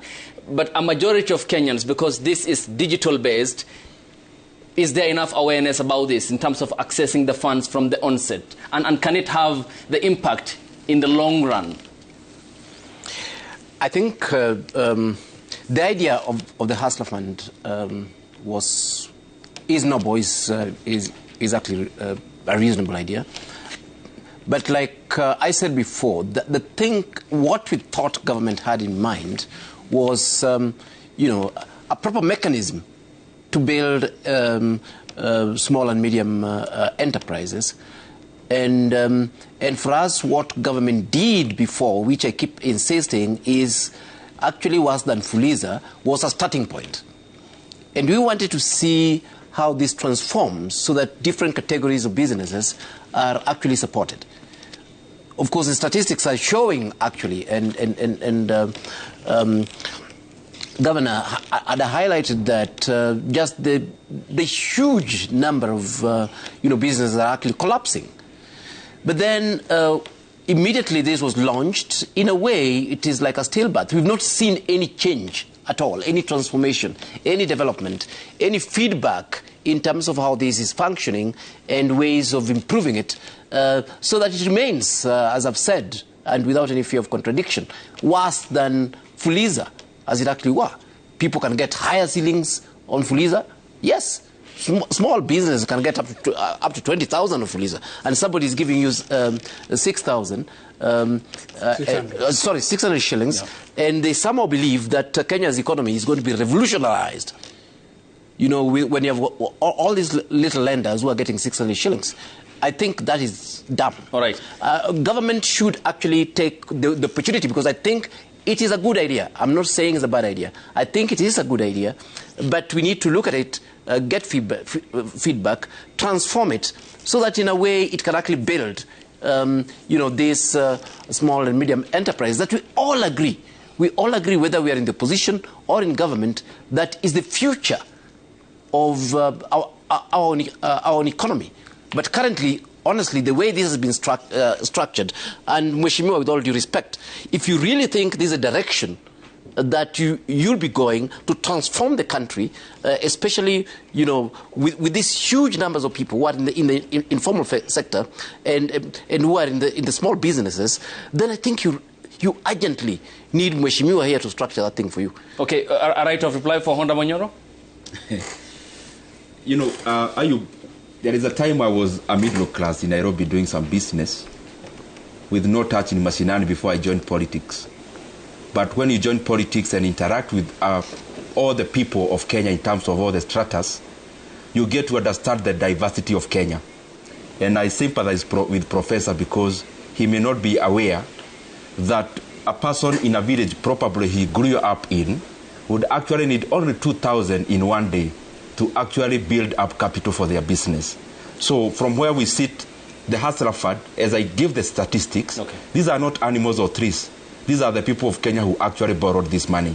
And the Hustler Fund actually came in as an intervention, because our current financial industry could not incorporate the kind of people that you are targeting through Hustler Fund. If Professor, for example, feels the kind of quantum you are giving is not commensurate probably to what he may need, that is why I again said it was an intervention. Maybe the kind of target, probably he's above it, given the income probably he gets. So 17 million Kenyans have already borrowed through Hustler Fund. We cannot trivialize that kind of an idea. And all the other parameters, just allow me to say them, because I like the criticism. But when I go across the country and see smiling faces, when I come to these studios and get the kind of language you are having, it only motivates us to do better. Why? If you look at the value chains that we are talking about, touching real Kenyans, when you go to cotton industry, we have been able to disburse 17,000 tons of seeds we have given to our cotton farmers. And somebody would wonder, why cotton? We are looking at value chains because there is something we are curing. at the end of the tunnel. The formula that I was giving you in terms of calculation of GDP. GDP is a summation of private investment, private consumption, plus government, plus exports minus imports. We are working on that. When you see us giving farmers seeds for cotton, we are already looking at the exports and import substitution. When you see us, for example, giving farmers inputs in terms of food production, we are already looking at X minus M. Export minus imports, because we want to lower the kind of import of 560 billion that we import in terms of food, because ultimately this kind of deliberate decision making is what will make sense. We may come to the debates, get criticisms is good, but we should always take it to make things better for all Kenyans. Thank you, Honorable Ndindi Nyoro. Let's now cross over to the Kibra Social Hall, where Chemutai Goin and Waweru Wanyambura are standing by. Ayub, it's equally heated here, but what is heartwarming has got to be the handshake after the storm. And right now we are well aligned with topics 2 and 3, talking about health and the Hustler Fund. What are people saying, Chemutai? Well, earlier on, we had a bit of a minor incident, and I think we verified that matter. But we have still some members of residents of Kibra constituency that have been here with us since about 6:30 in the evening, and let's listen into what their views are on topic 2 and 3. Karibu sana. Tukianza na jambo la Hustler Fund, Waziri Chelugui angependa kujua hapa Kibra, je, mumeona manufaa ya hazina hiyo? Iko mingi sana. Kwa majina naitwa Humphrey Wekesa Masinde. Naomba nikushikie. Asante sana. Hii maneno ya Hustler Fund kwa wana Kibra especially kama mimi, tangu wa launch hiyo Hustler Fund, so I'm talking now, nimefikishwa limit ya 13,000 because nimechua umuhimu wake. Wakati nilianza kuchukua shilingi 500, kaanza kushughulikia na biashara ndogo ndogo, imefanya mpaka wana Kibra wamenijua. Ni baadhi ya biashara gani ambazo umeweza kufanikisha kupitia hazina hii ya Hustler? Kuanzia kwa shilingi 500 nilikuwa nakimbia Isilia asubuhi, naenda kununua tangozi ile chinja hii shilingi 400 kilo moja. Nikikuja nikipima kwa hiyo 400 na nipatie 1,400. So nimepata shilingi 900. So kwa siku ninajituma naenda kama mara 2. So nikiyo 900 ni 1800. Kwa hiyo 1800 nikiongeza 500 niko na 20 something pale. So from 500 imenerusha kwa 2,500 only for one day. So mimi na encourage wale wana Kibra, ile maneno ya kusema kwamba creation of jobs, si tutaenda wote kwa ofisi. Ile pesa kidogo kidogo yenye rais alilonja akaambia Mheshimiwa Chelugui ambia patia wananchi wale wadogo, ndio imefanya hata sama nimechulikana Kibra because of that 500 shillings. Me personally ni pesa mingi kwangu, lakini yule amezoea mingi anasema ni kidogo. Jambo lingine, maneno ya meongelea maneno ya afya. By the way, Mheshimiwa William Samoei Ruto amepata kazi ngumu katika upande wa sekta ya afya, sababu tumekuwa na makatel mingi kabisa, lakini amekuja amefunja mpaka ameanza kuonyesha na kwamba kuna matumaini katika pande ya afya. Tuko na sasa na tumaini. Uko naenda katika sanati uweze pata madawa, lakini saa hii madawa zinapatikana. Mwisho tena katika upande wa ukulima, especially 100%, wale wa sijui wanaitwa wale wana Sawadi rice wamempatia 55%. Pale na waambia kwamba wanadanganya, sababu rice anapambana vitu karibu 3. Kuna wale anapikana nao, wa kwanza ni ule rais mstaafu, wa pili ni mnamjua ule mwanasiasa mkubwa ambaye amekuwa kwa siasa muda mrefu, ya tatu ni uchumi. Na uchumi si kitu yenye unasema tu uchukue maji na chocolate uchanganye na upatie mtoto akunywe. It will take time. So first time rais akona nafasi ya kufanya kazi na tunatumaini kwamba atafanya. Asante. 100%. Asante. Hapa Kibra, naomba usimame tu tumalizie na wewe. Hapa Kibra, mumeona manufaa ya Hustler Fund? Ya manufaa tumeona kwa wingi sana, kwa sababu ukiona katika vijana wetu wengi walikuwa kwa fuliza, lakini ilipoingia mambo ya Hustler Fund imekuwa rahisi kwa vijana wetu kufanya biashara. Mimi kuwa miongoni mwao kuchukua pesa kutoka kwa Hustler Fund na kufanya biashara yangu. Na pia nataka pia nipongeze rais kwa kukuja na Kibra Nubian Redevelopment plan ya task force ambayo ina deal on affordable housing projects, na sisi kama jamii hiyo inaonyesha rais kwa miaka yake moja amejaribu kuona jamii ndogo katika Kenya na akaweka task force ndani yake ambayo inaongelea kuhusu redevelopment ya Kibra kwa ujumla. Na sisi kama task force ambayo imechaguliwa na rais, tutakapomaliza miezi yetu 9, hii pia itakuwa miongoni mwa projects ambazo zitaleta mabadiliko kwa Kibra yetu, na wana Kibra wataishi kwa maisha mzuri na pahali safi. Asante. So, pia ni pongezi kwake. Asante. Goin, uliko kunani? Well, Waweru and also Ayub on the other side, there are those that have said that in Kenya we have no shortage of laws, but what lacks is the intent to implement laws that can actually be for posterity. And we've seen that in the health sector, there's also those proposed laws that are supposed to help the government meet its push to have universal health coverage. Maybe just to hear from also one member of the public here, tell us your name and just your feeling about generally what has been done so far in terms of addressing the issue of healthcare in the country, and also if you have views on the Hustler Fund and all that. Okay, thank you very much. My name is Khalil. I am a patriot and a law-abiding citizen. So personally, I'd first want to commend the government for what they are doing in terms of introducing these projects, which in the long run, we feel the intention is pure, that you want to uplift the life of Kenyans. For instance, the affordable housing project. Number 2 is the universal health care. Number 3 is the Hustler Fund. And number 4, maybe it is the UPI, which now they're calling the Maisha number. So on those issues, I want the government maybe to look at the limitations that are on those issues, so that they're able maybe to support and uplift the life of Kenyans. Number 1, for instance, when you look at the affordable housing, many Kenyans still they don't understand what it means. When you're coming to the UPI and the Maisha number, they don't understand what it means. So it means the government is failing in 2 or 3 fronts. The first one is on sensitization of the public.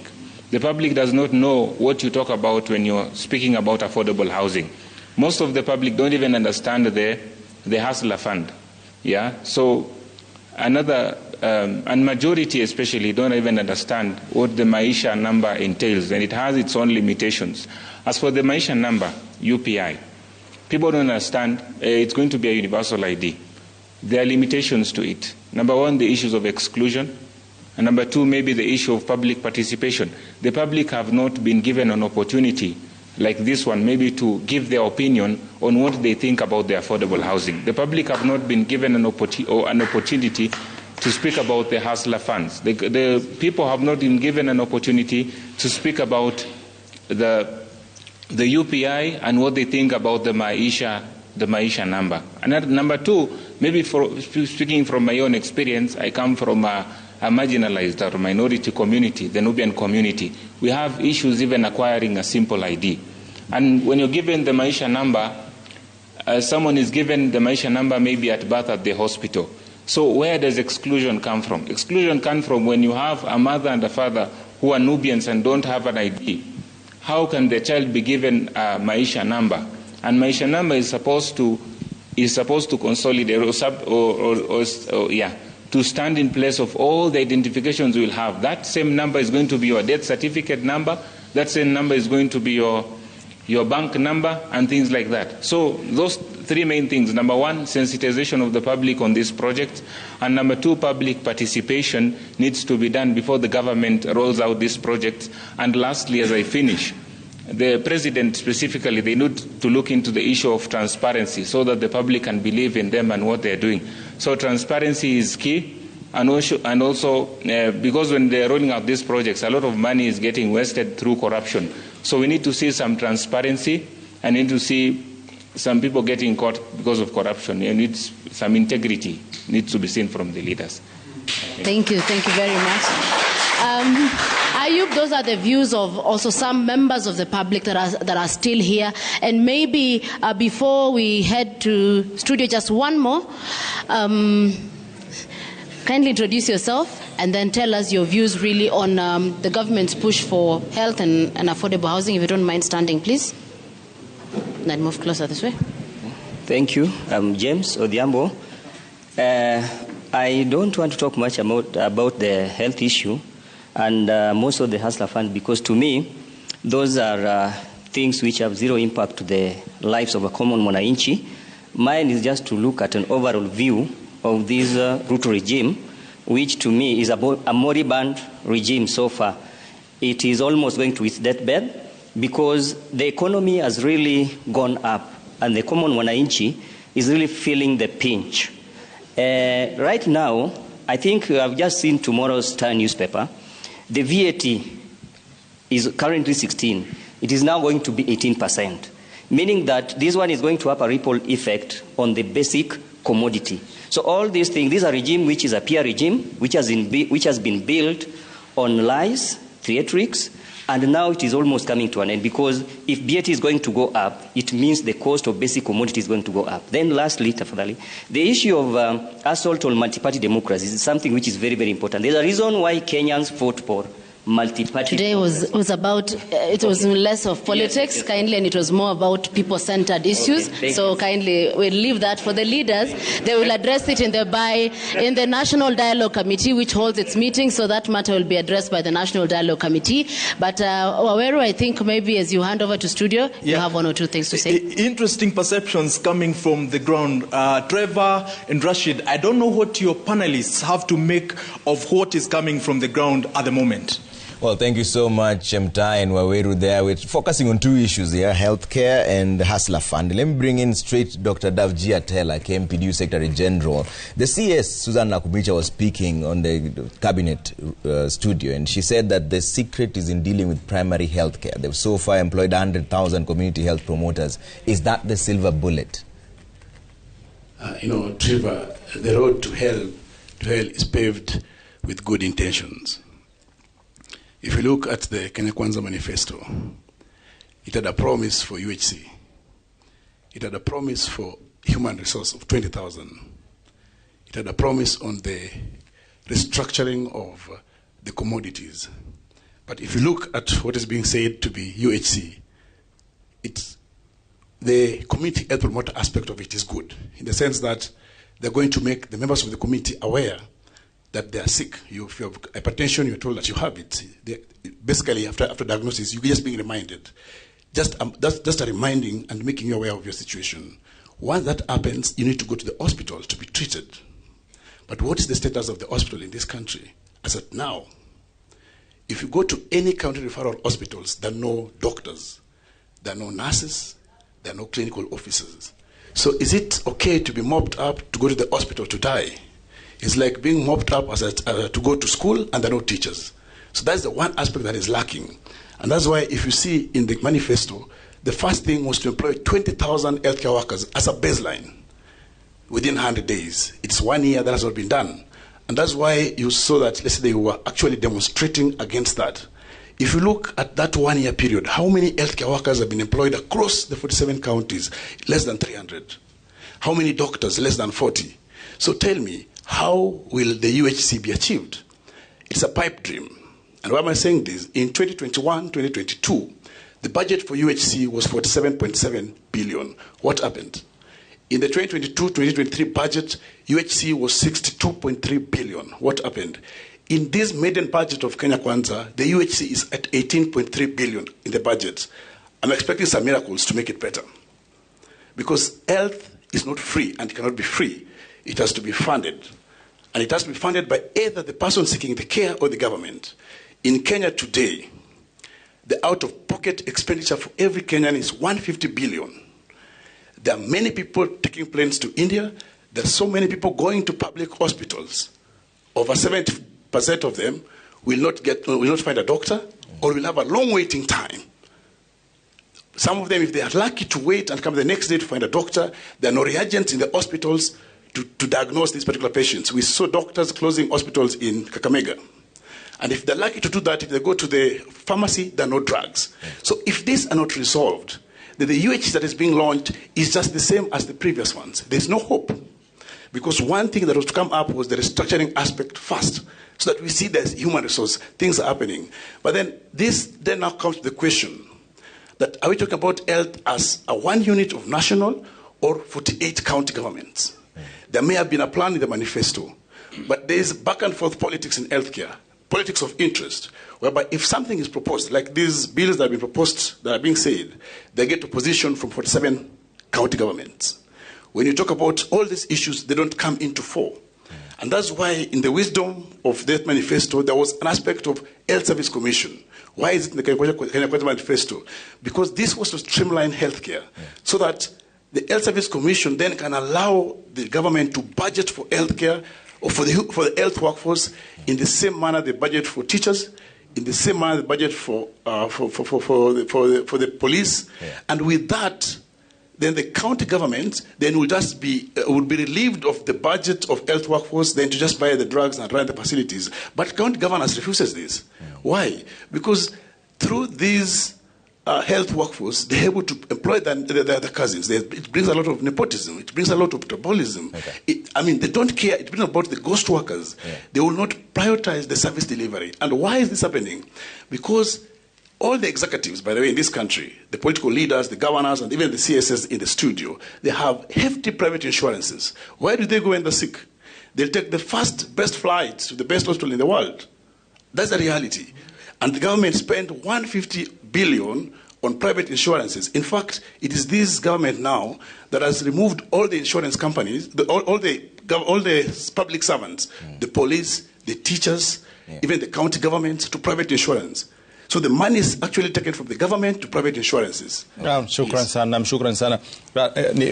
Tutachukua fursa tupeleke moja kwa moja kwa waziri kuweza kujibu hao, lakini kabla tuweze kumpa nafasi ningependa kuchukua Joshua, maana yake anaona akizungumza Davio unachangia sana kwa kutingisha kichwa kama unakubaliana naye. Ukiangalia utaratibu ambao waziri na Kumincha anaufanya, anataka kuondoa ile dhana ya kuwa na wizara ya magonjwa na tuwe na wizara ya afya, kwamba afya inapewa kipaumbele zaidi kuliko kusubiri magonjwa, na ndio mpango wake kwamba ukiweza kufaulu tutaweza kubadilisha mengi katika nchi yetu ya Kenya. Unakubaliana na hilo au? The Constitution of Kenya 2010 provides for health as a devolved function of government, and that should be the baseline. It should never be disputed. The moment health sector is still held at a higher level in terms of resource allocation, as well as also decision-making at the national level, is not a national government function. The national government is responsible for policy implementation. That is why the doctors and the medics were taken to the 47 units, devolved units that we have in our country. The moment it becomes a premised development agenda at the national level, we lose the implementation and practice of the provision of the Constitution of Kenya 2010. Lastly, if we allow the 47 county governors to have resources and best implement the Medicare, and as civil society, we affirm that we should have what is called prevention healthcare more than curative health care, because curative health care has a procurement element of drugs. In this country, in this century, why do we still have people who die from kwashiorkor? That's preventive. Marasmus, or let's say skin diseases.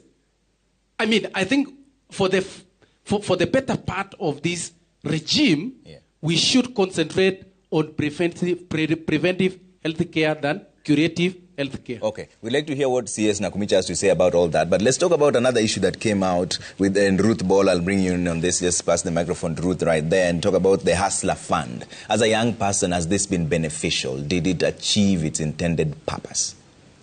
Thank you very much. Yeah, go ahead. Thank you very much, Trevor. The Hustler Fund is like one of those packets of crisps where you buy thinking it's full only to open and it's half a packet. Because when you give me this fund and I don't have food, am I going to think of starting my business, or am I going to run towards putting a meal on my table? So these things intertwine. We rushed to launching the Hustler Fund, but did we consider the favorable business conditions? And I'll give you an example. If I am in the Lakeshore and my business is fish, and I have gone and I have gotten that 500 shillings that they are giving me, I am not able to access my market, I am not able to get to the processing facility that is there, then what am I doing? It means I have accessed, I have been able to get the commodities, but I can't take them anywhere. So they rushed to launch these funds, just like all other projects that they're launching. But when it comes to the implementation aspect of it, we have a huge gap. Lastly, we saw right here in the Kibra Forum, which is in Nairobi, there is a gentleman who did not even know that the Hustler Fund is accessible on the phone. They did not even know what they need to be able to actually access that fund. What does that tell you? That tells you that we have gone to, the Kenya Kwanza government has rushed to publicize and to do PR jobs of what they have been able to achieve according to them, but they are not actually able to sensitize people and tell them, how do you access it? One, how is it going to be beneficial to you? And also the incentives that are going to be able to help you maximize on this so-called hustler fund that they're giving to Kenyans. Na kabla tuweza kumpeleka kwa kina Samuel Karanja na kina Victor ambao wao ndio wafanyabiashara na wafaidika, na kupeleka kwa wanafunzi ambaye ni kiongozi wa wanafunzi katika chuo kikuu ili tuweze kupata maoni yenu, manake Hustler Fund ukiangalia kwamba vijana wamekimbilia sana, sema kwamba imeweza kusaidia kwa kiasi kikubwa, lakini kuna vijana wengine wanasema kiwango ni kidogo zaidi. Nyinyi mlio chuoni, hii Hustler Fund imewasaidia vipi? Go ahead. Okay, thank you so much, Rashid. So what I will say about Hustler Fund is that most students, especially right now in campus, there has been a raise in the living standards. For example, even the food at the mess has increased. For example, for beef that was going at 25, now is going at 70 shillings. All right, we'll take you back to that conversation in that studio. But first, because our two cabinet secretaries for health and cooperatives want to go and catch a flight, before you leave, Waziri Nakhumicha, many issues have come, including the involvement of counties. Recently, they told you that they would have wanted the input to be factored in. But as you respond to those concerns, the question about the deductions, you didn't say how much you're targeting, where it will go, in as far as is there any backdating, how will that go, and when you compare the contributions you're expecting versus what NHIF is able to give you at the moment? Thank you, Sam. Allow me first to clarify. And the speakers, I think one of them is a good doctor, the Secretary General of Health of KMPDC. He ought to know that the studies have shown that 70% of people who access health facilities access it due to preventable diseases. Similarly, studies have shown that for every 1 shilling that you invest in prevention and promotion of health, you save 9 shillings in curative. So whatever we are doing we are trying to do in terms of shifting, that we go back to preventive and promotive healthcare in another way, is a source of raising funds for the curative services, and that is the right direction to take. I want to clarify the other thing on the social health insurance. And you have asked how much do you intend to raise and what have we been raising with the NHIF.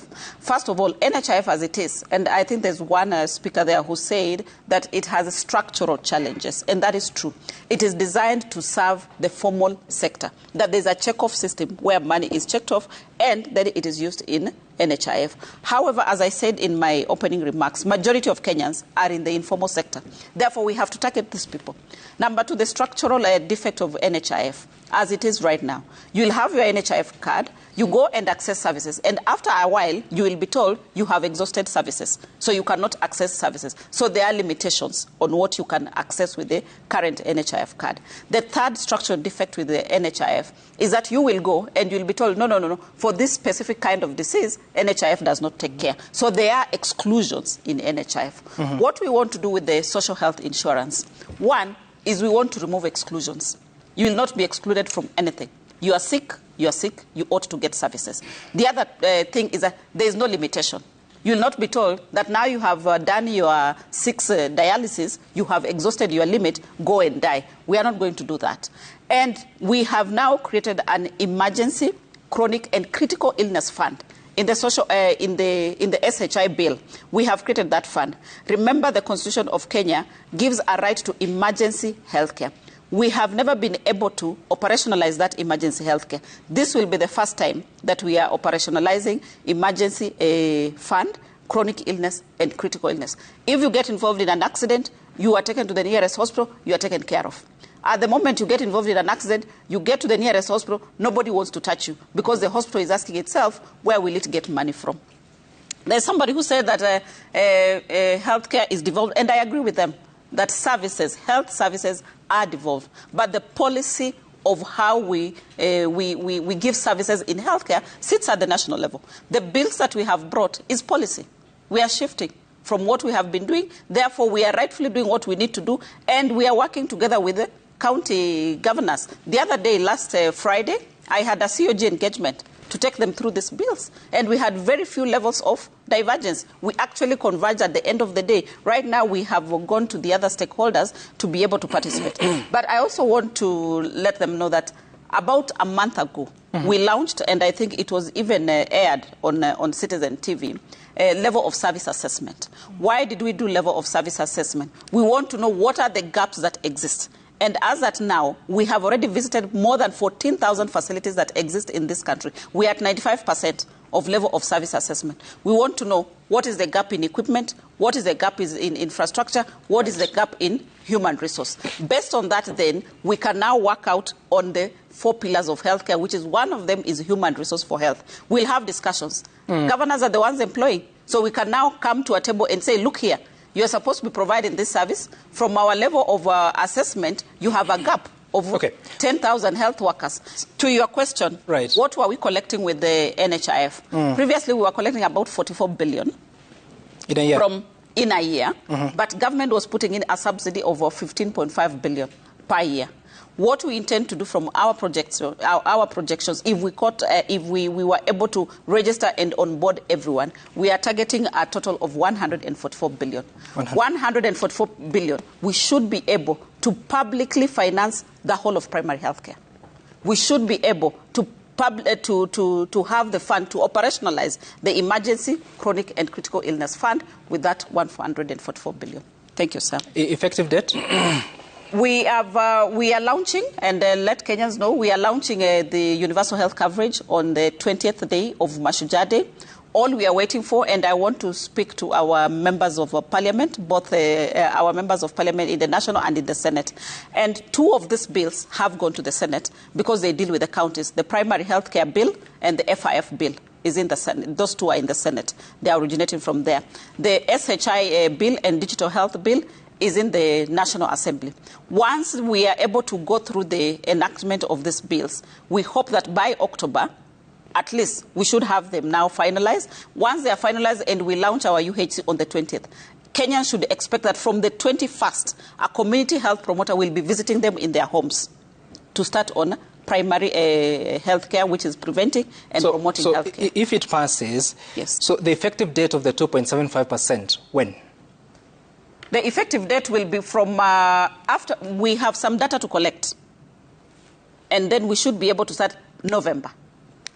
Latest by December, 2.75%. Because once we collect data, we have to do the algorithm, we have to do means testing. Yes. Mheshimiwa Chelugui, umesikia semi za wananchi kuhusiana na Hustler Fund. Pamoja na hilo, zungumzia swala la iwapo kuna bodi ambayo inasimamia hazina hii ama haiko, na iwapo kampuni za mawasiliano ndio zinasimamia. Na kwa wale ambao wamewekeza, zile fedha wanaweza kuzitoa, wanazitoa wapi? Asante. First, thank you, Nimrod. And in the category of digital funds in Kenya, we have several. This is the youngest fund, yet the biggest in terms of loan and in terms of repayment and in terms of onboarded members. So if ideally, we have by and large succeeded and walked the journey that we promised Kenyans. Anyone who still underrates the Hustler Fund should listen to the real beneficiaries who spoke, especially from Kibera, who moved from 500 shillings to 13,000 shillings. And he started borrowing and repaying, and based on that assessment and credit scoring, he graduated. This is the true story of the Hustler Fund. Many of those who may have issues, maybe it's because in one way or another, they missed out in repayment. But the journey we are traveling on personal loan is from 500 shillings to 50,000 shillings. And we are committed to that journey. We are committed to that promise. What I have gathered from the members is we need to do more sensitization, a commitment that I want to assure Kenyans that we will embark on this journey. We'll come up with billboards, use our radio shows, road shows, radio stations to ensure that we publicize and sensitize Kenyans, work with our leadership at the grassroots so that the Kenyans understand how to borrow, how to repay the loans. And therefore, what this gentleman from Kibera said goes a long way to demonstrate the success. I've listened also to other members like the former governor of, I've listened to the leader and chair of budget in parliament. We had a real conversation, especially with Mheshimiwa Ndindi Nyoro, and as the chair of budget in parliament, was convinced that we need to capitalize this fund so that we keep supporting Kenyans who keep coming to borrow every day.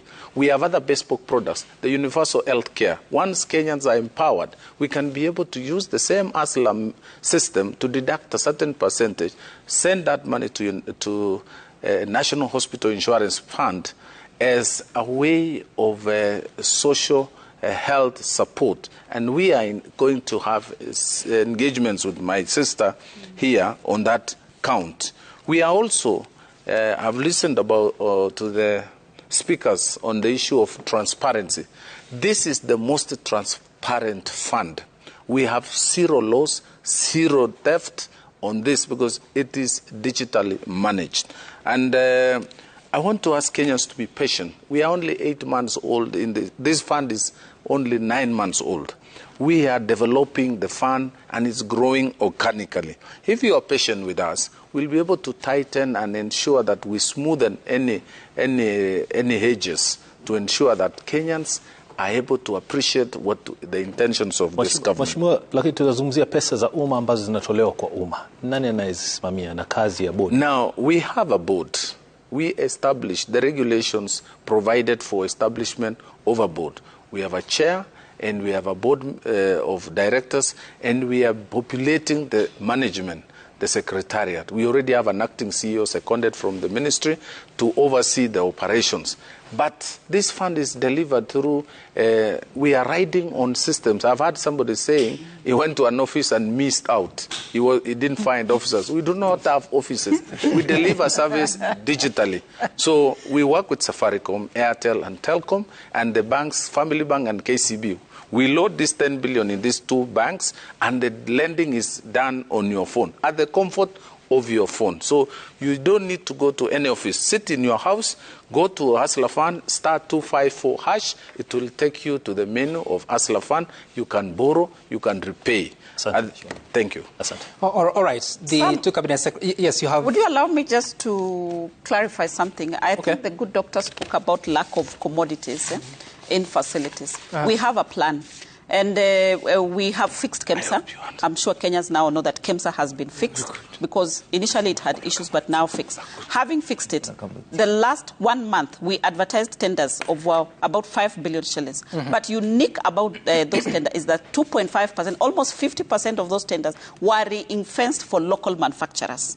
And therefore, meaning, if we are going to work with local manufacturers, we are going to reduce the turnaround time on the products. We are going to reduce the cost on the products. But thirdly and most importantly, that these local manufacturers will create employment for Kenyans. So it is very important for me to clarify that issue, that it is only a matter of time we are going to have health commodities available within all the health facilities in the country. Let me just point out something to my sister that 2.5% as a minister in charge of industry, we thank you for that. But we are not happy with that. We want it to be more, and also we want to work together to achieve a 10-year procurement framework for the local manufacturers, so that when people are making the investment decisions, they know that there is some certainty in offtake. And you know, all these things about local manufacturing is a deliberate policy of the Kenyan government. So we thank you for recognizing that. But let's work together to support our manufacturers more. We can make every other commodity right here. It is not 2.5%, it is 50%. 50%. Yes. But all right. This is indeed, it is the big conversation. The CS is also exchanging notes here. We have to let CS Chelugui and CS Nahumicha leave so that they don't miss their flights. Thank you so much for making time for us. And of course, up next to be speaking about affordable housing, Waziri Zachary Njeru will be here to talk about that. But first, let's weigh what the masses are saying based on the research that has been conducted by the opinion polls companies in this. Vicky? Yeah, the pollsters have been listening into the conversations from government, of course, from the shareholders as well. But, let me come to you, Caroline. It's only fair that we get a bit more information on how you kind of structured this promises dashboard. So it shows 35 total promises so far, and this is in the first year, to be correct. So how many have actually been completed and not, just to kind of see where they are tracking the progress? Okay, so let me first start by explaining what the promise tracker is not. Okay. It's not a poll, it's not perceptions, it's facts. This is what is in the manifesto. So it's basically an audit of the progress made in the promises, in the implementation of the promises. This is what's in the manifesto. This is what you've done or not done. So if we look at the first 35 promises, they touched on many things, especially around the women's agenda, agriculture, making agriculture affordable, returning the port operations to Mombasa. And so we looked at some of those things. So if you look at the women's agenda, 50-50, was that met? No, in terms of the cabinet. But there was exceptions in the sense that you then created an advisor to the president on the women's agenda, and then the submission of a memorandum to parliament on the issue of the two-thirds consideration. If you look at agriculture, I think the member of parliament, Honorable Dinti Nyoro, has really spoken about the subsidies, so I won't get into that. Return of the port to Mombasa, that happened. Allocation of specific responsibilities to the Prime Cabinet Secretary and the Deputy President, that happened. Appointment of judges was on day one. But and of course the Hustler Fund, which again I won't belabor because it's really been spoken to. But there are others, and especially that touch on aspects of governance, and I think that's where there has been a bit more of a disconnect, especially because of the way the framing, for example, the fight against corruption had been. There was the promise of a state capture commission that has not happened, but there were promises about a conflict of interest bill that has happened as well. Now, if you look at promises, for example, touching on the affordable housing, this is where I started by saying that we then looked at the macro. What are the legislative interventions that are needed? What are the budget allocations that are required? And has the government shown commitment to do that? And so if you look at the first 1 year of parliament, you've seen that there are some bills that have passed to give reality to these promises. The Finance Act, Climate Act, county governments additional allocations, division of revenue sharing, and the Supplementary Appropriation Bill 2023. So if you look at our report, then you might find some alignment, for example, with the chair of the Budget and Appropriations Committee, but then you will find gaps in the sense that impact of those interventions are being felt by citizens. And if you ask me, because perhaps this will be my last comment, that's where the gap is. That at macro level, a lot more is being done or has been done, including on the bills, for example, the health digitization bill that has been spoken about. It's one of the, in fact, if I look at my report, there are about 10 additional bills that are in the House that are supposed to give reality to the manifesto. There are quite a number of motions also that have been passed relating to the manifesto. But the question of whether that is being felt at the micro level is where the gap is. And in this second year, perhaps then a lot more effort needs to be made to ensure that these interventions are being felt by citizens in the manner that they were promised, because the disconnect between the public reality, lived reality, and the interventions that have actually been put in place is wide. And that, for me, is the gap that the cabinet secretaries and the government in totality should be seeking to bridge. That's one. But secondly, also, the explanation of what the intervention means for citizens. So right now, when you talk about the cost of living, beyond the cost of goods is, of course, the element of taxation. One of the commitments from the government was to reduce external borrowing and also increase revenue collection internally. That could be the intention with the increased taxation, but you are also not then offering the citizens what is in it for them. So you're not saying that public service delivery will be improved, and even if you're saying it, we are not seeing it. Okay. So the citizens that are seated across the different portals, they need to know that, yes, I'll pay tax, but I don't have to take my child to a private school, or I don't have to pay private healthcare, because then this, I'm beginning to see the results, and that's taking too long. So let me come to Angela and Tom on this, because when you look at the promises, probably the most popular anticipated one was the Hustlers Fund. And many ask, was it because it was the most publicized, or because that's the one that Kenyans wanted to see realized the most? From your findings, what did you see was the case? I think the Hustler Fund was popular simply because it was going to help Kenyans, especially at the bottom of the pyramid, realize their dreams. And I think, as Carol has aptly put it, synthesizing and making, the electorate really understand what those promises mean to them is something that perhaps has been lacking. Yeah. So the promise and the actual reality of the deliverable, has resulted in a disconnect. And it is this disconnect that I would wish and pray that our policymakers, our CECs, can actually understand is the reason why when you ask for the perception of Kenyans, they give you a scoring or a rating that is different from what you expect. So here you are sitting in your boardrooms and talking about, what you have done. I've listened in great detail to the things that have been done, and they sound very commendable. But the question that they must ask themselves, not us, they must ask themselves is, why is it not then resonating? If you're doing all these things as wonderfully as you're saying you are, as efficiently and effectively, why are you still getting this low ratings from the citizenry? And that means that they have to roll up their sleeves and go down to the ground and actually really understand whether those things that are from the policy perspective, which is what is their core mandate, is actually, boiling down to the citizenry at the bottom. I think that in essence is the way I would put it. Tom, from your findings, is it a government out of touch in terms of really answering the questions and needs of Kenyans on the ground? I can't say from the findings that the government is necessarily out of touch, but what's clear from our findings as well as Angela's is that whatever the government has been doing is yet to have much of an impact. Yes, there's been recognition of the fertilizer subsidy.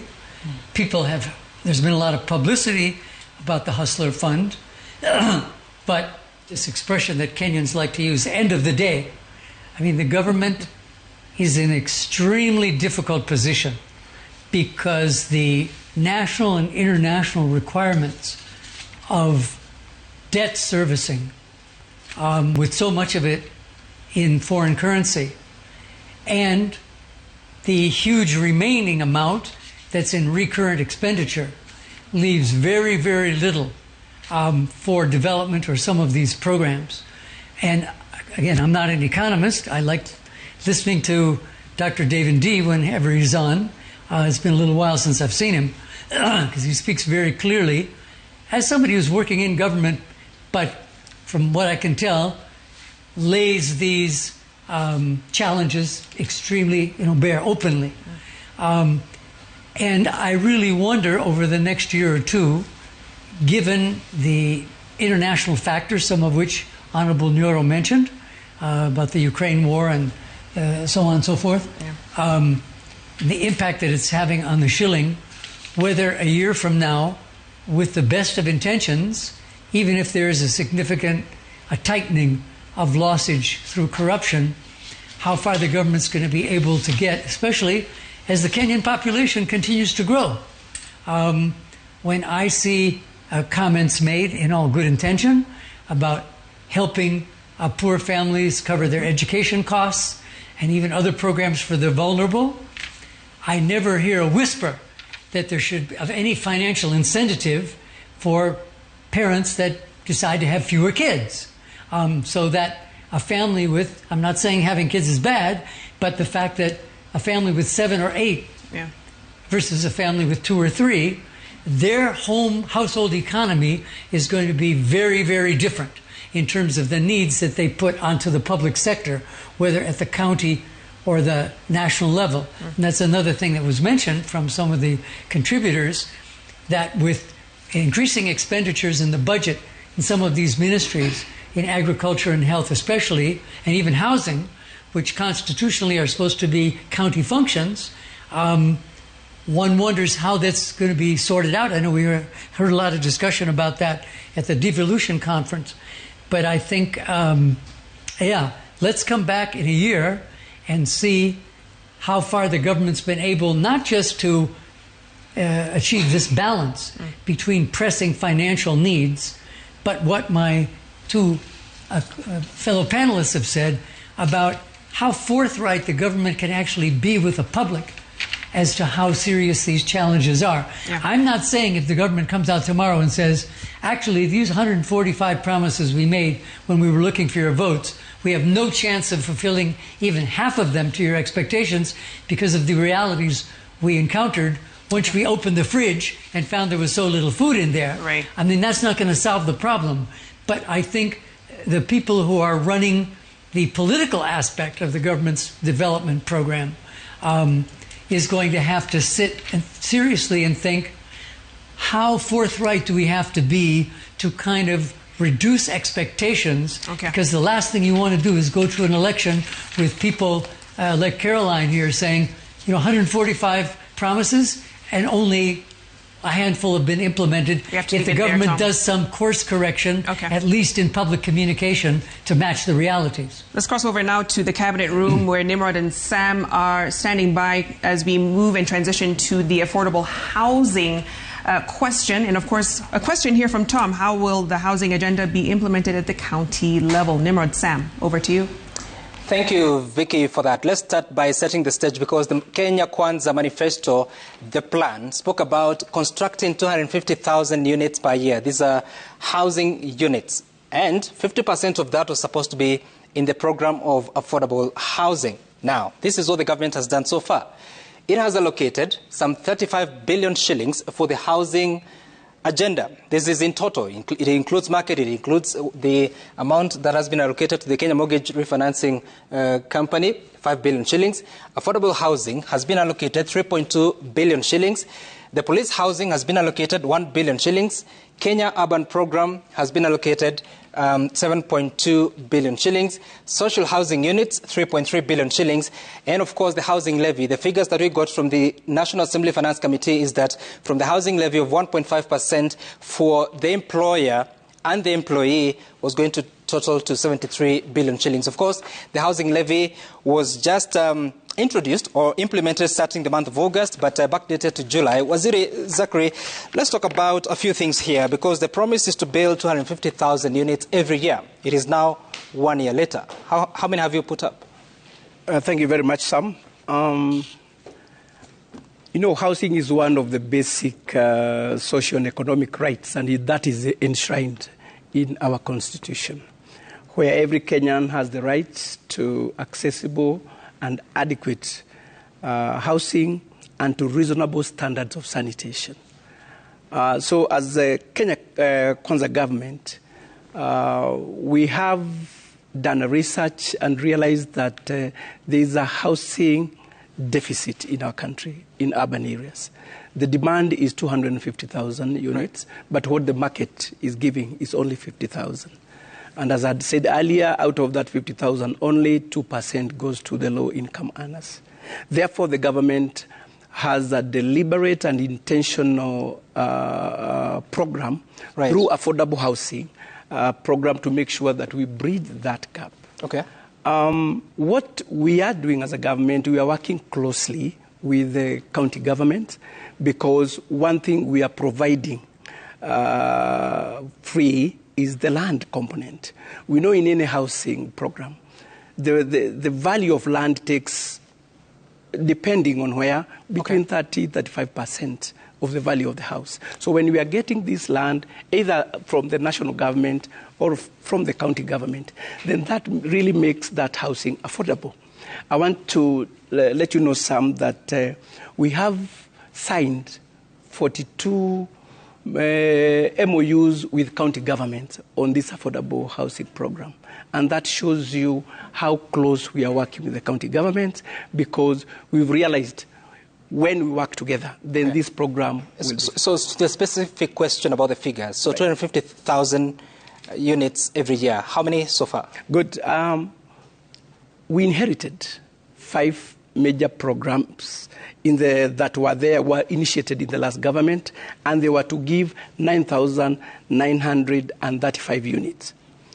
In this new government, we have launched 13. His Excellency the President has launched 13 projects that will give to the market 38,237 units. We have in the pipeline, soon we are going to launch another 14 projects that will give us 32,950 other new units. So as we are speaking... So completion dates, do you know? Most of them is 18 months. It's 18 months. Okay. Yes.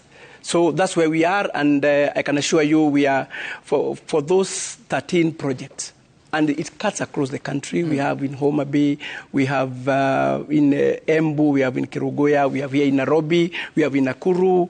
We have actually all these programs, all these projects are ongoing. Okay, of course that is way lower than the promise of 250,000. It's not low, because I've talked of 38. Yeah, I've talked about 32. That is, and then now we are in the pipeline. We have 664,000 units, which we are going to launch before the end of this year. Okay. Asante. Mheshimiwa Moses Kuria, katika hili swali la nyumba za bei nafuu, tatizo kubwa la serikali kujieleza ni kwa yule ambaye atakayefaidi. Mpaka sasa hivi Mkenya hajaweza kufahamu, hasa yule ambaye anatozwa kwa lazima kupitia mshahara wake, ambaye pengine ana nyumba, hahitaji nyumba. Mpaka sasa hivi kuna Wakenya ambao wanatatizika kuelewa kwa nini walazimishwe katika mpango huu wa nyumba za bei nafuu. Wakufaidika, na hilo ni swali mzuri sana, ni mrotabu. Kwanza mimi hata simuangazii huyo mwenye kukatwa hiyo pesa. Katika nyumba moja tunapata nafasi za kazi takriban ngapi? 5. Yeah, 3 to 5. 3 to 5. Yes. Hata tuseme hapo katika direct jobs. Indirect is 5 to 8. 5 to 8. Yes. So katika hizi nyumba ambao waziri amesema 38,000 multiply by 5. Tuko na watu 1,200 kwa wakati huu wanafanya kazi hapo. Hao ni watu 1,200 wakikuwa katika ulevi, katika madawa ya kulevya, wamekaa katika juu ya mawe, katika shopping center. Na hii nchi lazima tujue ya kwamba hata kama wewe umeshiba na huyu mwenzako ako katika hapo kwa maduka, amekaa hapo, hata wewe hauko pahali pazuri. Kwa hivyo tusiangazie tu huo mtu kama anahitaji ama hahitaji. Wakati waziri amesema kumaliza kwa mwaka huu, umesema ngapi waziri? 660. Watu karibu milioni 3 jameni. Karibu milioni 3. Hii Kenya hii tuko na, nitakufanyia hesabu, tuko na watu milioni 1 ambao wameajiriwa na serikali kama mimi na Zakari. Kuna watu wengine milioni 2 ambao wameajiriwa kwa sekta ya binafsi, formal sector, ambao wanafaa tai kama Nimrod Tabu na Sam Gituko. Milioni 2. So nyinyi watai kwa sekta ya binafsi na sisi watai katika sekta ya serikali tuko milioni 3. Lakini wale wengine ambao hawajui hata, na lazima tujiulize mpaka lini ubinafsi wetu kujipenda kwa Moses Kuria na Sam Gituko utaendelea kuadhiri watu wengine milioni 16 ambao hawana matumaini. Kwa hivyo tu wacha sisi milioni 3 hii tuseme ya kuwa jameni, sio ati sisi tulela tukamuhonga Mungu, hata wao wengine walizaliwa na hawana makosa. That's fine, Waziri, because we already ahead of that. That is already behind us. So how much did you collect in the month of August, Waziri Zakari? And what are you doing to ring fence? Because the Act talks about the money will only be used for the housing program, nothing else. So far we have combined the month of July and August. We have a combined amount of 5.6 billion. Of course, KRA is the collecting agent, and that money so far we are coming up with regulations that will help in administering this fund, and soon we'll be calling the public to give their views on how best they feel the fund will be managed. So one thing you can be assured of, that money will go for the intended purpose. Right. So through these regulations, we are going to make sure that the fund is well managed. Okay. Maybe also to add on what my colleague here was saying, 60% of Kenyans living in urban areas live in informal settlements, live in slums. And the way they live, one person there, when he was trying to explain, and I think it was Kibra, he says he lives in a one room where he pays 3,500. Out of that 3,500, I want you to put, he also buys water and buys water expensively, pays for electricity expensively. Some of them even pays for security because they are not assured of it. And worse still, they pay to go to toilet. Okay. So when you combine all that, the amount could be way far above the 3,500. You could find this person is paying 6,000. But this program of affordable housing, that amount that this person pays could be paid on a long term, but that person owns through the TPS, the Tenants Purchase Scheme. So what we are trying to address, and some and Nimrod, let's all agree that the future is urban.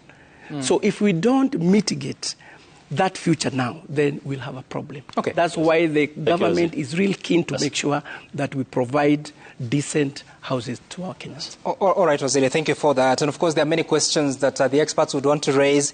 That's why we cross over to the expert studio with Ayub. Thanks, Sam. Thanks, Nimrod. And beginning with you, Professor Alfred Omenya, of course, as a professional urban planner, listening to the submissions by the Lands Cabinet Secretary, he only took a number of 70, 38, one batch, and 32 the other. He talked about the long-term plan of more than 600,000.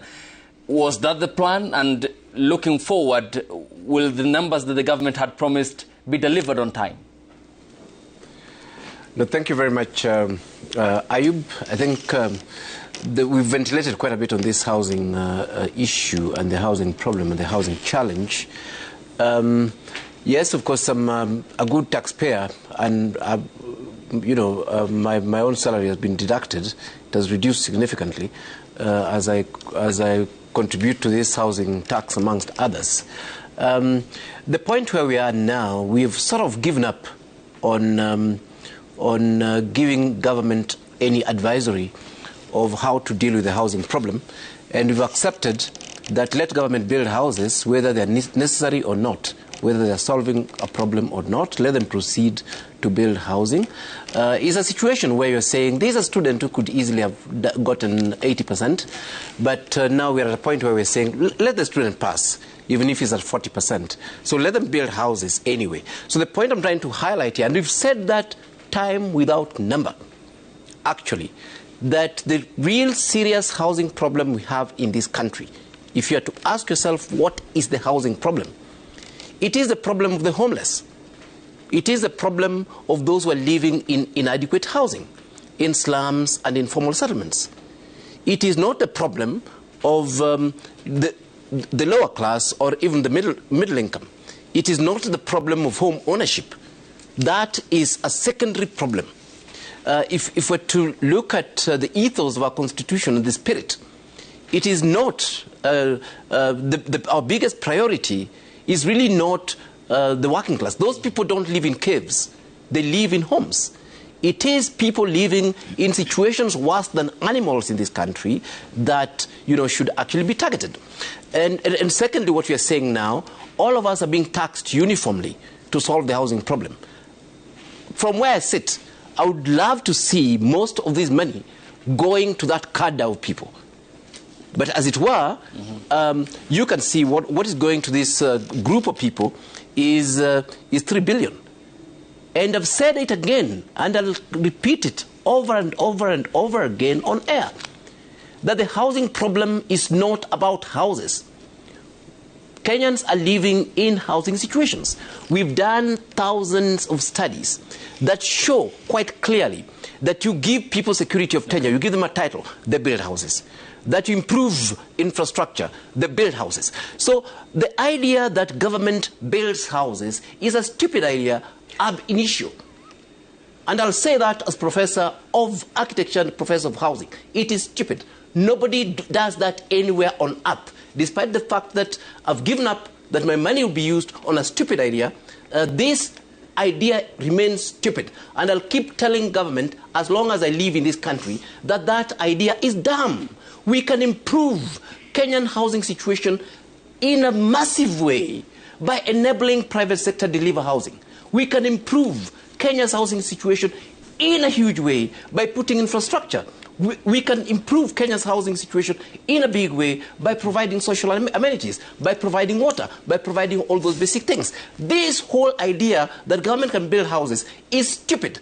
Number two, housing again is a devolved function. We never envisaged that the national government would go and work with fundis and give us houses. This again is a dumb idea. So anyway, like I'm saying, we've already given up.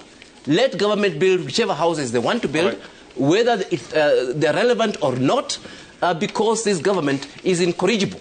They already decided what they wanted to do. They used parliament and other mechanisms to coerce us to do the payment. Now is the law, I will pay, but actually the government housing policy is dumb. Thank you. Yes, Honorable Nyoro. On housing, I hope. Yes. I may not have the luxury to use the kind of words Professor is using, but I want to say that there is no better way of judging the future in the present than by the past. And also, economists are in perspectives and comparisons. If you look at economies, for example, like Singapore, I would not want to use the word Professor is using, but I don't think Lee Kuan Yew was in that state that Professor alluded to, because they came up with this kind of a program. Now the house ownership rate in Singapore is over 93%. However, but how do you compare, Honorable Nyoro, on just on time allocations here? How do you compare Singapore and Kenya, which is slightly, small in terms of its demography, in terms of its size, and a country that largely has fewer, less people than Kenya? In terms of the ratio is what I'm talking about. Same route. If you check actually what they did, they introduced the kind of levy which was going to some form of our equivalent NSSF, which actually ended up acting as an incentive to the industry of housing. And therefore there is a lot of comparison to derive from. Also in terms of what they were then, in comparison to us, we were more or less the same size. And by the way, my brother Ayub, economically, parameters we look at are not in terms of size of geography. The parameters we look at most likely are in terms of per capita. So that whatever the size of the place, whether it is incomes, whether it is wealth, you look at in terms of per capita, per person. Therefore, I believe this is a very good idea. And I was at the point of making a point that economies are synergetic in nature. When you look, for example, in terms of housing, it is not just we are not looking at just the person owning a house. We are looking at other synergies that are created around there.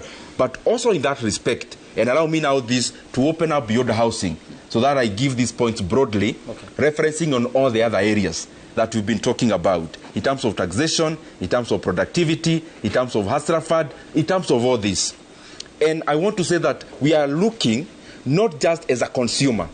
When you talk about the cost of living, and that is why I'm saying I'm talking holistically, because these points are cutting across.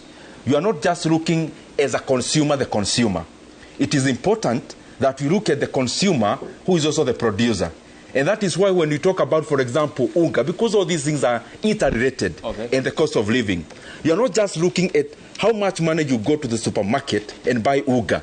The same consumer must also be made the producer. And that is why we have all these robust plans. Housing plan, is making many Kenyans who are generally only consumers to also be producers. And that is why I made the first point that prices generally, inflation generally is upward. Because as you empower many people to have more incomes, definitely they demand more.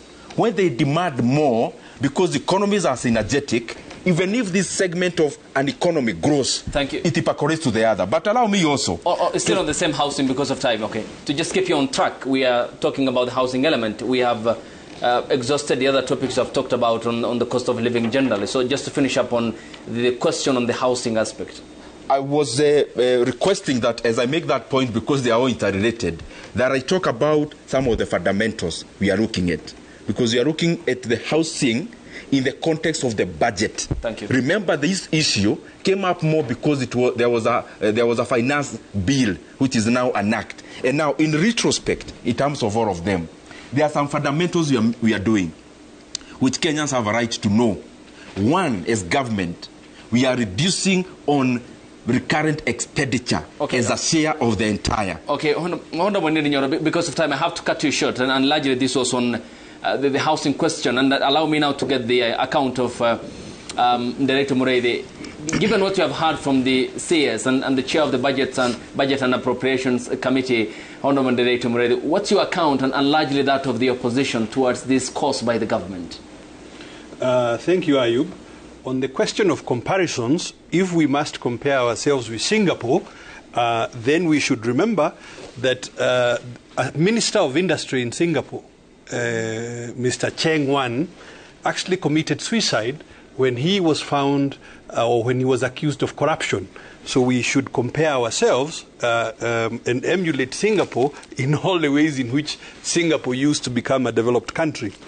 The housing program has been criticized because the housing levy is seen not to be equitable. And this point has been canvassed by the professor. I only remind the audience that even those who may not be in need of housing have to contribute to this mandatory levy, and therefore from a taxation point of view, it is seen not to be equitable. This housing program has also been criticized on the question, again, Professor has spent some time on it, are you solving the actual problem? 4 problems that bedevil the housing market in Kenya. The first one is the cost of materials of building. That we are talking about affordable housing, and we are having to give tax incentives in order to bring down the cost of those particular houses, whereas we should be solving the problem, why are the cost of building materials so high, and what could we do more generally? Secondly, the cost of land. And the cost of land is also related to urban infrastructure. Take the case of Nairobi. The idea of Nairobi Metropolitan was to create infrastructure so that somebody can live as far down as Kajiado or perhaps Naivasha and still be able to work within Nairobi city. And that is only possible if you have enabled urban infrastructure to develop, and that brings down the cost of land at the very center where we are all trying to squeeze. So these things are the things that government ought to be solving more generally. If you think about the cost of mortgages, affordability is a function of interest rates. Again, I take you back, or just 10 seconds, I take you back to this question. If government is paying 17.5% for borrowing as it did today, what will you pay for your mortgage? That's the problem we should be solving. Let's now finish up with Dr. Joy Kiru, and briefly, your account of all this concert by the government. Number one, if we talk about the government today, there are some realities on the ground that all of us will agree on. Number one, the government is facing a fiscal crisis. Number two, the government is still undergoing bureaucratic inefficiencies just because of the way government functions. You cannot avoid bureaucracies and inefficiencies. And number three, we are faced with weak institutional governance. Now, these are things, I'm not saying that they're not doing anything about. They may be working to rectify these things or to address some of these issues, but this is where we are. Now, if that is where we are, the housing case is a clear business case because there's housing deficit, there is demand, And therefore, there's a lot of potential for the private sector to go into it and make money and make profits. Okay. So how does the government need to get involved? By providing incentives. And these incentives do not have to be direct monies to this sector. It takes money to approve building constructions. Do something about that. Okay. We need infrastructure to do this thing. Do something about that. There are issues of stamp duty. Do something about that. So in other words, let the private sector drive the housing business as a clear business case. Thank you. And the issue of jobs that you're saying is the biggest outcome out of this will still be created. Okay. Thank you. So, okay, allow me now to hand you back to Sam Gituku and Nimrod Tabu, who are at the Cabinet studio, and allow me to thank my guests here. Professor Alfred Omenya is an urban planner by profession, also commentator on socio-political affairs. He was also joined on the set by the Kiharu lawmaker Didi Nyoro, who as well is the chairperson of the Budget and Appropriations Committee of the National Assembly, as well as Nderetu Mureithi, who represented the opposition Azimio la Umoja One Kenya Coalition Party and ex-governor Laikipia County, and Dr. Joy Kiro, who is an economist from the University of Nairobi. Back to you, Sam and Nimrod at the Cabinet studio.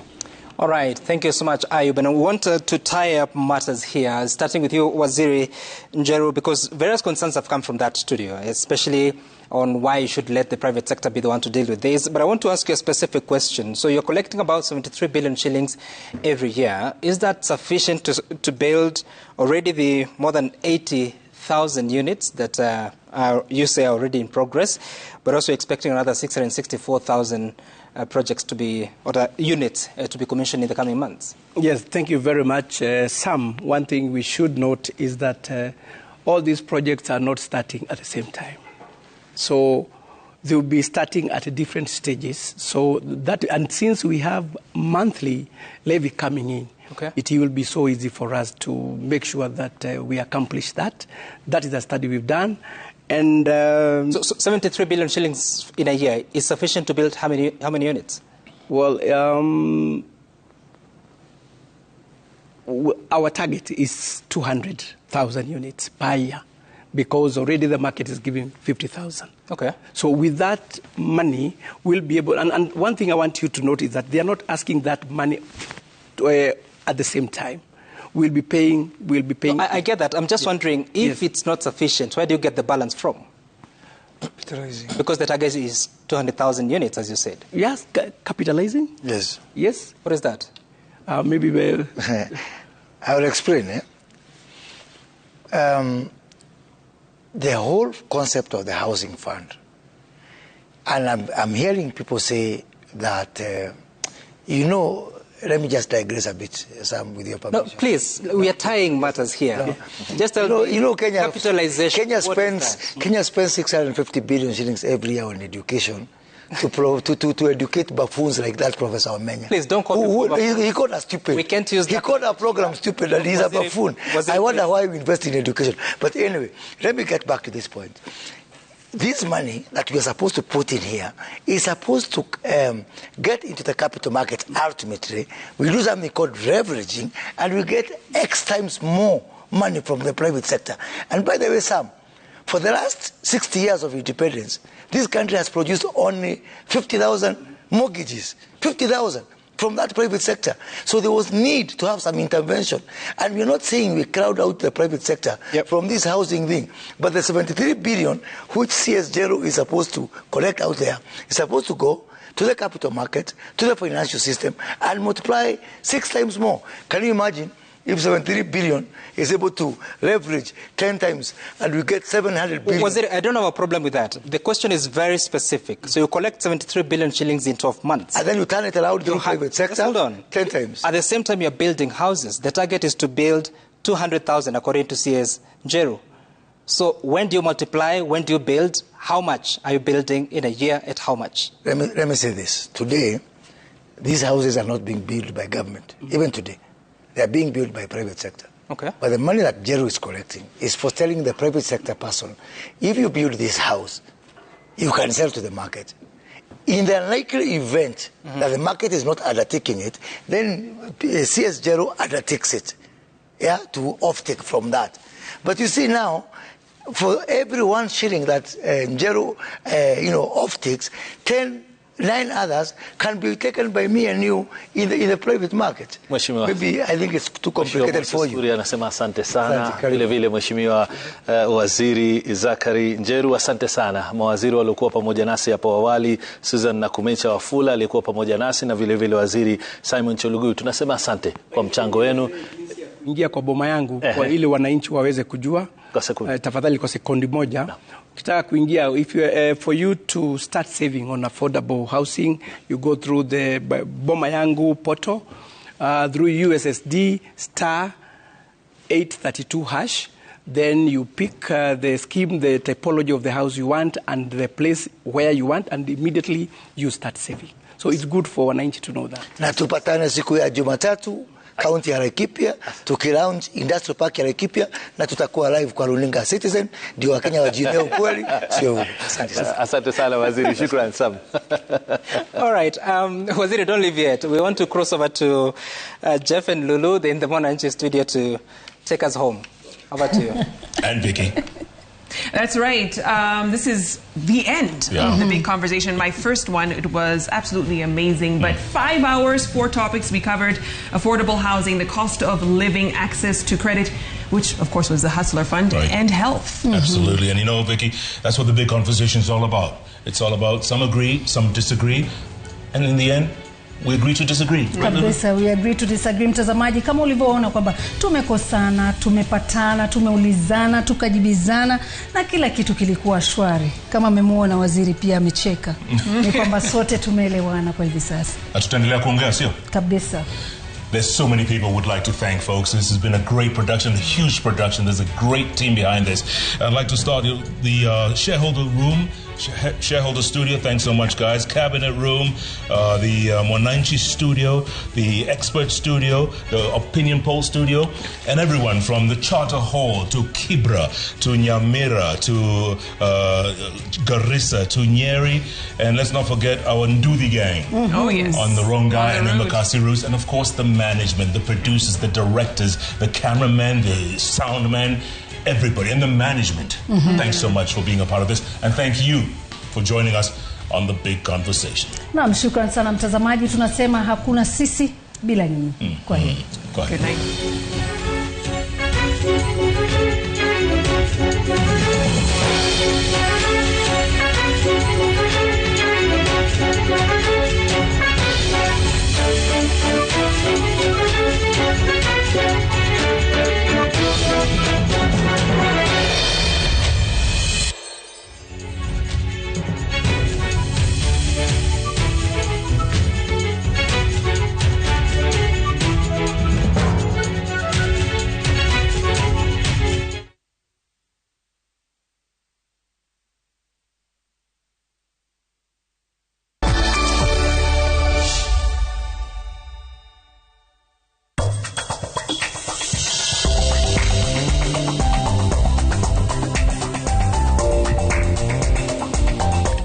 Thousands of satisfied customers and experience the delight of hassle-free travel. With 24/7 customer support, Faras Cabs are your reliable companion for every journey. Faras, Niko na means.